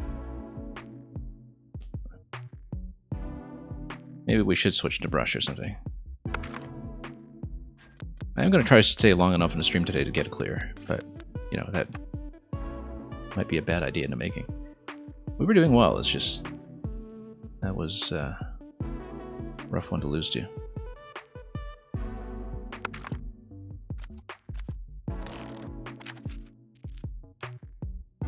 Yeah, the dually actually does run into more problems than I anticipated. Maybe we'll switch to Brella so we can at least try to get a key out to Brella. Even though I previously kind of struggled with it, but I think all the weapons feel a little bit awkward in the early floors. And that's just how the game is structured.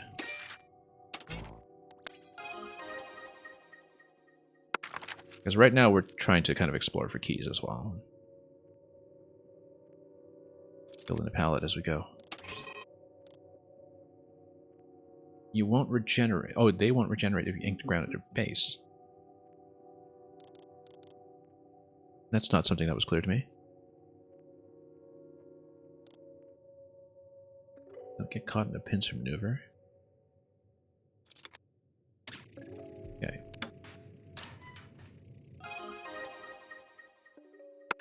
Oh, we can read more of Marina's diary for the moment.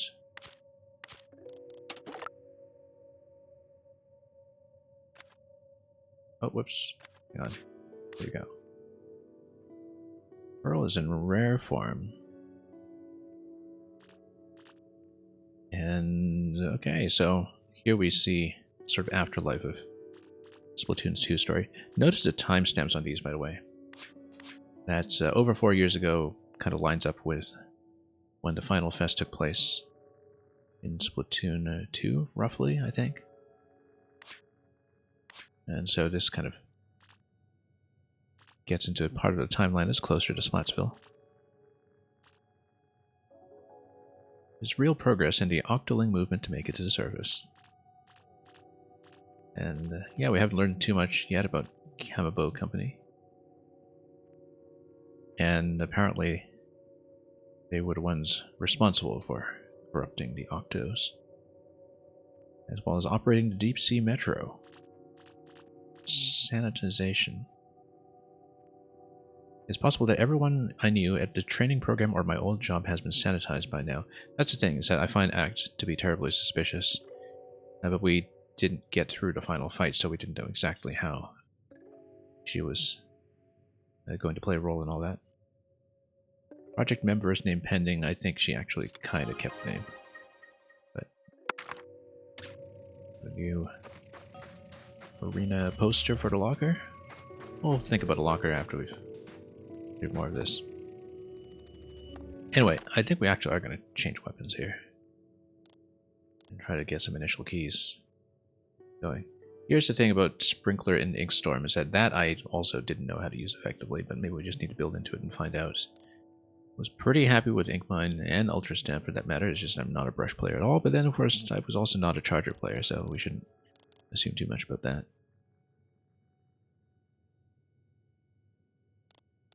Maybe we'll go brush.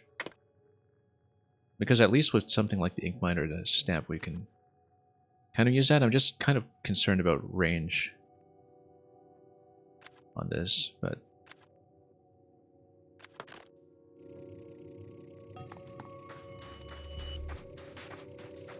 Well, you know what? Let's test it out in the lobby for a moment. Oh no, you know what? Let's get some upgrades off Marina for a moment.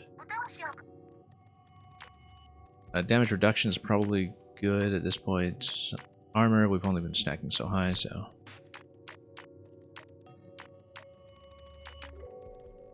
Broken armor speed is always good. You know, it's pretty incremental at this point, but... that's still better for getting one out of trouble. Armor recovery, I think, is actually best. Because, yeah, in terms of the gain that you get from it, you know, that's been the main issue, I think, is just armor recovery. Often being a little too slow for me to work with. That would leave me 20 afterwards, which I can't really spend on anything. Except vending machine reset if we want that. But...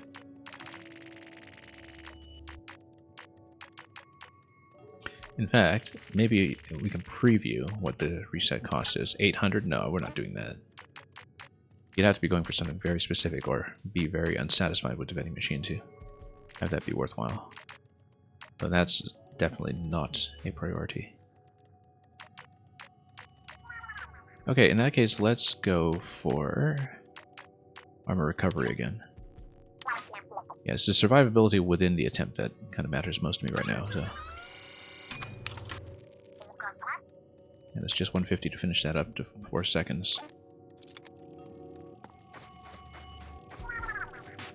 Yeah, that's still going to be highly beneficial.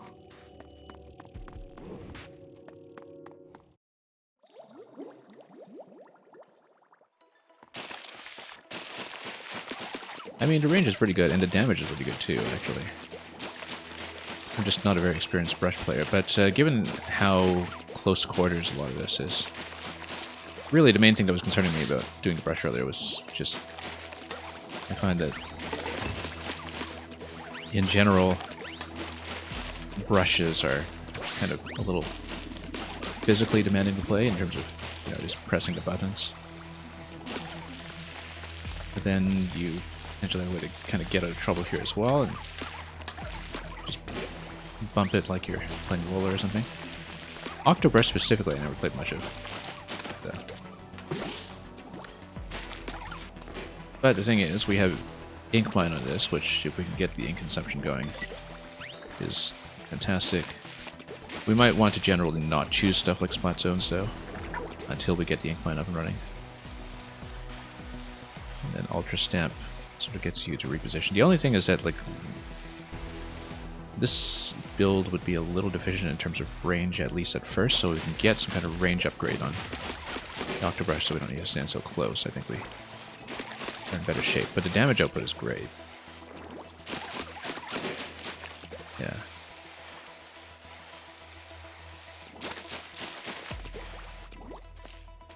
Well, what I am going to do, I think, I will play this. But before we play this, I am going to take just a moment here to take a bit of a water stop, and we'll come back in just a few minutes and then we'll continue. It's potentially a long run sometimes if it goes really well. I think the 30 floor run that we had earlier took about an hour and a half. And so, actually maybe more than that looking at the timestamps here. It was about a 2-hour run. So if we're going to do that, I'd better take a brief minute first and just figure out what we want to look at in the meantime. Yeah, let's just put this up for the time being. Okay, so I will be right back in just a few minutes.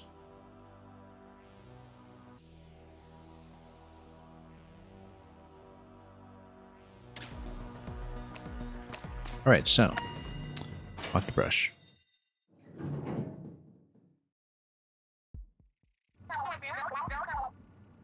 We'll climb this spire as many times as it takes. Well, we were doing so well just a few runs ago. Yeah, Dually wasn't nearly as comfortable as I expected it to be for something that is technically a weapon class I like.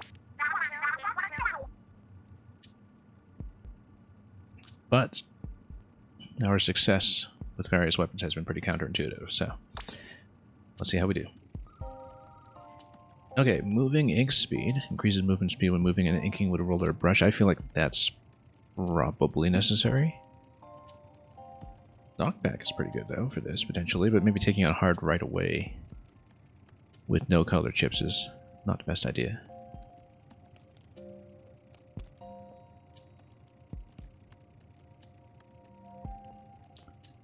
Let's go for moving ink speed.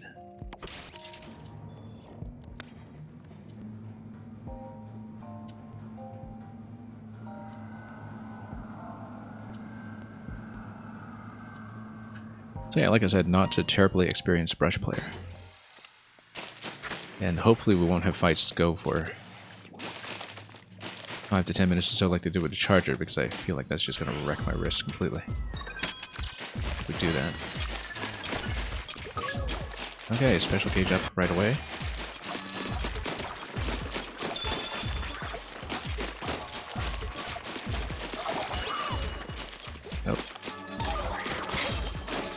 Did we lose some armor here already? You know what? Let's just stamp it.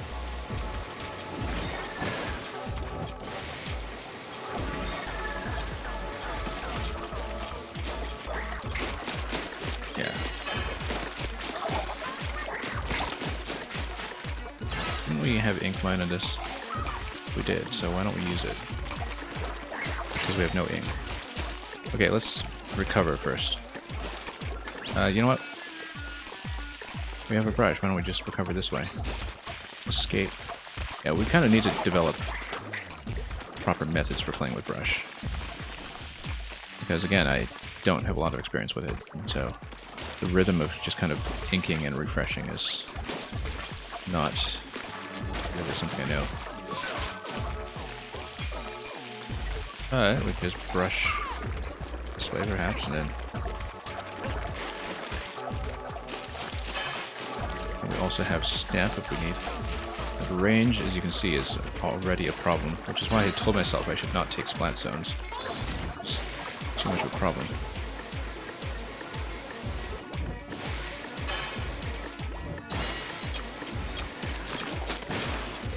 Burst that as much as possible.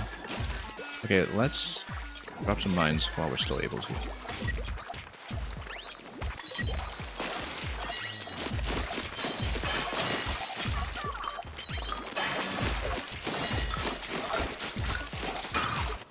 Okay, much better. Surprising amount of trouble for floor 1. But again, splat zones, probably not what I should be taking generally, but we'll try to keep that in mind. Yeah, I'm not used to doing a lot of short-range play. Lucky chain window, I like that. Run speed up, though. For brush, that seems pretty good, but it's kind of similar to moving ink speed, I guess. If we want to really pump this up. Yeah, let's go for Lucky Chain. And see how well we do with the chase. Nice thing about brush, though, is that as long as I have ink available, I can get through enemy ink. Which is sometimes a problem, I find. And of course, once we get the ink replenishment on the ink mine, that would be much better as well. Okay. Where is my other one? There we go. Whoa, nearly got into a great deal of trouble here. Yeah, sometimes you just need to run a little bit. We definitely want some kind of mobility recharge on this, I think, when it comes to it.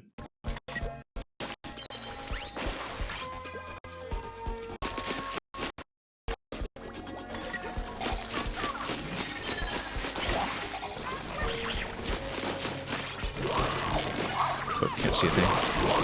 Get out, get out. No, no, just got totally stuck with no ink. Okay, so I don't know how to play brush. Let's get down here and try again.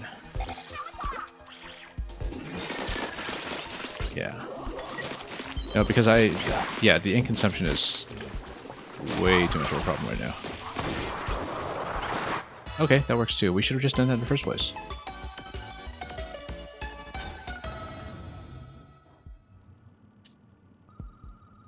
Yeah, we should have just seen that in the first place as an option.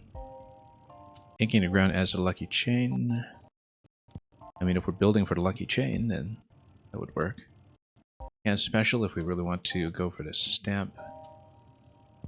And actually, given some of the issues we've been having so far, run speed up might be the way to go. On the other hand, inking the ground with lucky chain, let's actually try with brush just to see how it synergizes. I'd like to see it. Because we can get turfing to sort of provide some refreshing by itself. And just refill the ink that way. Okay. Now what's the objective here? The portals.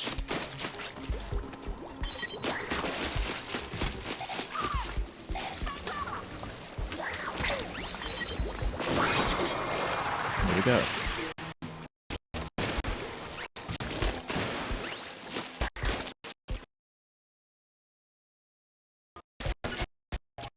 Okay, oh, we actually... You know what, we can just try to beat it with a stamp, and okay, that works. We need to, you know, get in the correct position to do so.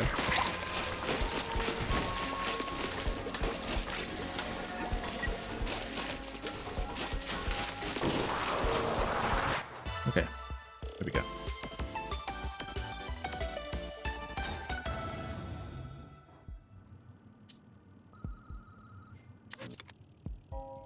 Main ink coverage. Brush ink coverage. Yeah, let's just keep building the brush, I guess. Rush knockback, though. I guess if we're pushing into the enemy, which, again, is something I'm not very accustomed to with brush play.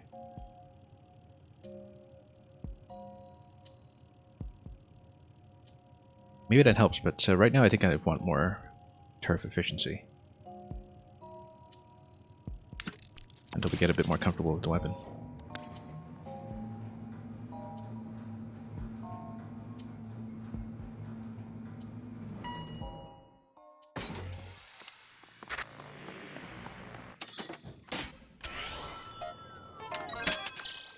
Okay.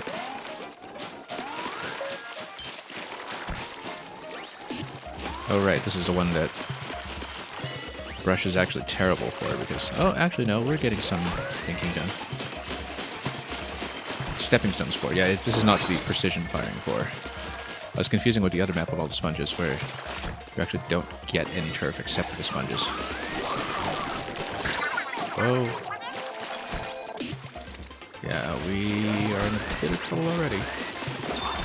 Luckily, 6 seconds on the armor break has helped out a bit here. Just focus on the objective and just ignore everything else, and that'll be clear.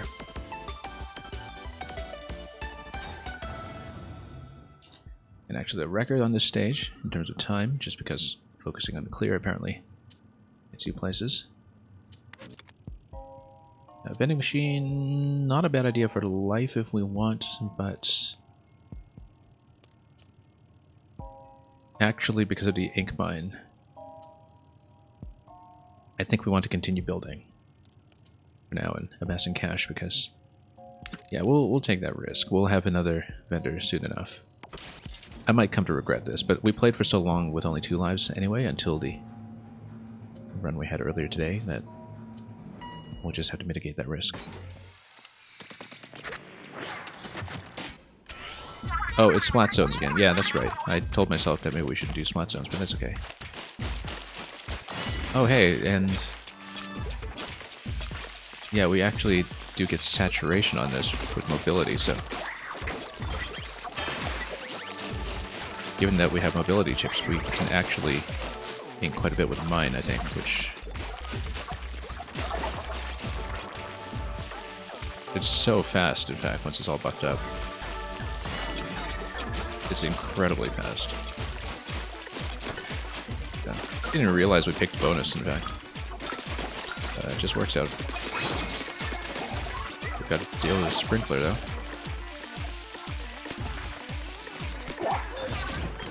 Just stamp these guys. Oh.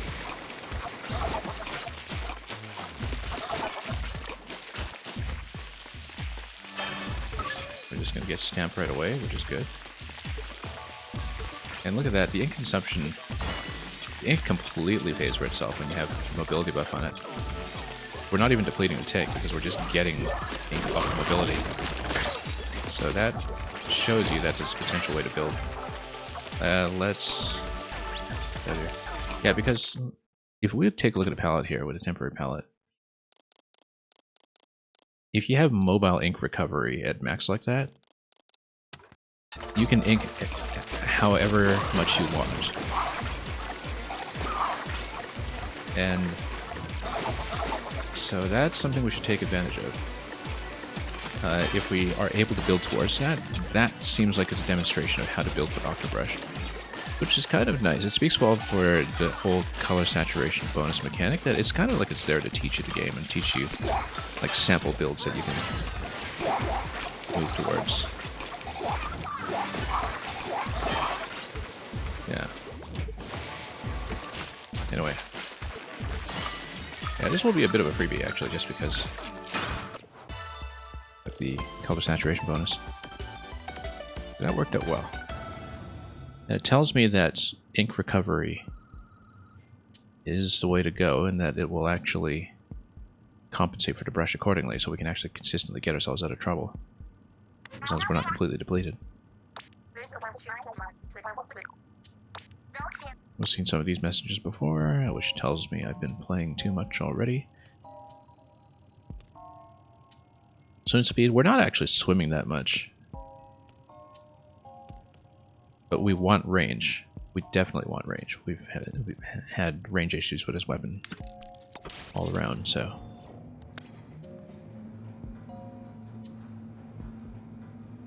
Let's go for that. Let's remember we're still on 2 lives.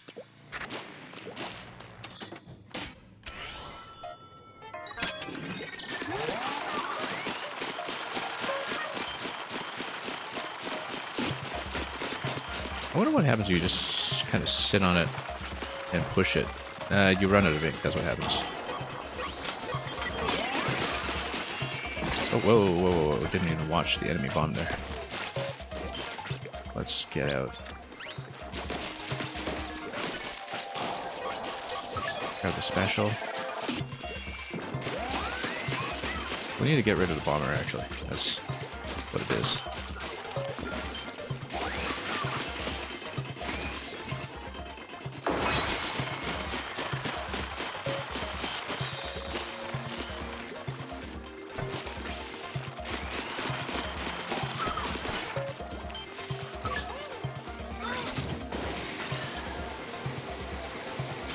And then just stomp what we can.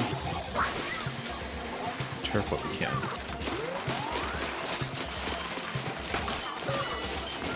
Okay. And that'll work out, I think.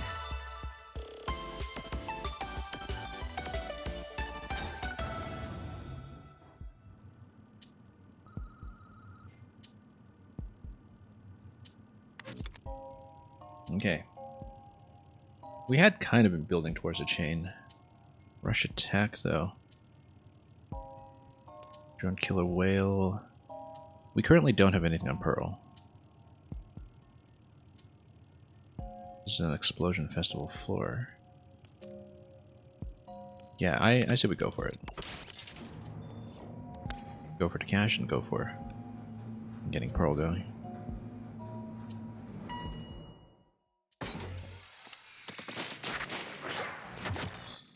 Lucky color chip saturation. Wow. Very nice. Means we can get tons of replenishment. Now, this is going to be... Wow, items everywhere. Let's make portals.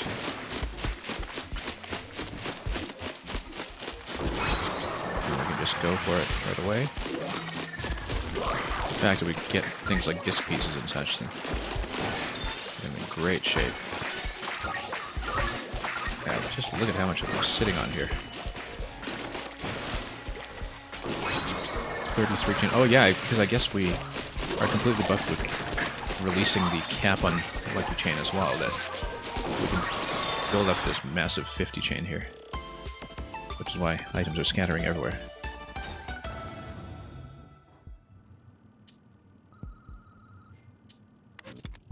Very fortunate so far. Disc piece drop. Armor drop. I mean, armor drop is generally good. Drone gauge by defeating enemies. That's also... I mean, everything's always useful, but... Let's go disc piece.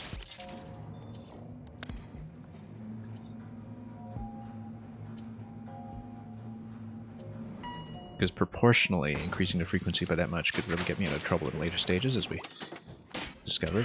I was basically ignoring the disc mechanic for the longest time, and then it actually solved so many problems for me past 420 in our previous run, so... And then, yeah, we'll just bust all this down and open up tons of space. Okay.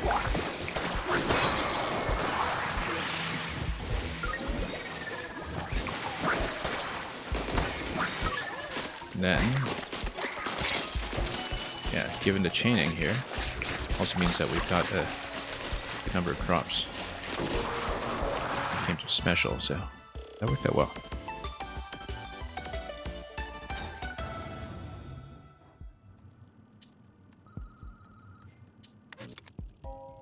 This piece drop again. You know, if we really push disc pieces, that's not something we've really taken advantage of previously, but I'd actually like to do it. I mean, you know, we've got 2 times disc piece twice in a row. When are we ever going to get that, right?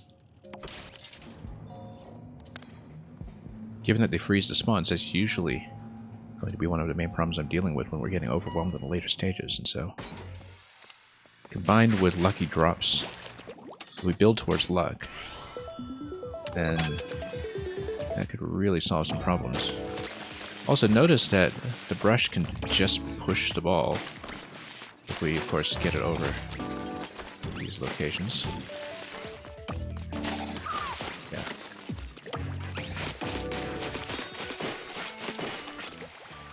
Okay. Yeah, it's better to just bat the ball, though, instead of doing a gentle push. It's not like we're playing roller or something.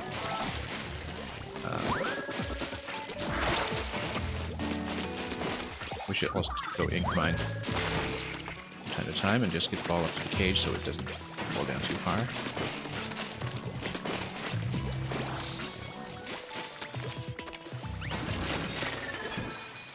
Anyway, we're going to be good. I'm actually not too worried about this one. Didn't actually end up getting disc drops, but that's more for maps that have tons of stuff on it. And the Rashad Visor, you're saying you got main usage on max and you still use way too much ink, yeah.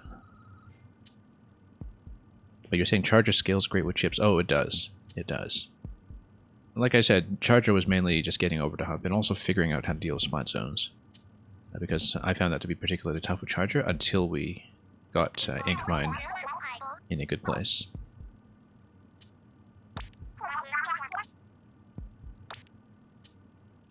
Because I absolutely loved Ink Mine in that run by the end, and kind of felt like I didn't use it enough to get through the final boss, so... Anyway, boss time. We're still on 2 lives, so we haven't been to a shop in a while, but we'll sort of hold that off until we are a little more desperate. Elusive Bounder. Okay, so, okay, playing the ball with the Octobrush, that's gonna be interesting.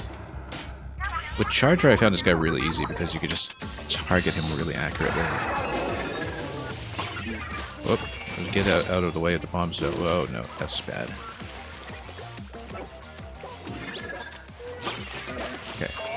Yeah, because we're standing so close, that's potentially an issue. Alright, let's not bump him. Let's not hit the bumper. Oh, he's gonna hit the bumper. That's fine.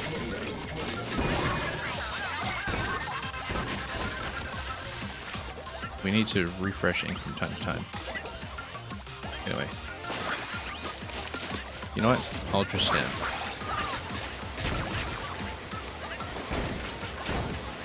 Just contain him with a stem.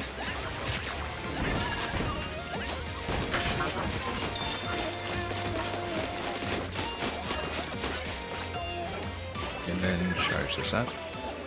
Get armor going. Try to sneak in here for the weak point.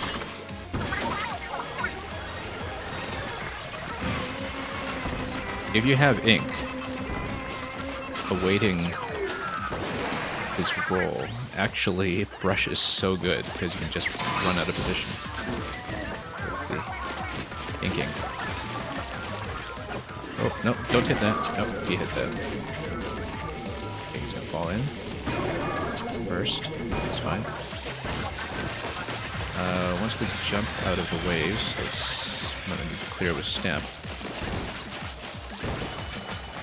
That's okay. I feel like I should save the specials to get myself out of trouble when it comes to ink. But it's hard to say. Disc pieces, let's actually take advantage of that. Once. Disc pieces, like I'm saying, we've got 5% of disc pieces, like 5 times frequency. It's something we should really use. Disc piece, there you go. And look at that. It's amazing. It's actually really, really good. Just to go for discs. Yeah, because discs saved me so many times on a Charger run once we were in the late 20s that I realized, wow, actually building towards it nice and early is a good investment. Doesn't really pay off right away simply because, you know, it's later that you see tons of drops from tons of enemies, but let's just smack. Just chase it.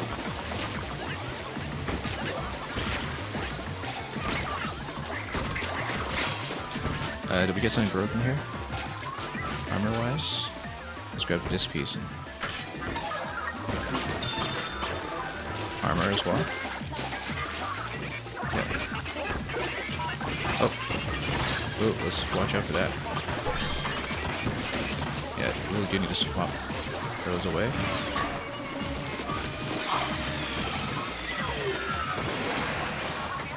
Grab this special. Now the thing is, yeah, okay. That went really well.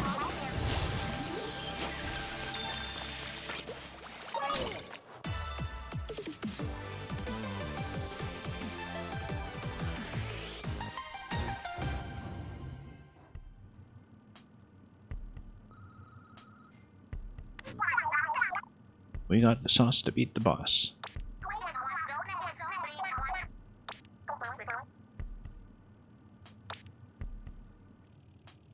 Okay. Wonder if we should risk skipping the vending machine for now on 2 lives. Ink drops, main piercing. Thing is, main piercing is really good. For the brush, the way we're playing it right now, I kind of want main piercing. We basically have a little more ink efficiency if we do that. So we're sitting on 2 lives. Hopefully we won't regret this, but yeah, because it is a guaranteed vending machine. We actually should maybe upgrade to the guaranteed machines on 15 and 25 at some point, especially on 25, just so the option is available and so we can trust that will be available if we choose to forego a machine earlier on. Then that's going to get into place. Good. Going to do tons of turfing and just push right through. Now, what's the lower position on this one? Do you see it?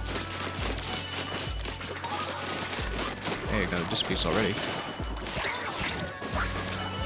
Let's just get everything out of the way.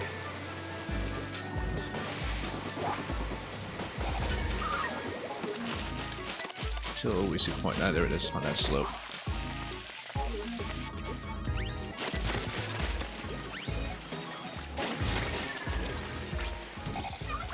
Just drop the mine. And grab a disc. And then, yeah, this is basically a free ride from here because we got a disc so early. Free ride from here, assuming we can roll the ball, which is not actually a safe assumption at all. Come on. Okay, we're going to squander that disc by totally failing to position the ball. Okay, then let's get this guy out of here then.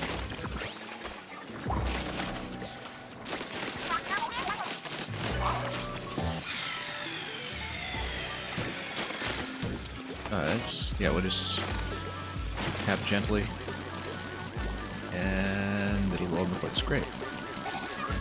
We've done that much earlier, but a clear is a clear.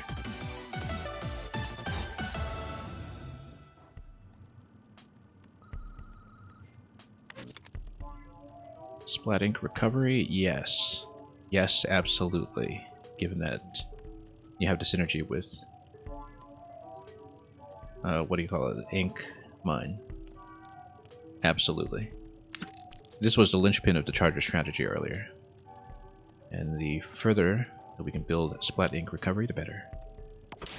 And we'll even get a bonus on it, which we'll see. On an easy floor, maybe we can actually do the bonus.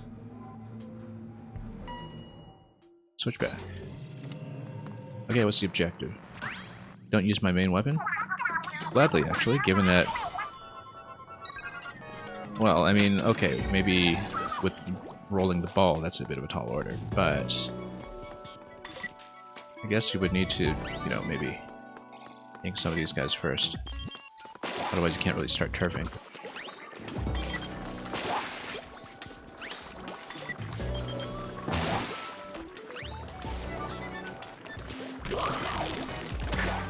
This is maybe a difficult one to do to bonus, actually.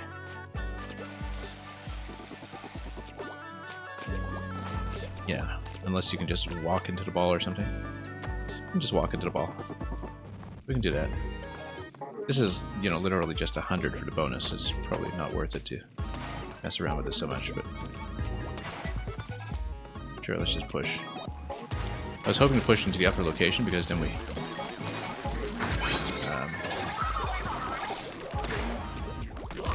and just... Look at these guys, they're all tracking the ball in the corner. Which means I need to blow them up.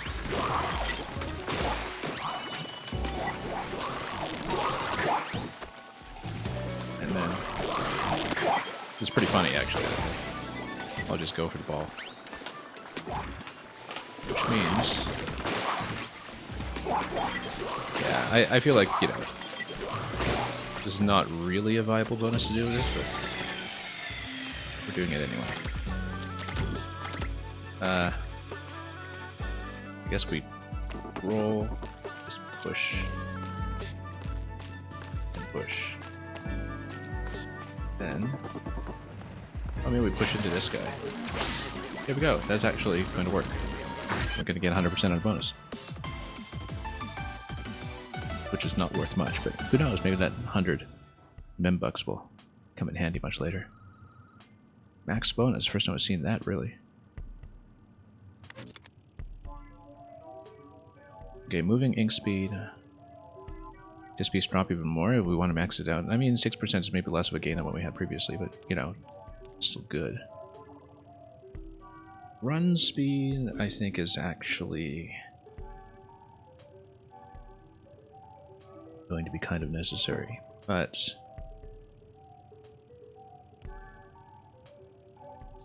Yeah. But closing portals, like, maxing out disc piece, I think, is something that could potentially be the linchpin of this run. Moving ink speed is really good, though. If we can especially combine it with like a mobility recharge later on, and I think it's actually maybe more ink efficient as well, potentially, I'm not sure. But it gets you out of trouble, which is mostly what we're doing when moving around in brush form. I think the most useful thing here is actually this one. We're doing okay on cash, so I'm not too concerned about going for the max reward. But, well, I mean, we can afford more chip cards and such later. Do I potentially want to replace... Yeah, I probably don't want to replace either ink mine or stamp, unless there's something that's really much better than stamp. But again, it's, you know, something that gets me going when it comes to movement, so this is a difficult choice, this one. Let's maximize discs. We're making this a bit of a fun run with tons of discs, so let's just do it.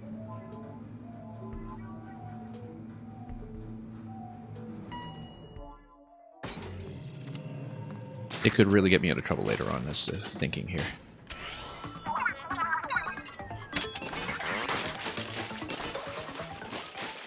Because containing enemy spawns is probably the biggest issue at a certain point in the game.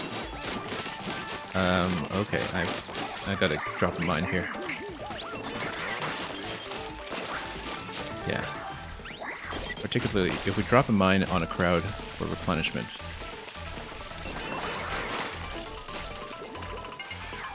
Okay, let's drop this, and that gets me ink, which is great.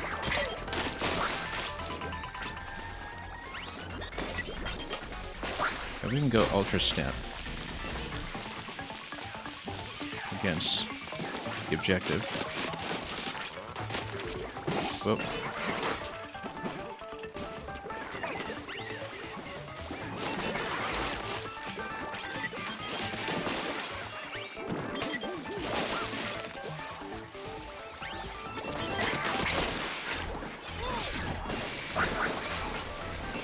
I don't know where anything went, but that's okay.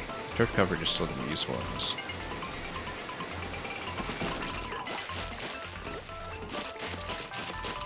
I want to go up top to scout this properly.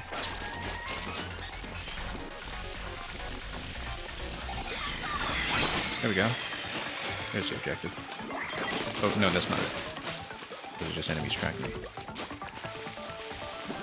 Alright. Let's see what we can do here. I'll just mine every corner and hope for the best.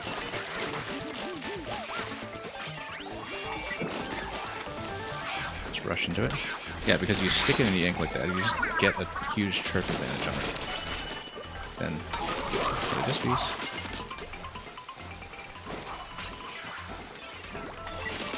Like, if you just force it to run around until you leave no turf for it to escape to, then that's a clear.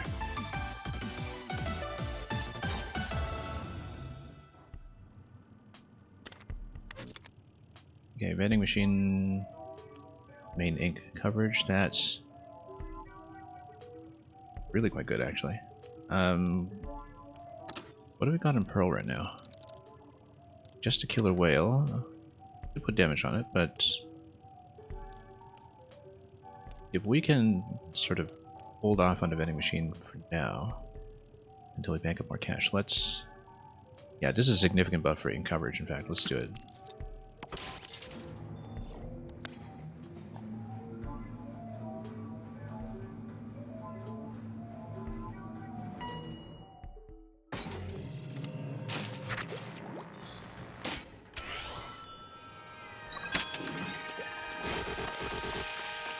Okay.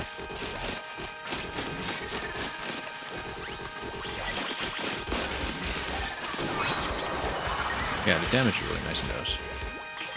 We get a disc piece right away too. We got 2 disc pieces right away, which is the kind of thing I'm going for with this build.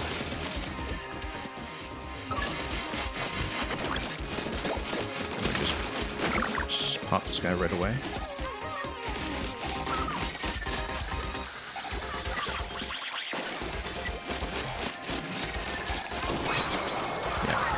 Learning how to use Ink Mine effectively with the charger run earlier, I think, really helped with this run as well in the long term. Getting high ground there is also pretty good.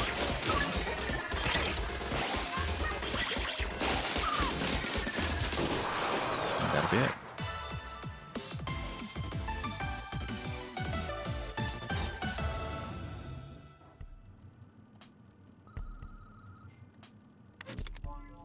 Main piercing with danger. I feel like I don't want to go danger plus hard right now just yet. Even if piercing plus 2 is pretty good.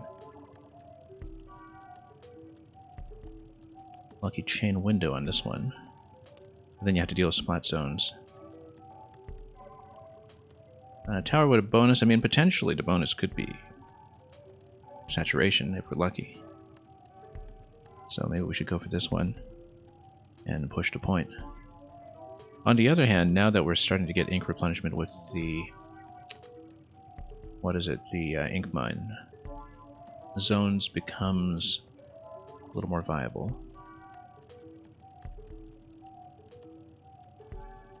Particularly because chaining to drop items like this is going to be somewhat synergistic.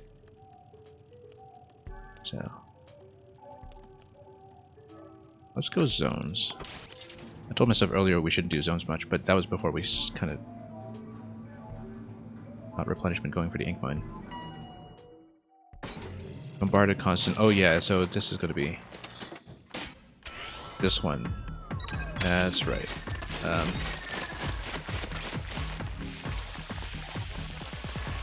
Right, so it's going to be torpedoes everywhere. Actually, Stamp is going to be kind of terrible for this because it doesn't let me go up. Oh, okay, yeah, basically you need to play against the bombs. Oh, this is a huge problem, hang on.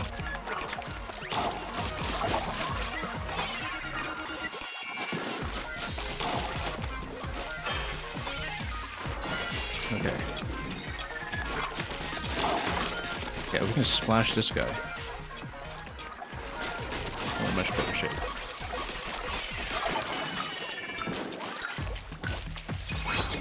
Five ticks. Of course we're grabbing this so we can forestall any additional spawns. If we can. The ink mine's actually not that useful given that bombs are the problem here, not everything else. Okay. We need to just clear the zone with stamps.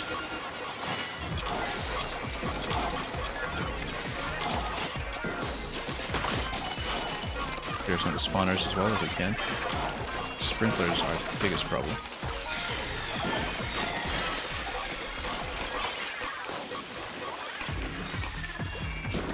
Yeah, I think as long as we have ink, then we can at least get out of some trouble with rush. That means we really need to watch ink depletion and get bombs if we can. And just replenish the stamp when we're able. So using the stamp entirely for turfing defense, that's something we don't see every day.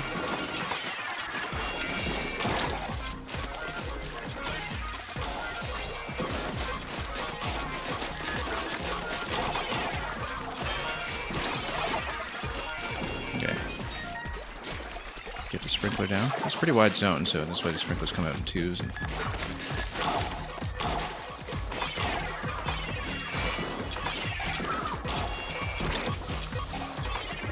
flowing. 10-6 left. If you take out that guy, you're good.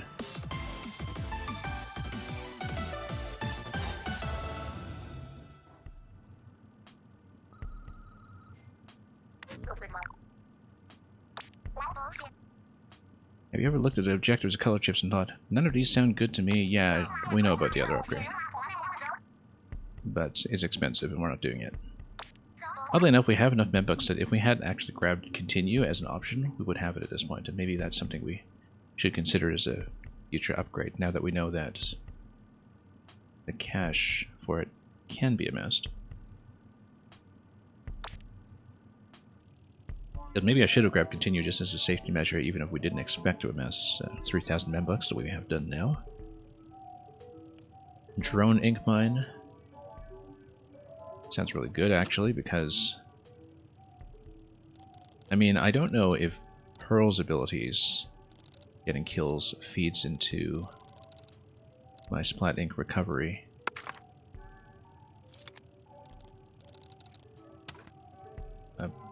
Mobile ink recovery, well, we don't want to do the hard one right now. Although having any kind of mobile ink recovery is really good for brush. But yeah, springing jamboree floor, I feel like that's not what we want to do right now. We've been stacking the lucky chains for disc pieces. I think we go for this.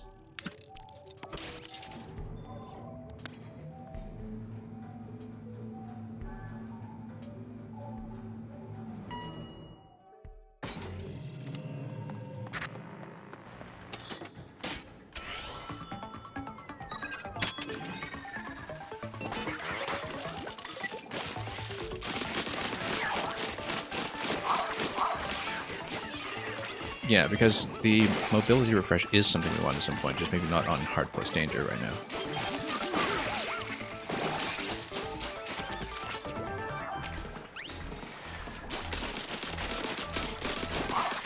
Okay, where are we chasing? Need to find a good position here. Where's it? Down there, okay.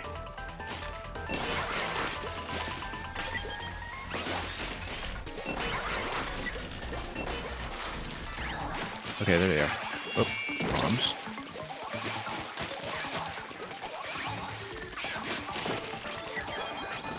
Let's go stamp and just chase.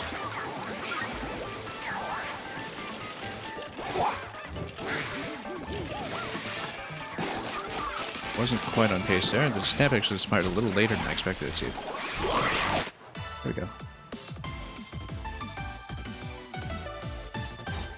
I like that Pearl to thank for that one. I didn't think like... Oh, actually no, they ran into the ink mine. I think. That's why it felt like it was a bit of a remote kill.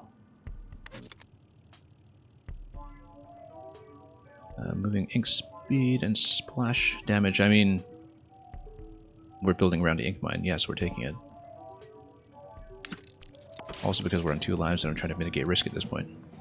Although danger floor is going to stick around and we do have to deal with it. On the other hand, we just left it to the end and ignored it.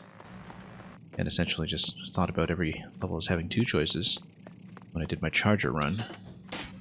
So it is possible to set it off until you get multiple danger zones, I suppose. Or if you get like danger, danger, or danger rigorous, rigorous or something and really get into trouble.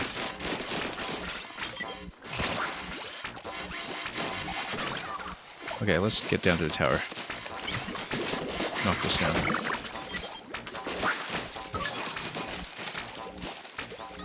Okay. We need ink.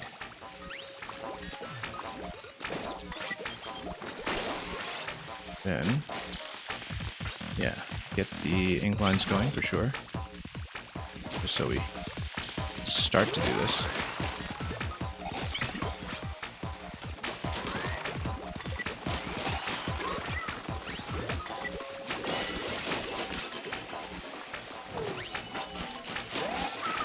Oops, totally missed. That's okay, we got a disc piece.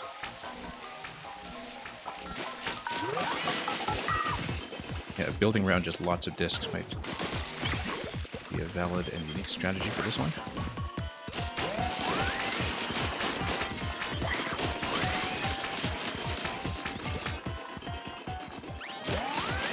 Let's push this point.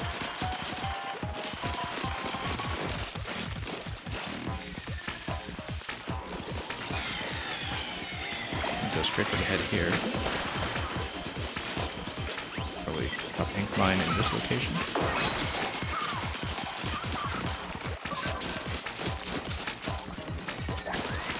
Yeah, back in Splatoon 2 I played Julies with ink mine quite a bit. I think it was Dapple Julies.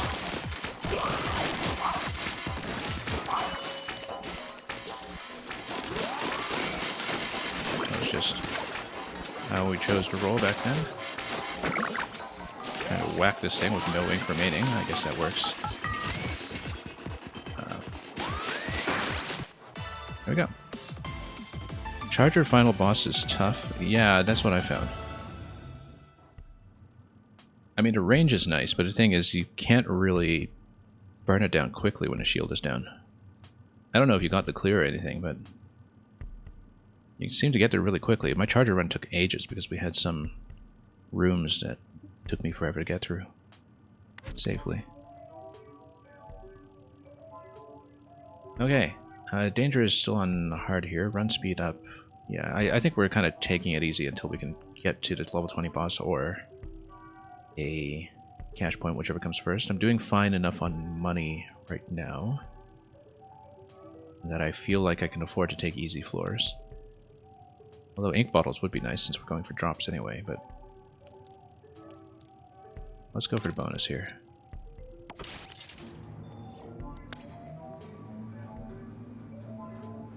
You couldn't do it and you assume you're far better equipped with more tries. Yeah, it was my first time seeing the final boss and considering that. I mean, like I said, I had a really good build for using ink mine for defense, similar to what I'm doing right now.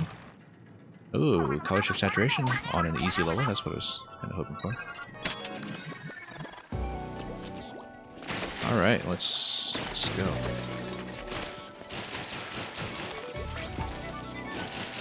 You know what, let's just surge up.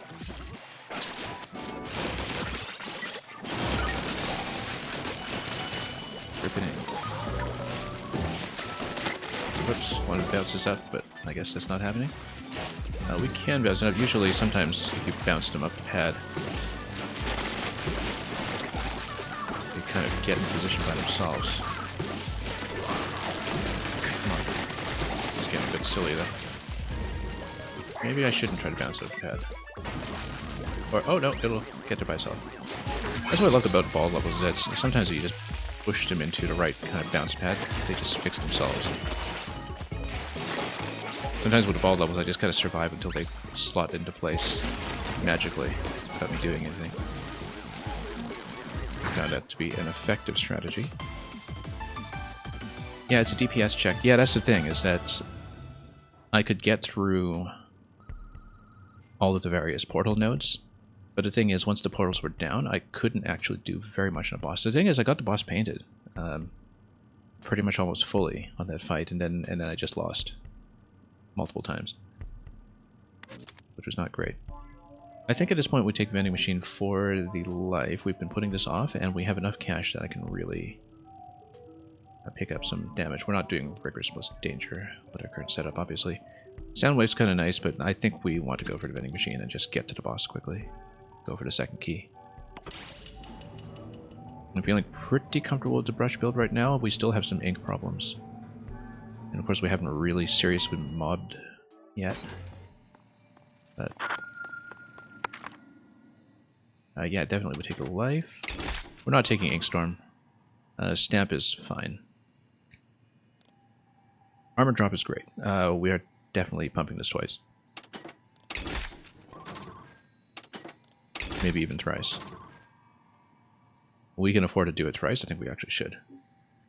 Because, yeah, I mean, my armor's capped at 2 right now, but we need to get out of trouble as often as we can.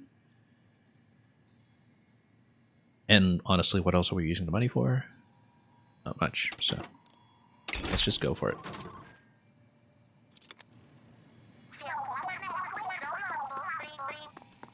Jack out the prices with every purchase, we noticed. Let's go and fight the boss. Pumping chips 2 times from vendors is optimal. Yeah, it seemed that way. But we've got a pretty good bank, and the thing is I haven't unlocked much other stuff to spend membucks on. We didn't unlock continues or anything, so as long as I have enough to recover 2 lives at a time, I feel like I'm doing okay.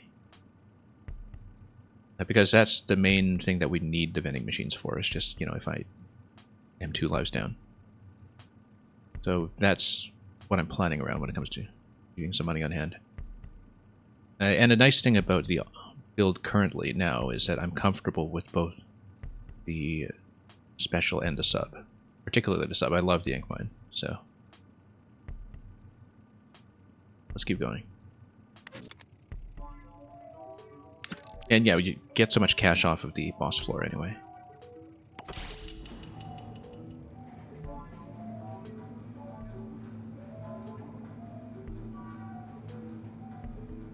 Yeah, and at this point, a lot of the yellow chip buffs are really going to stack nicely on each other when it comes to item drops. Anyway, we've only fought this guy once at level 10. I've never fought him on 20. And I haven't really fought him at close range, really. I think we had Splattershot when I fought him last. Okay. We just need to hide from the light. And we can do that with Octobrush. Oh, let's... Okay, we'll just go down here. Look at that armor drop already, you see?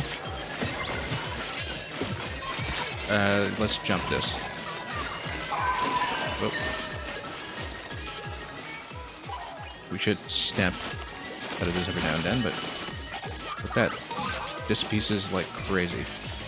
Look at how quickly you get the full disc. You get the full disc on a single run. It's amazing. We should have actually recharged with stamp here. That's okay.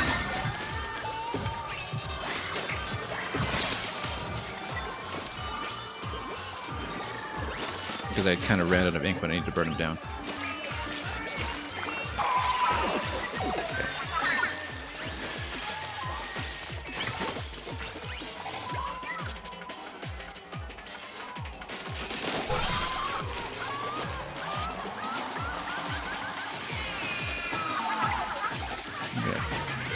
Something's coming at us. That's okay, we'll swat it.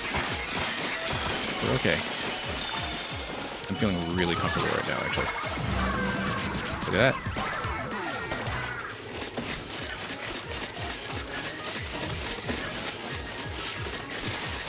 What's best I can do for damage?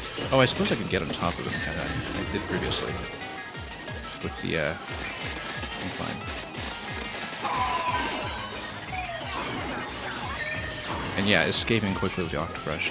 The main thing is that we don't have the mobility recharge right now, and I feel like I kind of need that for Octobrush to be maximally effective. Because we just have so much ink depletion on the brush itself is the main hindrance I'm running into.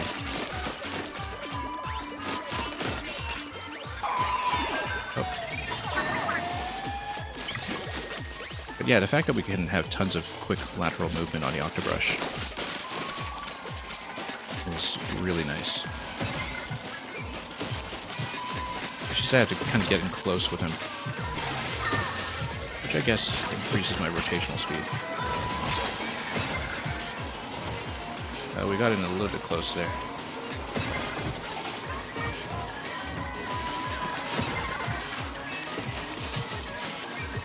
Okay.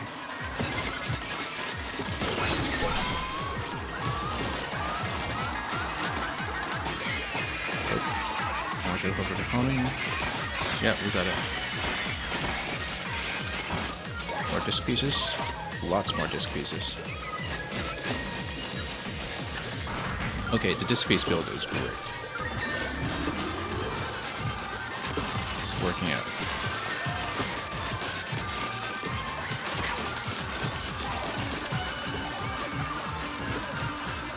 More disc pieces. Look at that. Can I? Oh, stamp is like completely useless against this. Okay, that was a waste. Yeah, that was a waste of open opportunity. Oh, we got damage. Let's get out. Let's get out. Need to get more armor drops going. Yeah, actually, let's get on top. Oh, wait a minute.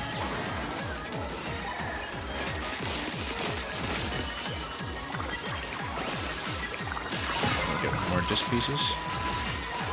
I haven't seen this many discs in the entire game, actually. We've seen... Yeah, more discs this run than I have in all of my other runs combined. That's what happens when you have like 6 times drop rate. I wouldn't think 6% is a lot, but with the kind of crowds that you have later on in this game, it is quite nice. Yeah, so let's not use the stamp against this guy, although maybe he's within range of it now, it's just not very effective because that high. Got some armor drops as well. Okay, let's hide. Get the homing missiles out of the way. Run.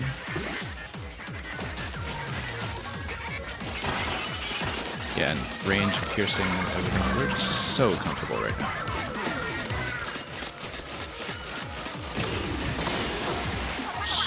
So comfortable. Oh, this run's feeling good. You never know what's going to get you into trouble, but... And Toby, you got a new personal best, 20. Very good. Yeah, I died to the 30 boss earlier today, so that's my best at this point. But we haven't gotten to clear yet. And we just finished 20 again. Over here. So, hope you've been enjoying it. I've been having an absolute blast. It's funny because I've been doing badly with the weapons that I generally take into Splatoon multiplayer, and I've been doing quite well with weapons that I never take into Splatoon multiplayer, so maybe that says something. But of course, you know, playing versus humans is quite different tactically than playing the PvE content. Not too far from Order's crib. Anyway, we don't need the vending machine at the moment. Let's just continue to stock cash. Danger zone is still a bit of a problem here. Taking danger... I mean, you know, the sticky ink times 2 is pretty good.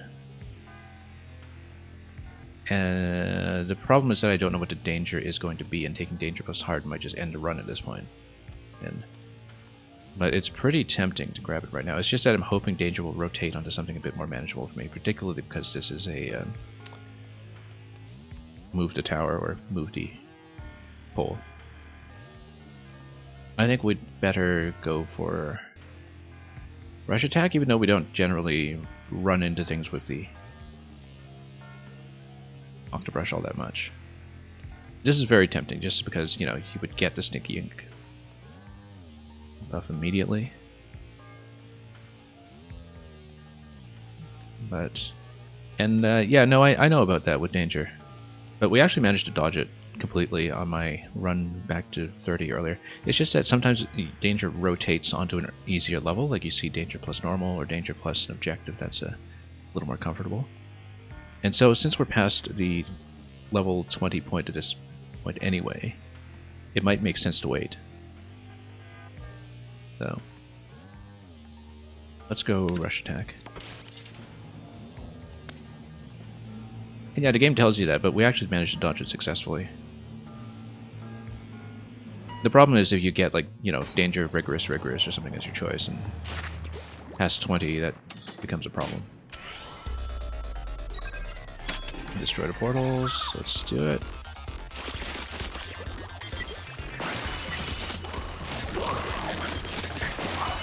Yeah. Oh, no. Hang on. Got hit. Yeah, so previously I found with this one, with this map anyway, when we were just doing the chase, that controlling the bridge with ink mine was actually really good. Like, you just control the bridge with ink mine, then you can maintain position for a little while and get comfortable until you get drop safety.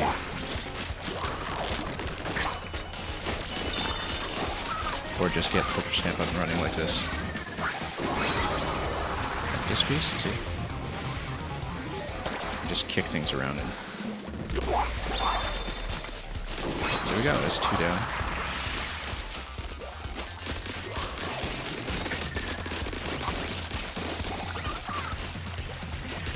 Whoop, oh. A little sniped by that one. Oh, missed a disc piece too, that's too bad. That's okay. Yeah, because this map is actually quite good for ink bind when it comes to just being able to control the position. Armor and disc. Yes. And look at that. That's great. That's great. Perfect.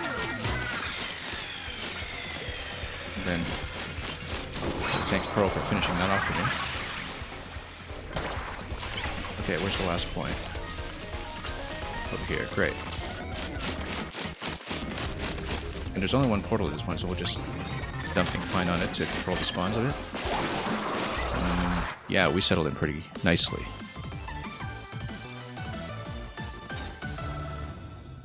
And yeah, Toby Danger plus Rigorous is asking for trouble, but, you know, high risk, high reward. Okay, see, this is what I'm talking about, is that we can have normal plus danger now, and maybe that's a little bit more manageable if we want to get it out of the way. I could also just dodge it completely. But then we get into trouble later, so I think this is probably our best opportunity. We feel pretty comfortable right now, and it just depends on what the danger is. Some of them are more manageable than others. And having the Soundwave buff on Pearl is going to help quite a bit, because we haven't really been working on Pearl at all this run. We just have the Killer Whale on her. I think now is the time. And if we regret it, then we regret it. We've got 3 lives. You can try to learn it.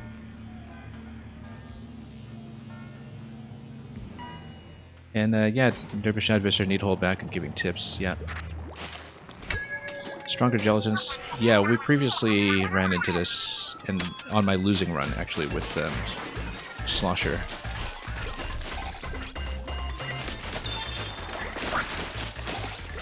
And that's okay. We've got a bit more damage output as long as we just control our position. Oh, no, hang on.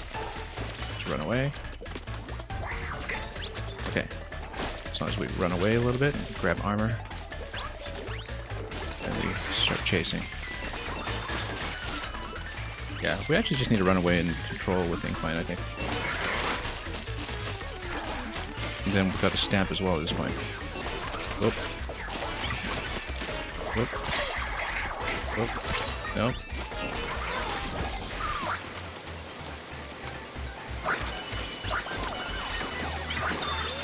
Just clear some space. That was a little tense because I was low in armor already. Yeah, I'll need multiple mines. Oh, discs. Okay. Okay, one down. However, that broke my armor. Let's get out. Get out. Get out. One left. How did it even die? Did I just drop a mine somewhere, or was that Pearl? That's probably just Pearl. Anyway, we've got Stamp, if we need it. I don't even know where the objective is right now, I can't see it. Okay. Armor drop over there. You know what? Let's Stamp. Let's get the armor drop. And let's cover some turf. Yeah. I don't see the... Oh, there it is. Chase. Okay, just gotta make sure I still have the aim.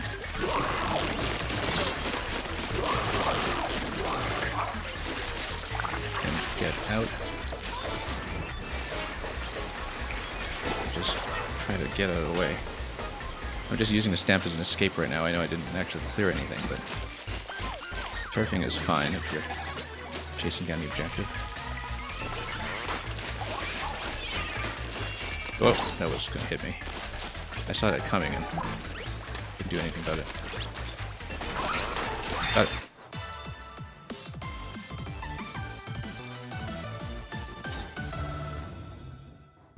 Okay. Well, ripped the danger band-aid off, at least. Yeah, there were a few tense moments there where I had the armor break, and I was hoping that it wouldn't get hit while I was using the Stamp. But that was frantic scampering to bridge floor. Yeah, the two bridge floor, again, with mines is actually nice. Mobile drone gauge. Drone killer whale we already have, but currently we just don't have much for charging up Pearl, and maybe... Yeah, I mean, you know, I haven't really been attacking into things with the Octobrush, as I said before, because it doesn't really do enough damage to get me out of trouble, I think, but this might be a call for mobile drone gauge.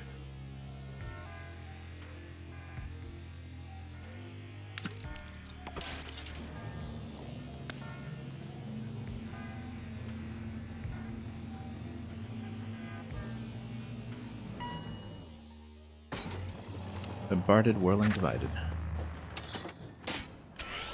And yeah, this is ball rolling. Let's get ball rolling. Oh yes, this is the one where your turf is limited when it comes back to the long ball. I like this map. This was a fun one that we did earlier. I say I like this map now, of course, but you know, yeah, we had a really fun time playing Charger on this one. Because you really have to kind of strategize where you're going to play and when you're going to go for the roll. Yeah, and then we've got armor and discs, look at that. And we just need to find the other ball at this point. We can just turf like crazy then. And these guys, yeah, it's a good position for me to deal with. We'll have a disc, actually. Full disc. If only I could find the ball. There's the ball. I don't see the ball, that's the problem. There it is. This guy's just poking it everywhere.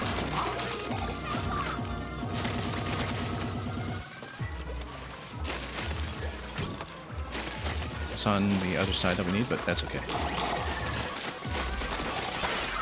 We've got good territorial control right now.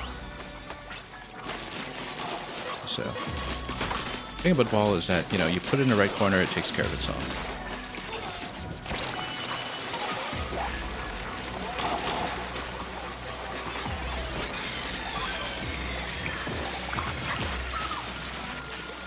And then just kick these all over the place to get the clear, and then here's the ball. So, just kind of get this out of the way, and then move the ball, and then we should be good. It doesn't overshoot. Yeah, there we go.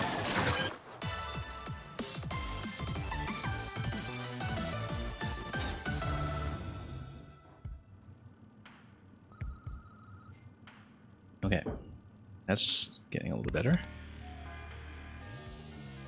And yeah, this is new firing rates. I mean, with brush, I don't know if that's really that helpful. I mean, brush is a bit of a spammy weapon anyway. But it is ball rolling, and maybe we could take it and see what happens. Main firing speed. Yeah, the thing is, it's not an automatic weapon. I don't know if it's really going to be that helpful because I'm already kind of spamming as fast as I can. But then we shouldn't underrate it. On the other hand, taking rush attack makes rushing into things to get out of trouble a little more viable. Maybe that's a good idea. Yeah, and Toby, enjoy your lunch. We know that this bridge will be fine for the most part. Let's see. You know, it might be helpful in terms of damage throughput.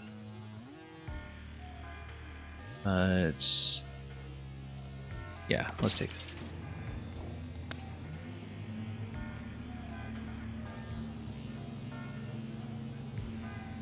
This is going to be more ball rolling. It's on the two-bridge map. Yeah, so it's basically, you know, variants of the same maps with different objectives that you see very often, but I like the two-bridge map, particularly with Ink Mine. So yeah, we need low ball here, and that'll get in right away. Then we have a high ball here.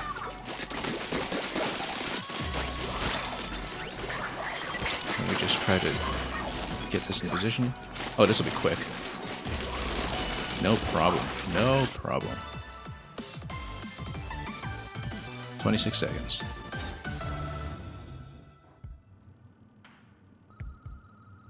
Yeah, just needed to understand quickly there's one going high, one going low, and then we just got it, so. Okay, squid attack, not something we've really been using. Poison ink might be pretty good.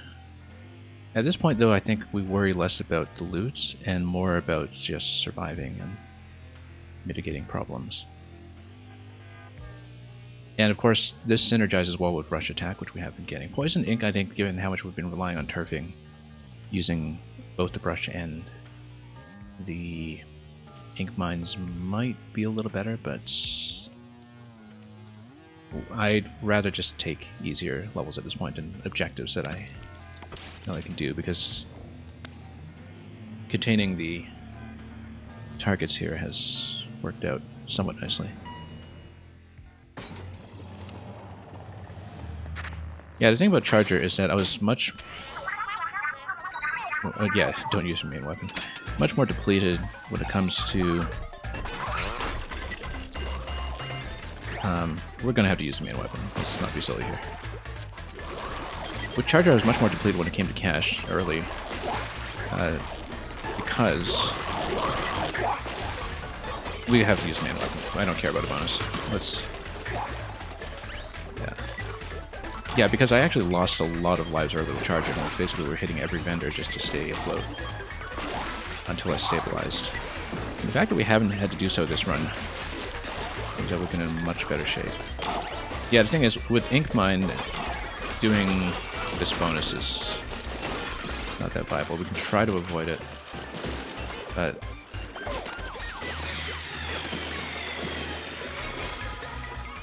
we can't just, you know, turf by ourselves unless the ink mine is set off, and so. However, what we can do is just go stamp and just try to cover some more territory this way. And even when we're using stamp mostly for turfing, that's fine. Yeah, I don't really care about a bonus at this point. We're okay for money.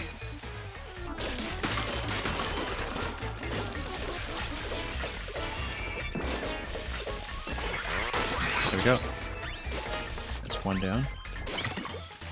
Let's try to scout a little bit. Whoa, there's a big guy here. That's a lot of stuff. Luckily, we can clear it all. 20 max chain, too.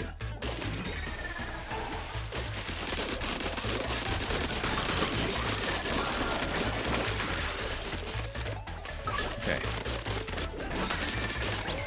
still on this many distances. Yeah, we're just gonna lose all bonus. That's okay. I don't care. I think this is a run where, at this point, my priority should be to try to get the full clear on the boss. And if that's the case, we don't want to play too risky. We do want to just try to optimize with what I have with.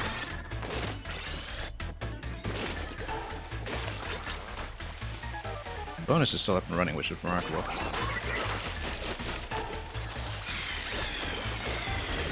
I do have stamp available when I want it.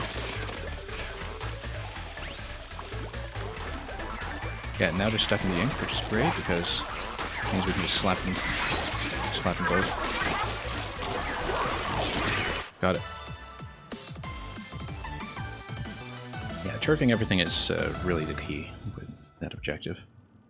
And they eventually just get trapped, right? And we actually still got the answer to the ultimate question for our bonus here. So let's keep going. Didn't even use the squid attack, but the thing is, you know, I'm still not really in the habit of using squid roll across all of Splatoon 3, apart from what we needed in After Alterna. Don't you get bored staying in the elevator? No, she's just biding her time. On its own, this elevator heads back to its default position. Yeah, we realize that. Without someone to stay inside and keep watch, you'd all be trapped on the current floor. Game over.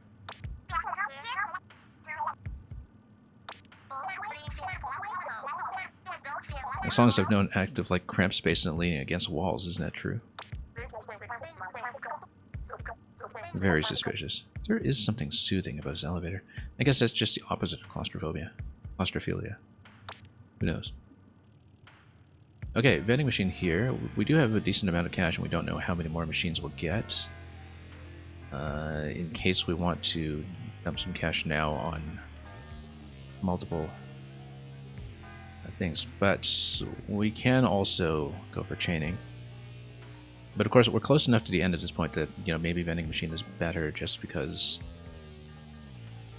we could potentially spend quite a bit. I mean, yeah, we have basically 4 floors of slots left, and we've got more than enough to really stack up on something. On the other hand, we don't need lives, so if the vending machine just brings me something that I don't need or care for, then that's not so good. And yeah, Lucky Chain, we are getting up to 20. Nicely. You know, let's just go low risk. Let's just go to the vending machine. If we don't need to do much with it, that's fine. We have enough of a pool of cash that if we don't feel like buying anything, we don't have to. I don't think I got to reroll on the vending machine, did I? No, I didn't. And yeah, you actually get 3 selections when you don't need to buy lives, which I'd never seen before because we've never gone to the vending machine without lives.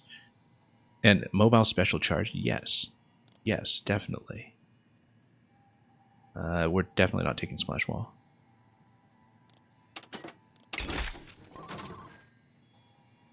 And yeah, we do want to save enough for lives, obviously.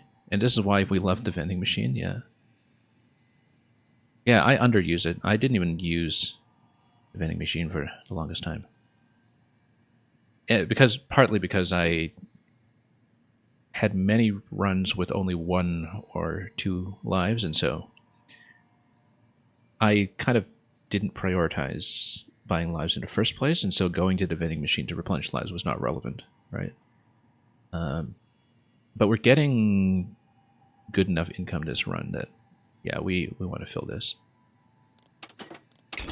Now let's decide. We can afford this, but I'd rather keep a little bit of a bank for lives. For recharging 2 lives at this point is not actually going to be that costly. We'd need to leave about 800 of headroom, including income from future stages. So I say we get the rush attack once here. And then, yeah, this way, you know, we're pretty confident about having the stamp available if needed. We'll take that. skipping a floor to go shopping works for me.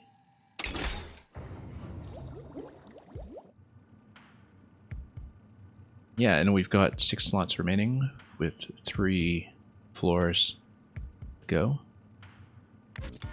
And still some decent money, so. Again, you know, as good as main piercing is... Oh, actually, Splat Ink Recovery is much better. Because, again, we're building it around the ink mine, so this is actually ideal that we get to do the 2-bridge map with ink mines. I love the 2-bridge map. We did so well with it with Charger, and we're doing decently with it with Brush, so...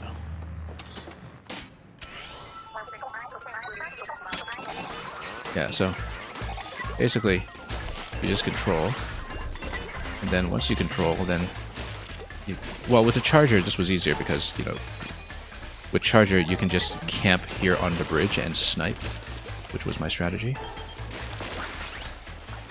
But here we just get ink recovery on the ink mine, and yeah, we just turf as much as possible, I think,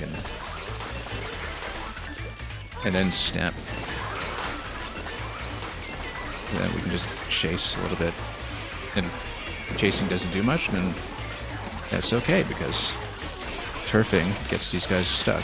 And then that's 1 down already. Although we have to chase 5 of them, which is a bit much, but look at that. 1 left. Let's just snap. Just push through all of these guys and get to a point where we just clear the map. We've got lots of armor. Got a 20 chain. We're very comfortable. We're very, very comfortable, as long as we don't fall off the edge or something silly. And there we go. There's that guy. He's quite stuck. And that's it. Easy. And yeah, at this point we just don't worry about ink with the ink mine. We do still have to worry about ink with the brush, which is an issue if I'm trying to escape, but because it is very conspicuous to me that at no point did we actually work on mobile ink recovery, which kind of neat. We're not taking danger. We've got 2 floors to go. We can go without that. So either we go in hard for even more armor drop, or we go for mobile ink recovery. Now this will be for portals. That's okay.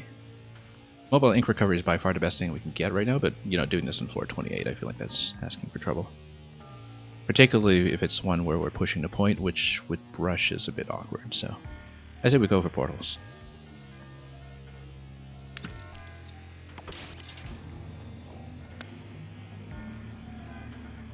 Yeah, it is an issue that we are consistently running out of ink just by moving the brush, which... Oh, this map, I haven't seen this before. Big portals everywhere. Oh. Okay.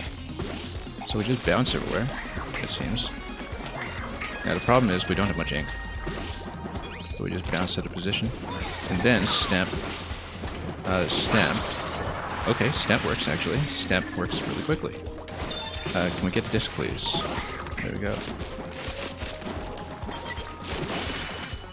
Yeah. And then we have more discs. More discs.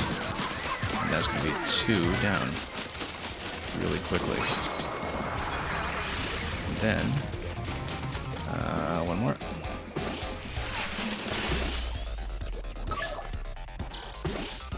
Let's just stab it. There we go.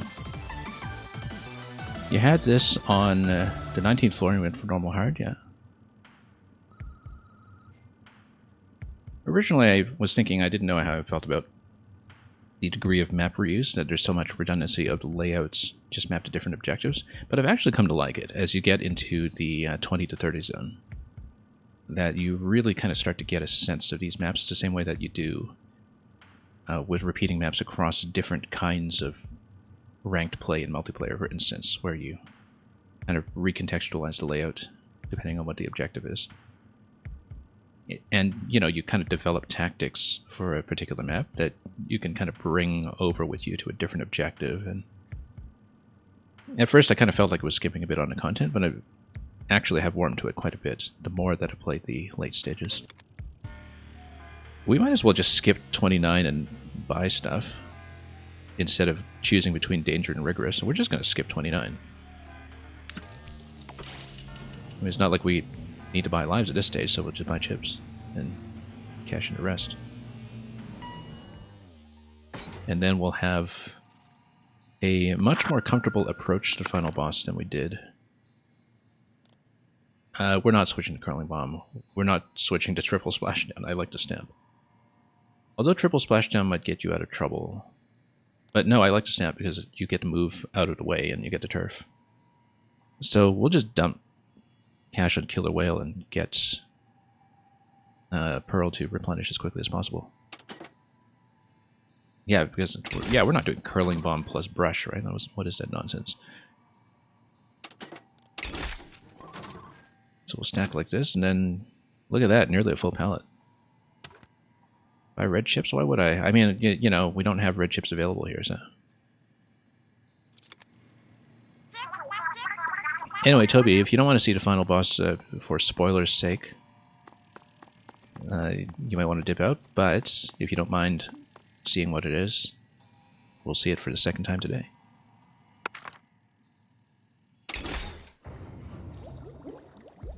And hopefully we'll actually win. I feel like we're in a much, much stronger position than when I approached it with the Charger. And now, of course, I know what the fight looks like, which will help. And we still have the same kind of ink mine setup we had before for defense. So as long as I can get in close to the portals, I think we'll be in an okay position.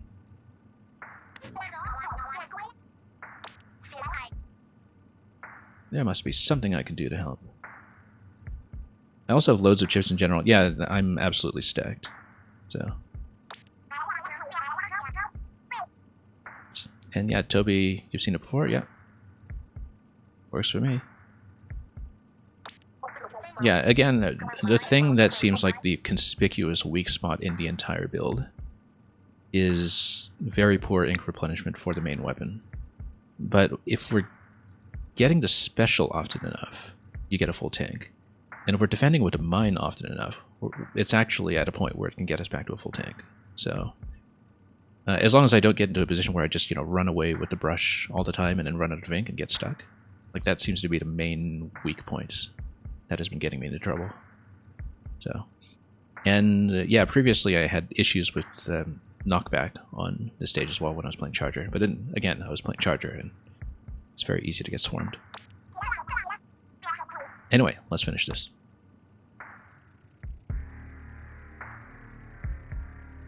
Alright, let's go.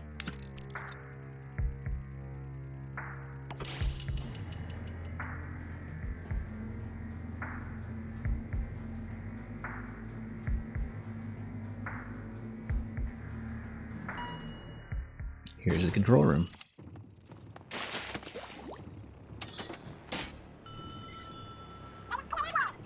It's order. Yes, it is.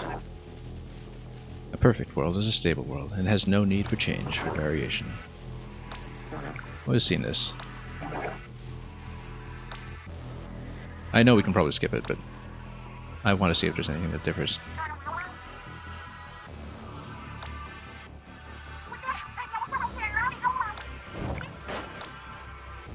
Anyway, let's just zip through it.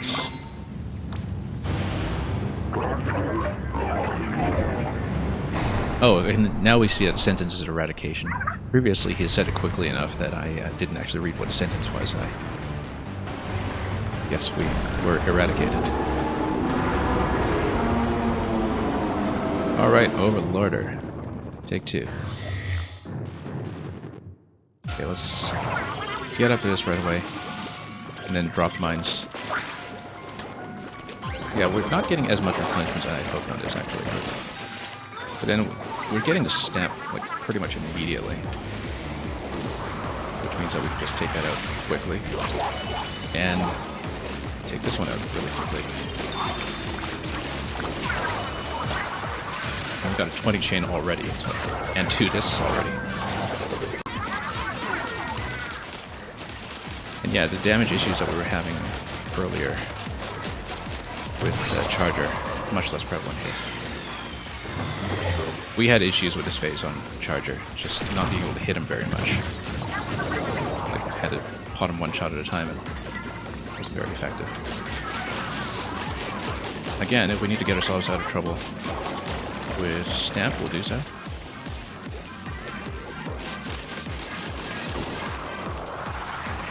But yeah, this is going much, much better.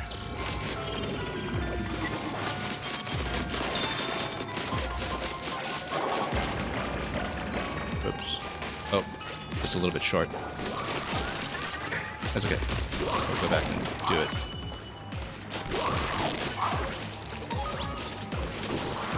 Here we go.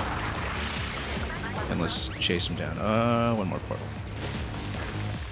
There we go. Let's go Stamp.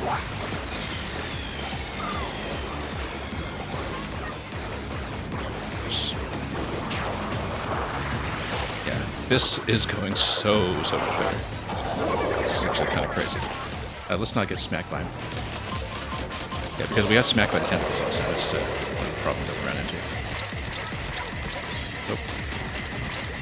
Lost armor there. That was, lost a lot of armor there. Let's be careful. Let's not stand in front of him like that. Super chump going. We know how to deal with that. Mostly. Oh, mostly. Mostly. Let's get out and hide. Until we can punish. Until we can get some armor drops as well. Oh. Tentacles come down. Yeah, we can see the shadow. It's important.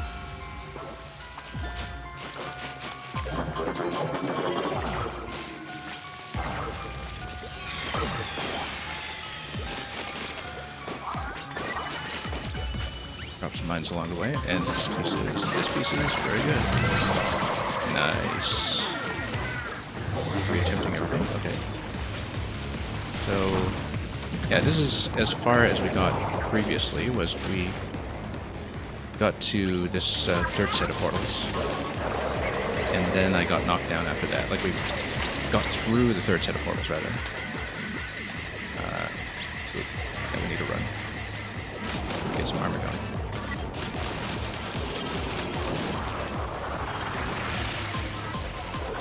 This took so long with Charger, actually. But everything took long with Charger. I mean, I had a good Charger build in terms of being successfully able to get through things with it, but it was very slow to do anything. It took a while to actually chip things down, and so we had DPS races against targets like that. 2 layers of armor, go poof. Yeah, that's exactly it. And we could, of course, go Stamp for some of this, but chasing this guy on the outside border shield is actually fine.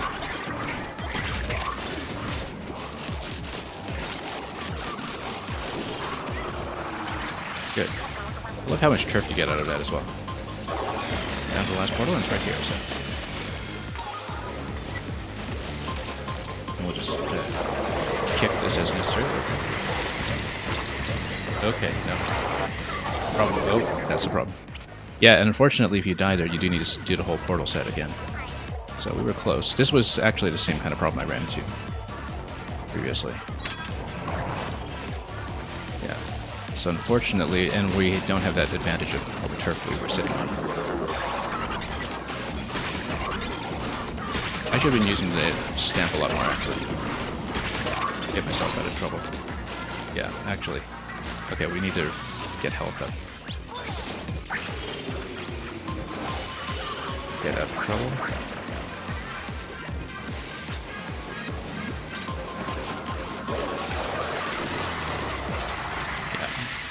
Yeah. If we can get armor drops, that'd be great, but disc drops are fine too. And just jumping over the projectile as he's trying to crazy me. Actually, yeah, incline should be the way to get around that. Ride the incline if he's trying to fire. That's going to be the trick. Particularly with brush, where we kind of need. Oh, this. I need to get into the habit of canceling the float using squid form. That's something that hasn't really baked into muscle memory here yet, but yeah, basically we do want to get the ink lens up just so we can, you know, dodge. That's how to dodge. Yeah, because I didn't really know how to play defense there previously. Oh, we're in trouble now. Let's get out. Can't really see what he's doing from here. Oh, we got a portal. Let's snap.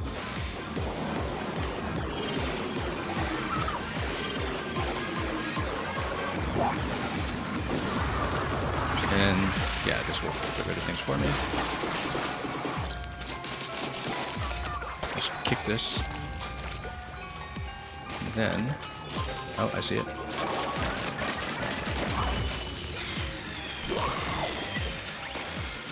And yeah, let's drag this out a little bit.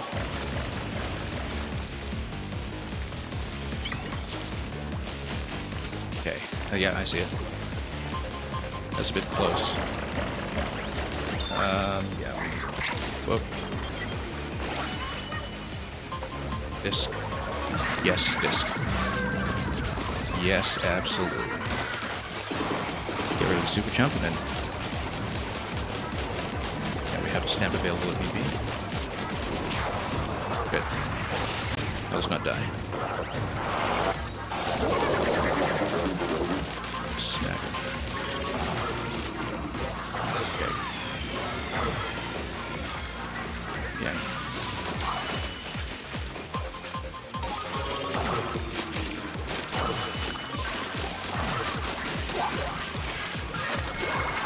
More disc pieces, that's fine.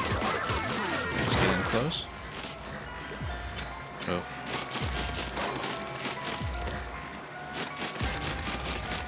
Just smack him in the face.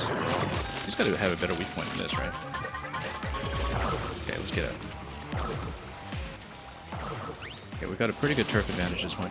Yeah, this was about what he looked like when I died on my previous attempt, except he was blue that time. Okay.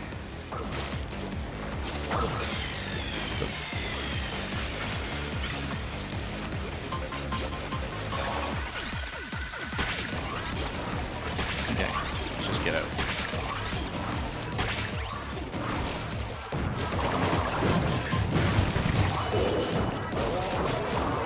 Yeah, let's get out of that too.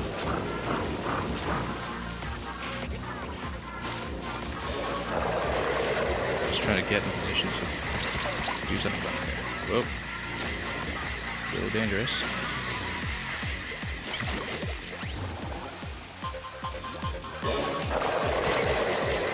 Yeah, just haven't been able to get in close to him. There we go. Got him. Look like you're donezo. Such chaotic strength, it is fearsome. But the program is now fully executed. Phase 2? Phase 2? Phase 2? Oh.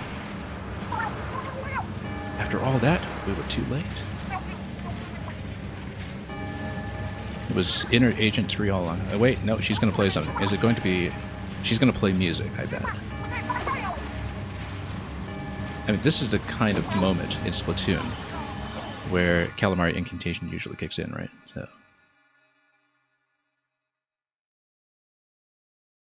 Now, why did Act come up with us through the lift all along? We'll find out.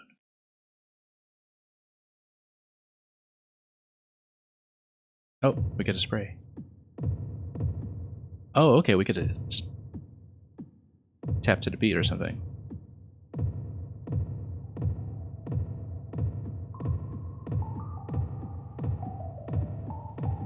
Okay.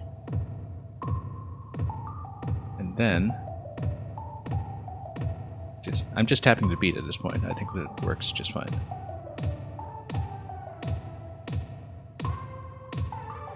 Well, it's not Calamari Incantation this time, it's something new. The Jingle of Chaos. Alright. What do we got?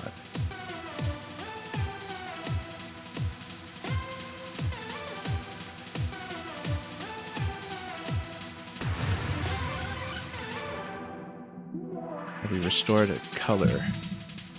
Everything. I mean, we already had turned the drone back into Pearl, so he's feeling my vibe. Anyway, this is a Splatoon game. Of course, you're going to defeat everything with music. So, are we going to have a little victory lap phase, or is this going to be a cutscene? Let's see. Oh, look at that. They're going to drop some beats. I mean, they already are, but...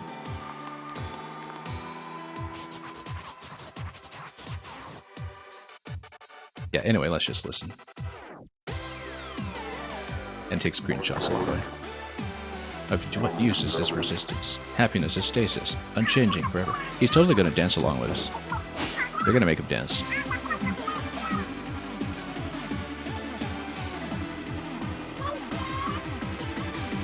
Rank it up. What is this groove I am feeling, he says. Ooh yeah, well that is one heck of a booyah.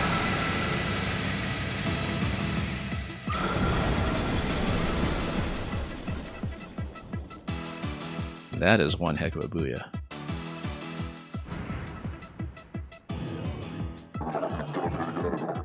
My limbs are self-animating. Why? Oh yeah, that's... we called it.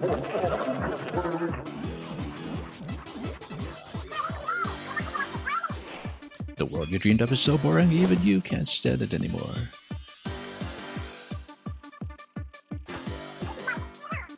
But we got the ink to fix that.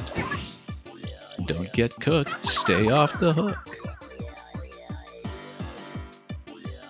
I should have been the one to fill your dark soul with dance. Trial, you know, the result will never change. Okay, I guess we do have a little victory lap phase. I hope it's a victory lap phase. The palace empty. Did Order do this? Let's see. I see color chips trapped inside those portals. Okay, so we need to unlock this one phase at a time and not die, hopefully. We're turning up the intensity on this fight. Is encore time. You ready to take a bow? I hope it's just a victory lap phase, but, you know, we've kind of worked to get here. We don't even have life counter at this point, so I think it is just basically a cutscene phase. Okay. I mean, we probably should still play well. And otherwise just listen to this amazing soundtrack. It is ebb and flow. You're right. You're right.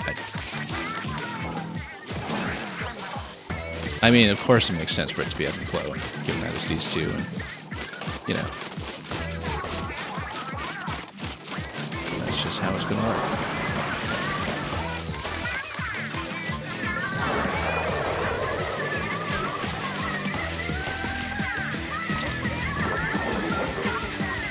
You know, Splatoon 2 as a game feels like a bit of a middle child game at this point, because so many things had developed from it since Splatoon 3, and so many things have been improved. But Pearl and Marina are really seriously still the best. They're just...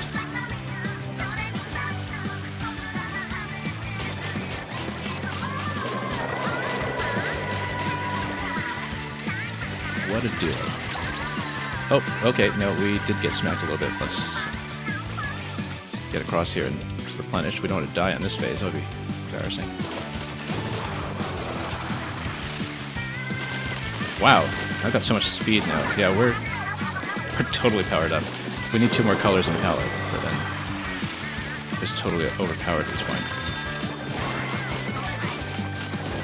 What an ending.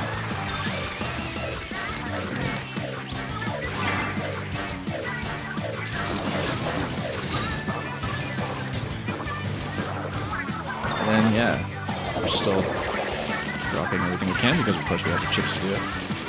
Press in to activate. Wait, hang on. Oh, I see. No, no. Oh, that's just a trigger for the killer whale. Yeah, the rainbow killer whale. Yeah, so it's just a press once to activate special. I didn't realize that was what it was telling me to do. Incompatible with program.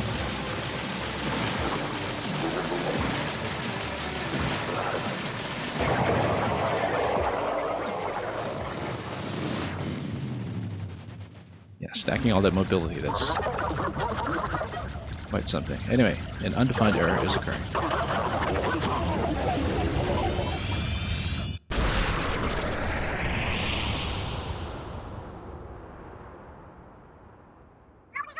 Did we win?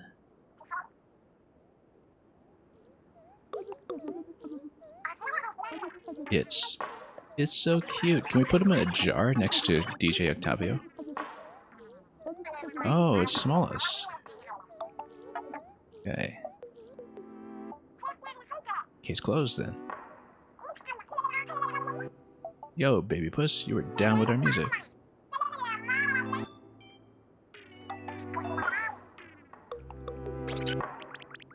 Aw, Pearl. Alright, time for us to bounce. We gotta get back to the real Incopolis Square, so...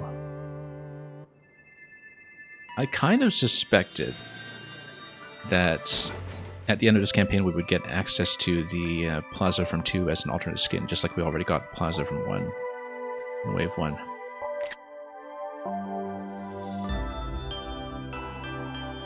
Anyway, credits music is always great. Congratulations to Bashad Visser on getting Charger done. Did you actually make 2 runs with a Charger to the final boss in the time that I did 1 run with the Octobrush? If so, that's amazing. Yeah. Excuse me while I take lots of screenshots here, by the way. I know I can just rip it from my video or whatever, but I have a long-standing tradition here. Credits music in this series is just consistently on point. Notice that they're going up on the lift. And just watching the credits scroll by and outrunning them as we go. There's a spoiler for you. You prioritize maxing attack power on Marina. Oh, you mean on the umbrella?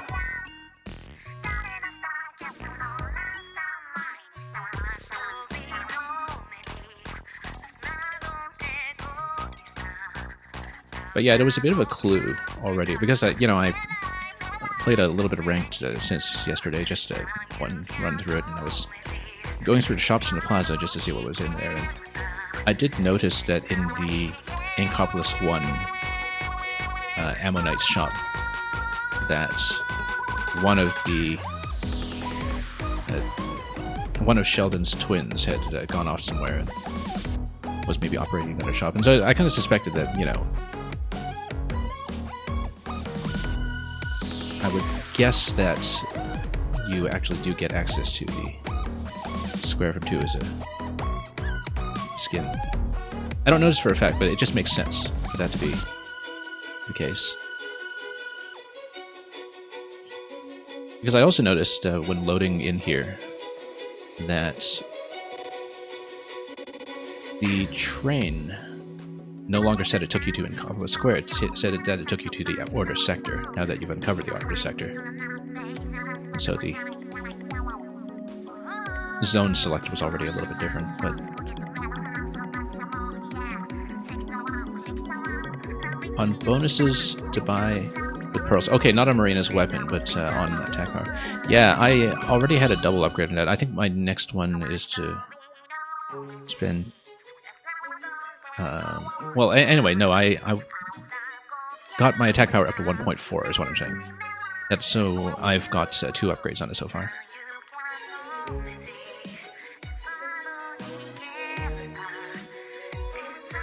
Anyway, I am going to look through the full credits here, and so we can just, enjoy the music and talk a little bit.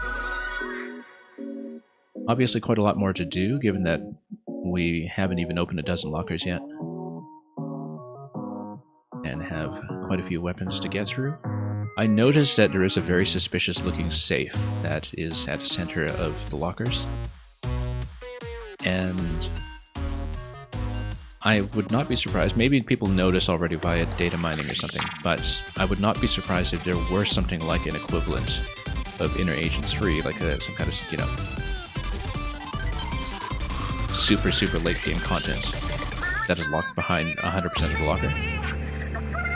I don't really intend to stream all that, incidentally. I was hoping originally just to stream up to the first clear, and then we would, you know, decide what to do from there, because I am kind of busy with Mario Maker 1 for the next little while. I was already taking quite a break from it this week just for this. But I will, of course, be continuing to play this from time to time, and, you know, maybe we'll do some on stream, maybe we won't. We'll see how things go. But I enjoyed the learning experience for this very much. Like I said, you know, I was a little concerned at once at the beginning about some of the stage variety and objective variety, because, you know, the objective variety isn't quite up to that mile-a-minute barrage of ideas in Octo Expansion, for instance, but the way that you could kind of apply your learning from one stage to the next was something that I came to appreciate by the time we got into the later stages, and I think there was quite a bit to see about the design at that point. Oh, look at that. Okay. Agent 8 is going to give us a little peek here to say thank you for playing. Toby, don't tell what's in it. We'll discover on our own, or just be spoiled some other way eventually, but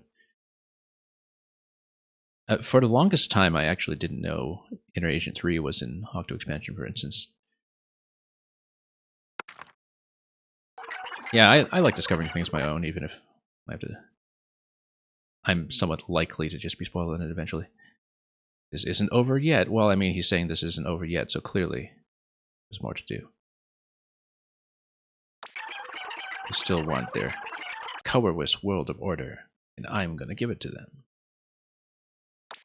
Well, it just means that we can... Oh, I see. We got the Order Replica gear. Very nice. We'll need to get some additional slots on this. And I got an emote. Completion. Surely we get a title as well. Or some badges or something, but we'll look at that later. And you're mentioning the final boss stays the same. No, that's kind of expected, I guess. But you never know, because then you have stuff like Super Mario Odyssey's final boss, like when you return to Bowser's portrait after collecting all moons, and that was something that was a big surprise to me. Anyway, yeah, it looks like we actually do get Incopolis Square, which was what I was hoping for. Nice. Very nice. Well, let's get in there and let's see how it looks. I will be logging off after this, of course, but I do want to dip in, and I want to see the broadcast here. That last song was a request from Redoubtable Splatsville Rules titled I, 47 Onward by Deadfish featuring Off the Hook.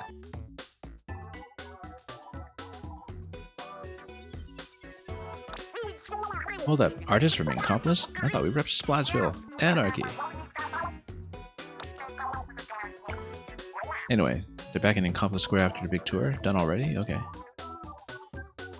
They announced a new song. We're not done fighting yet.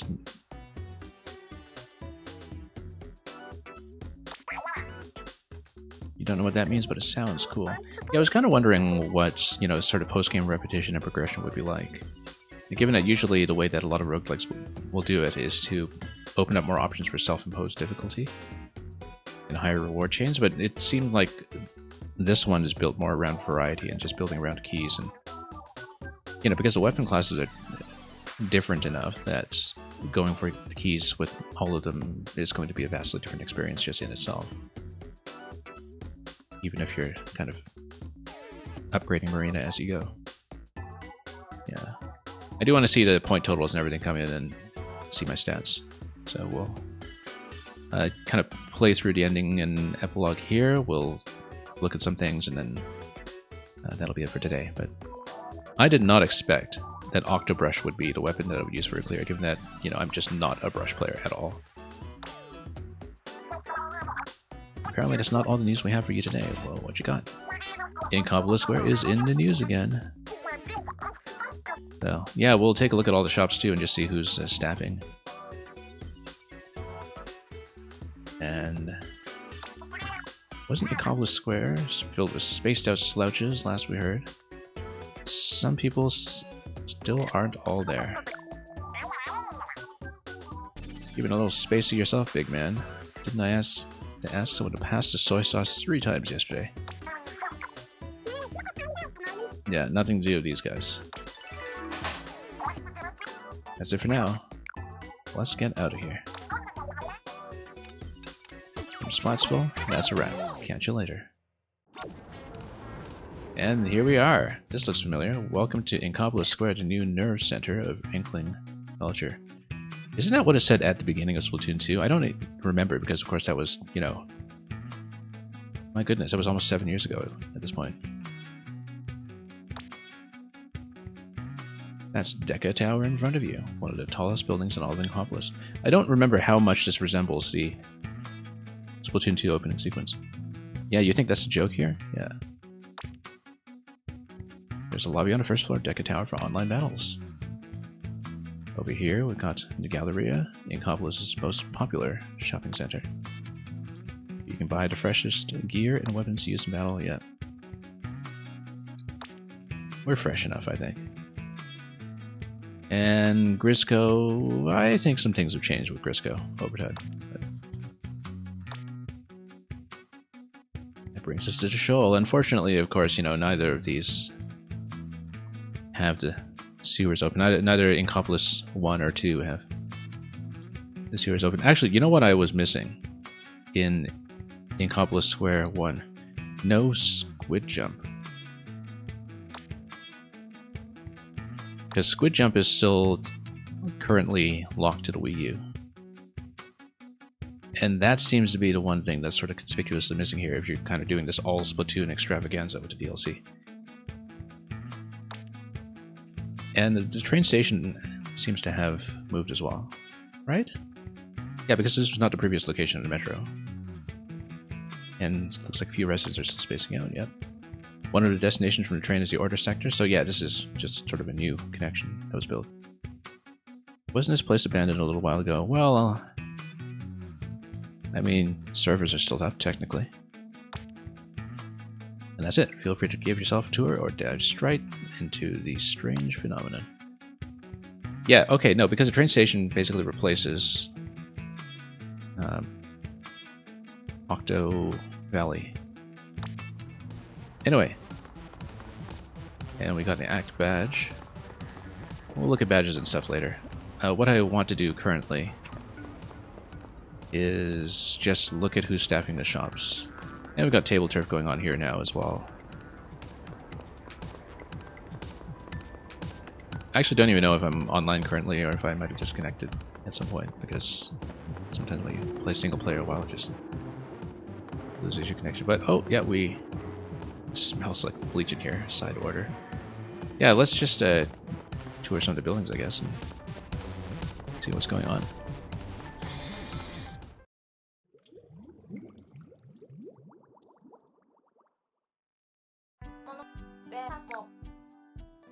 And okay, yeah, we did lose internet here.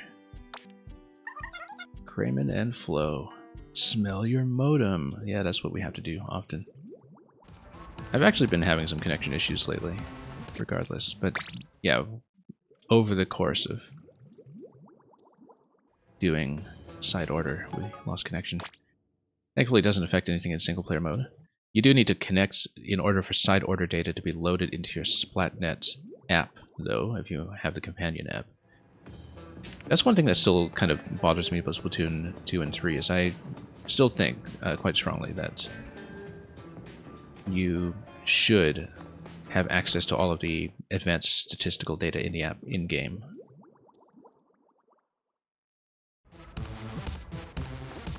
But I generally am not fond of, you know, requiring things in mobile to supplement the main experience. Splatoon 2 Plaza? For a moment I thought it read pizza, but no, it kind of reads Plaza, or maybe Piazza spelled incorrectly. Oh yeah, okay, anyway, let's see the shops.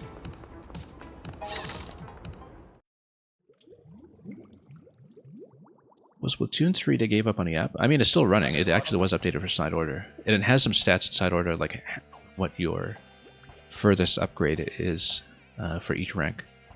It's pretty minimal, but it's still there. Anyway, it's going to be Bisque over here. And yeah, Harmony, as with Inkopolis 1, Inkopolis Plaza appears as a hologram at a monitor somewhere. Yeah, so that's where Donnie went, because, like I said, the thing that kind of clued me into the fact that we would likely get Inkopolis Square was the fact that after patch 7.0, rather, Donnie moved out of Inkopolis 1, so... He's got the same speech defect as the side order villain here.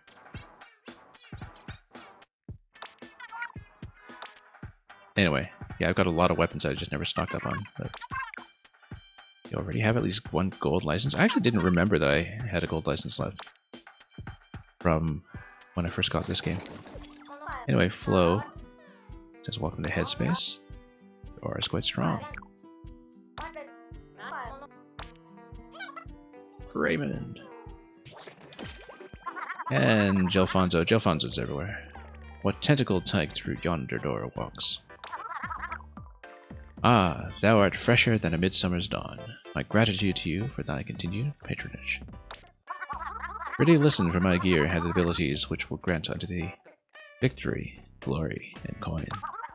Coin which in turn will allow thee fresh gear, fattening in my pockets all the while. Thou shouldst hitteth ZL. More information about abilities.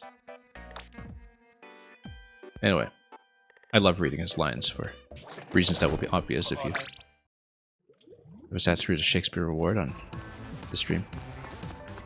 Anyway, welcome home, cheater. Someone's got domestic problems. Let's go back to... what's it called? Oh, also, the idol's hanging around here in the studio. Oh, it's this guy. Yeah, so Pearl and Marina are here obviously doing their talk show. This guy from Octo Expansion. And yeah, the old metro stop is dead because now it's just here for Table Turf, which is fine by me. I also just learned today that there are more maps that are coming in for Table Turf as well. Some crazy looking maps, in fact. Double has some variety. What it really needs, though, is ranked matchmaking. Like automatic matchmaking, because I really feel like, considering how good Table Turf actually is, that...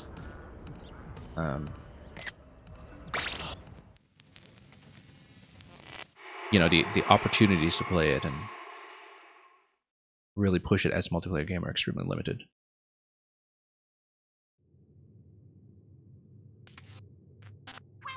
Yo, 8. So yeah, we'll do a little bit back here. And yeah, Toby, we'll cash in that reward in just a minute. Let me just get through this cutscene first. Thanks again for helping us put a stop to Order's terrible plan. But there's more work to do. You cut Order off from most of its power, so there's no need to worry about pulling anyone else in here. Oh, we can just beat him up again and again. Everything's chill, well, mostly. So, the bad news is I've discovered an issue with the pallets still in the members. Still need to grab them. Pallets are part of a soul belonging to someone pulled into the members, well, many souls still exist somewhere in here. Order pulling them in must have forced them into becoming pallets, yeah. Safeguards in place to protect the soul's owner must have been tampered with. Sounds like a serious security flaw. We actually still don't really know what Act is doing here, to be honest. I thought she seemed reasonably suspicious, but okay, maybe we just don't give enough credence to Marina's friends.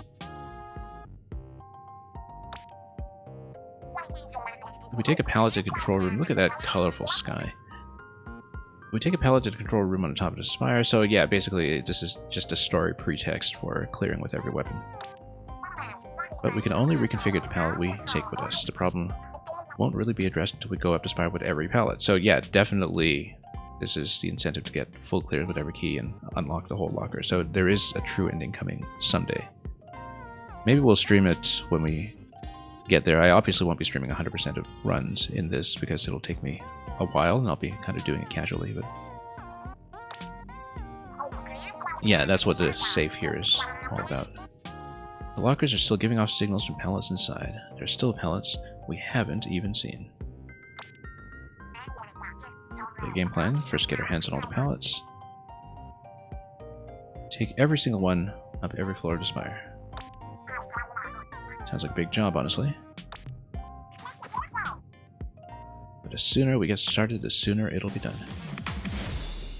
It's too bad we didn't get that clear with Charger, just given how long Charger took. But as we upgrade everything on marinas and perhaps, you know, the additional runs will be substantially simplified.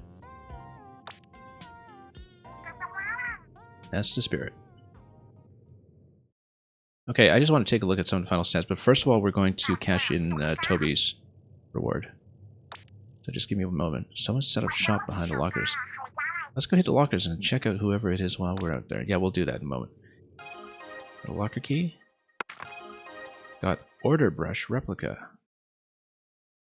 Because I actually cleared with it. Yes. Yeah, so you basically get the replica weapon for whatever you use for clearing. Oh, this has zip caster. That's very nice. Not that I really use brushes in the main game, but we'll take it. And, okay, so before we talk to everybody, let me just make sure we do the little reward redemption here for Toby. So Toby, you may be new to this, but occasionally I do read Shakespeare sonnets on the stream as requested by Number as a long-standing channel point reward that we just haven't changed in several years. And yeah, number 100 has been requested in a while, so let's spin it up over this background. I wonder if this is the best background to go with here. Maybe we can put it over to Field Guide or... Not quite. Oh, hang on. Yeah, so we got a title. We'll do it in just a second. I'm just trying to find an appropriate reading screen as background. Okay, this is good. We'll even put it over Overlorder. William Shakespeare, sonnet number 100. Where art thou, Muse, that thou forgetst so long to speak of that which gives thee all thy might? Spend'st thou thy fury on some worthless song, darkening thy power to lend base subjects light? Return, forgetful Muse, and straight redeem in gentle numbers time so idly spent. Sing to the ear that doth thy lays esteem, and gives thy pen both skill and argument. Rise, resty Muse, my love's sweet face survey, if time have any wrinkle graven there. If any be a satire to decay, and make time spoils despise it everywhere. Give my love fame faster than time wastes life, so thou preventst his scythe and crooked knife. Oddly appropriate for Overlorder, although probably better if we had the reading done in Jalfonso's shop, actually. I should have considered doing that instead. Anyway, thank you so much for the request, Toby. Let's just continue to wrap things up here and grab cash. Really filling in that palette, actually. We were just missing a few. I mean, obviously we missed most of the ones with drone simply because we don't have the relevant upgrades for Pearl as yet. But otherwise, we've been filling this in nicely over the course of the various weapon runs. And look at that, $2.99. Well, maybe with keys we can grab some additional pearls to really fill that in. But let's talk to everybody and just see what the final sequence is like. We'll unlock first. Got Callie's palette. Callie plays roller. Callie plays Crack-On roller, apparently. Well, roller with Kraken Royale and Burst Bomb. That'll be interesting. We shouldn't prejudge any kind of weapon set, given that, you know, again, my most successful weapons have been the ones that I don't regularly play. And so, yeah, roller, I played a bit, well, a fair bit in Splatoon 1, but I haven't really touched much of it since, and it'll be fun to kind of have an opportunity to do this again. This guy's pushing me. Look at him. He's pushing me aside as I'm trying to look at the lockers. That's extremely rude. Anyway. Yeah, but can you even picture Kelly not doing well? I mean, if you played Splatoon 2, technically. Let's keep unlocking. You got pearls. We've opened about a third of the lockers now. Still pallets we haven't seen yet. And even if they're weapons you're not sure about, my hacks might help you clear the tower anyway. Exactly, as we've discovered from experience. Arena's Dev Diary, we will look at it, of course. Here it is. And 11 months ago. Commander Tartar's top secret files. Yeah, did we previously have names for some of these things? Like, I didn't remember Kamabo Company being mentioned by name, or Commander Tartar for that matter, but... this is, of course, you know, some of the Octoling brainwashing backstory. And it seems like that brainwashing or sanitization process was adapted for what was going on here in the Memverse. Ah, okay, no, that explains the memcakes in Octo Expansion, the memcakes being the collectibles in that game that filled in the lore book. Because that's why you see them all over the Deep Sea Metro, right? No sanitization, the structure housing the subject's soul is left as a hollow husk. And, yeah, basically, you could use the Octolings as zombie octopuppets. How awful.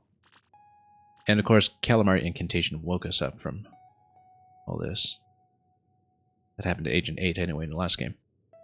If we could return the memcakes to a sanitized soul, and it might reverse the process and restore the subject's self. So this was what she was attempting, I guess, with the creation of the Memverse project.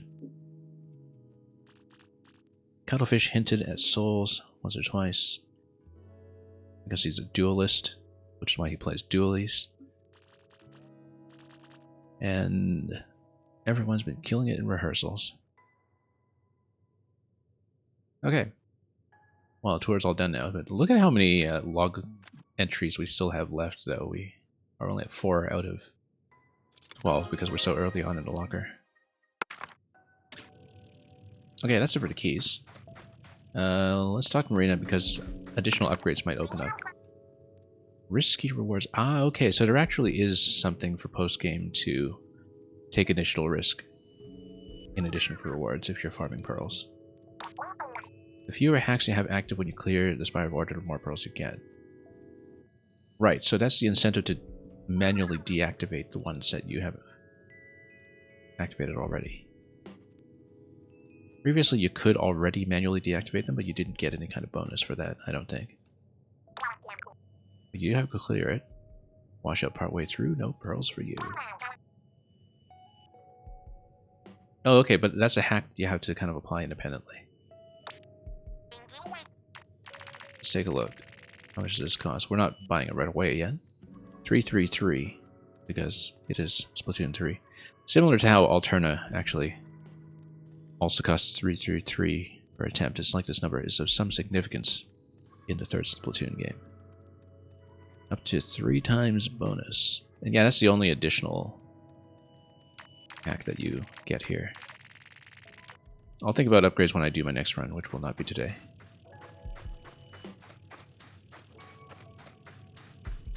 Okay, who's this guy? Cypher. Outrageous Octoling. I have been awaiting your appearance.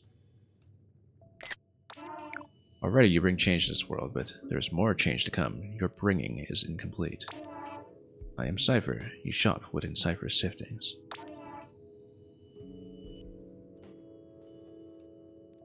I mean, you know what Cypher's thinking, right? Why didn't I take the blue pill? My delivery system is leaving purchases at the lobby terminal. Okay, so this is cosmetic stuff, like with a Salmon Run shop, I guess. That would make sense, because then it would be sort of an endgame pearl dump for when you have fully upgraded. And, oh, look at that. You basically get these cases of the various enemies, and a picture book for that matter. More to unlock as you go. Stickers. Oh, right, this was Marina's wallpaper. This incredibly salacious wallpaper of Pearl.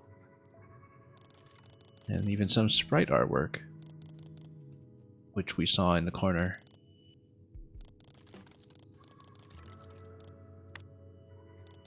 Banners as well. Completion.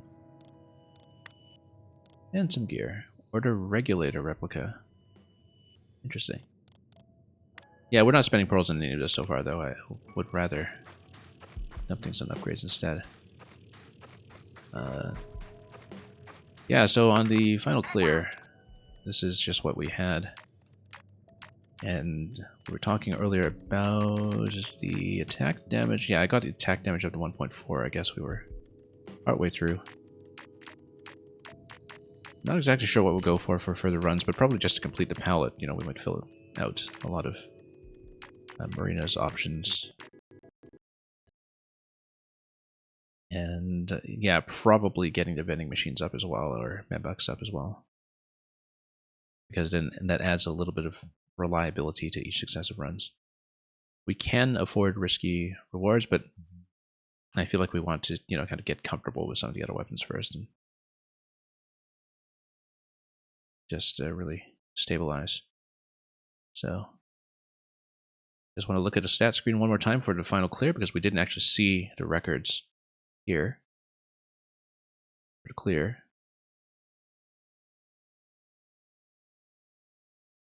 And yeah, so it gives you the total clear time, which in this case was 54:56. And didn't actually get to see our floor summary. But yeah, look at all this. This is a disk piece drop that we just got all at once, which really solves so many problems. And then we were just in a very, very good position by the end. So very happy with that run and how well things synergize with each other. Anyway, we're going to leave it at that. We'll actually just put it on the clear screen. And that's it for today. So, like I said, we will likely not stream anywhere close to everything I want to do with side order from this point. I do want to just kind of play it independently and mess around off stream when I have time. But maybe we'll come back at some point for the true end game when we get there. And we'll see how that looks. For now, thank you so much for joining me. Also, I noticed that audio just died on me here, which is not great because Splatoon music is great outro music. I don't even know when that happened. But, well, it lasted this long, which was nice. And, yeah, we'll just sit on this for a bit. The important thing is that we didn't lose music when it counted most throughout the entirety of the finale. So hopefully everything's fine on your end, and enjoy all the clears that you have been racking up along the way with the full weapon set. And it seems like this is just the beginning of a long adventure to come. So thank you so much for joining me, and until we meet again, we'll be back soon enough for Mario Maker, mostly. But don't get cooked. Stay off the hook. And above all, fare thee well.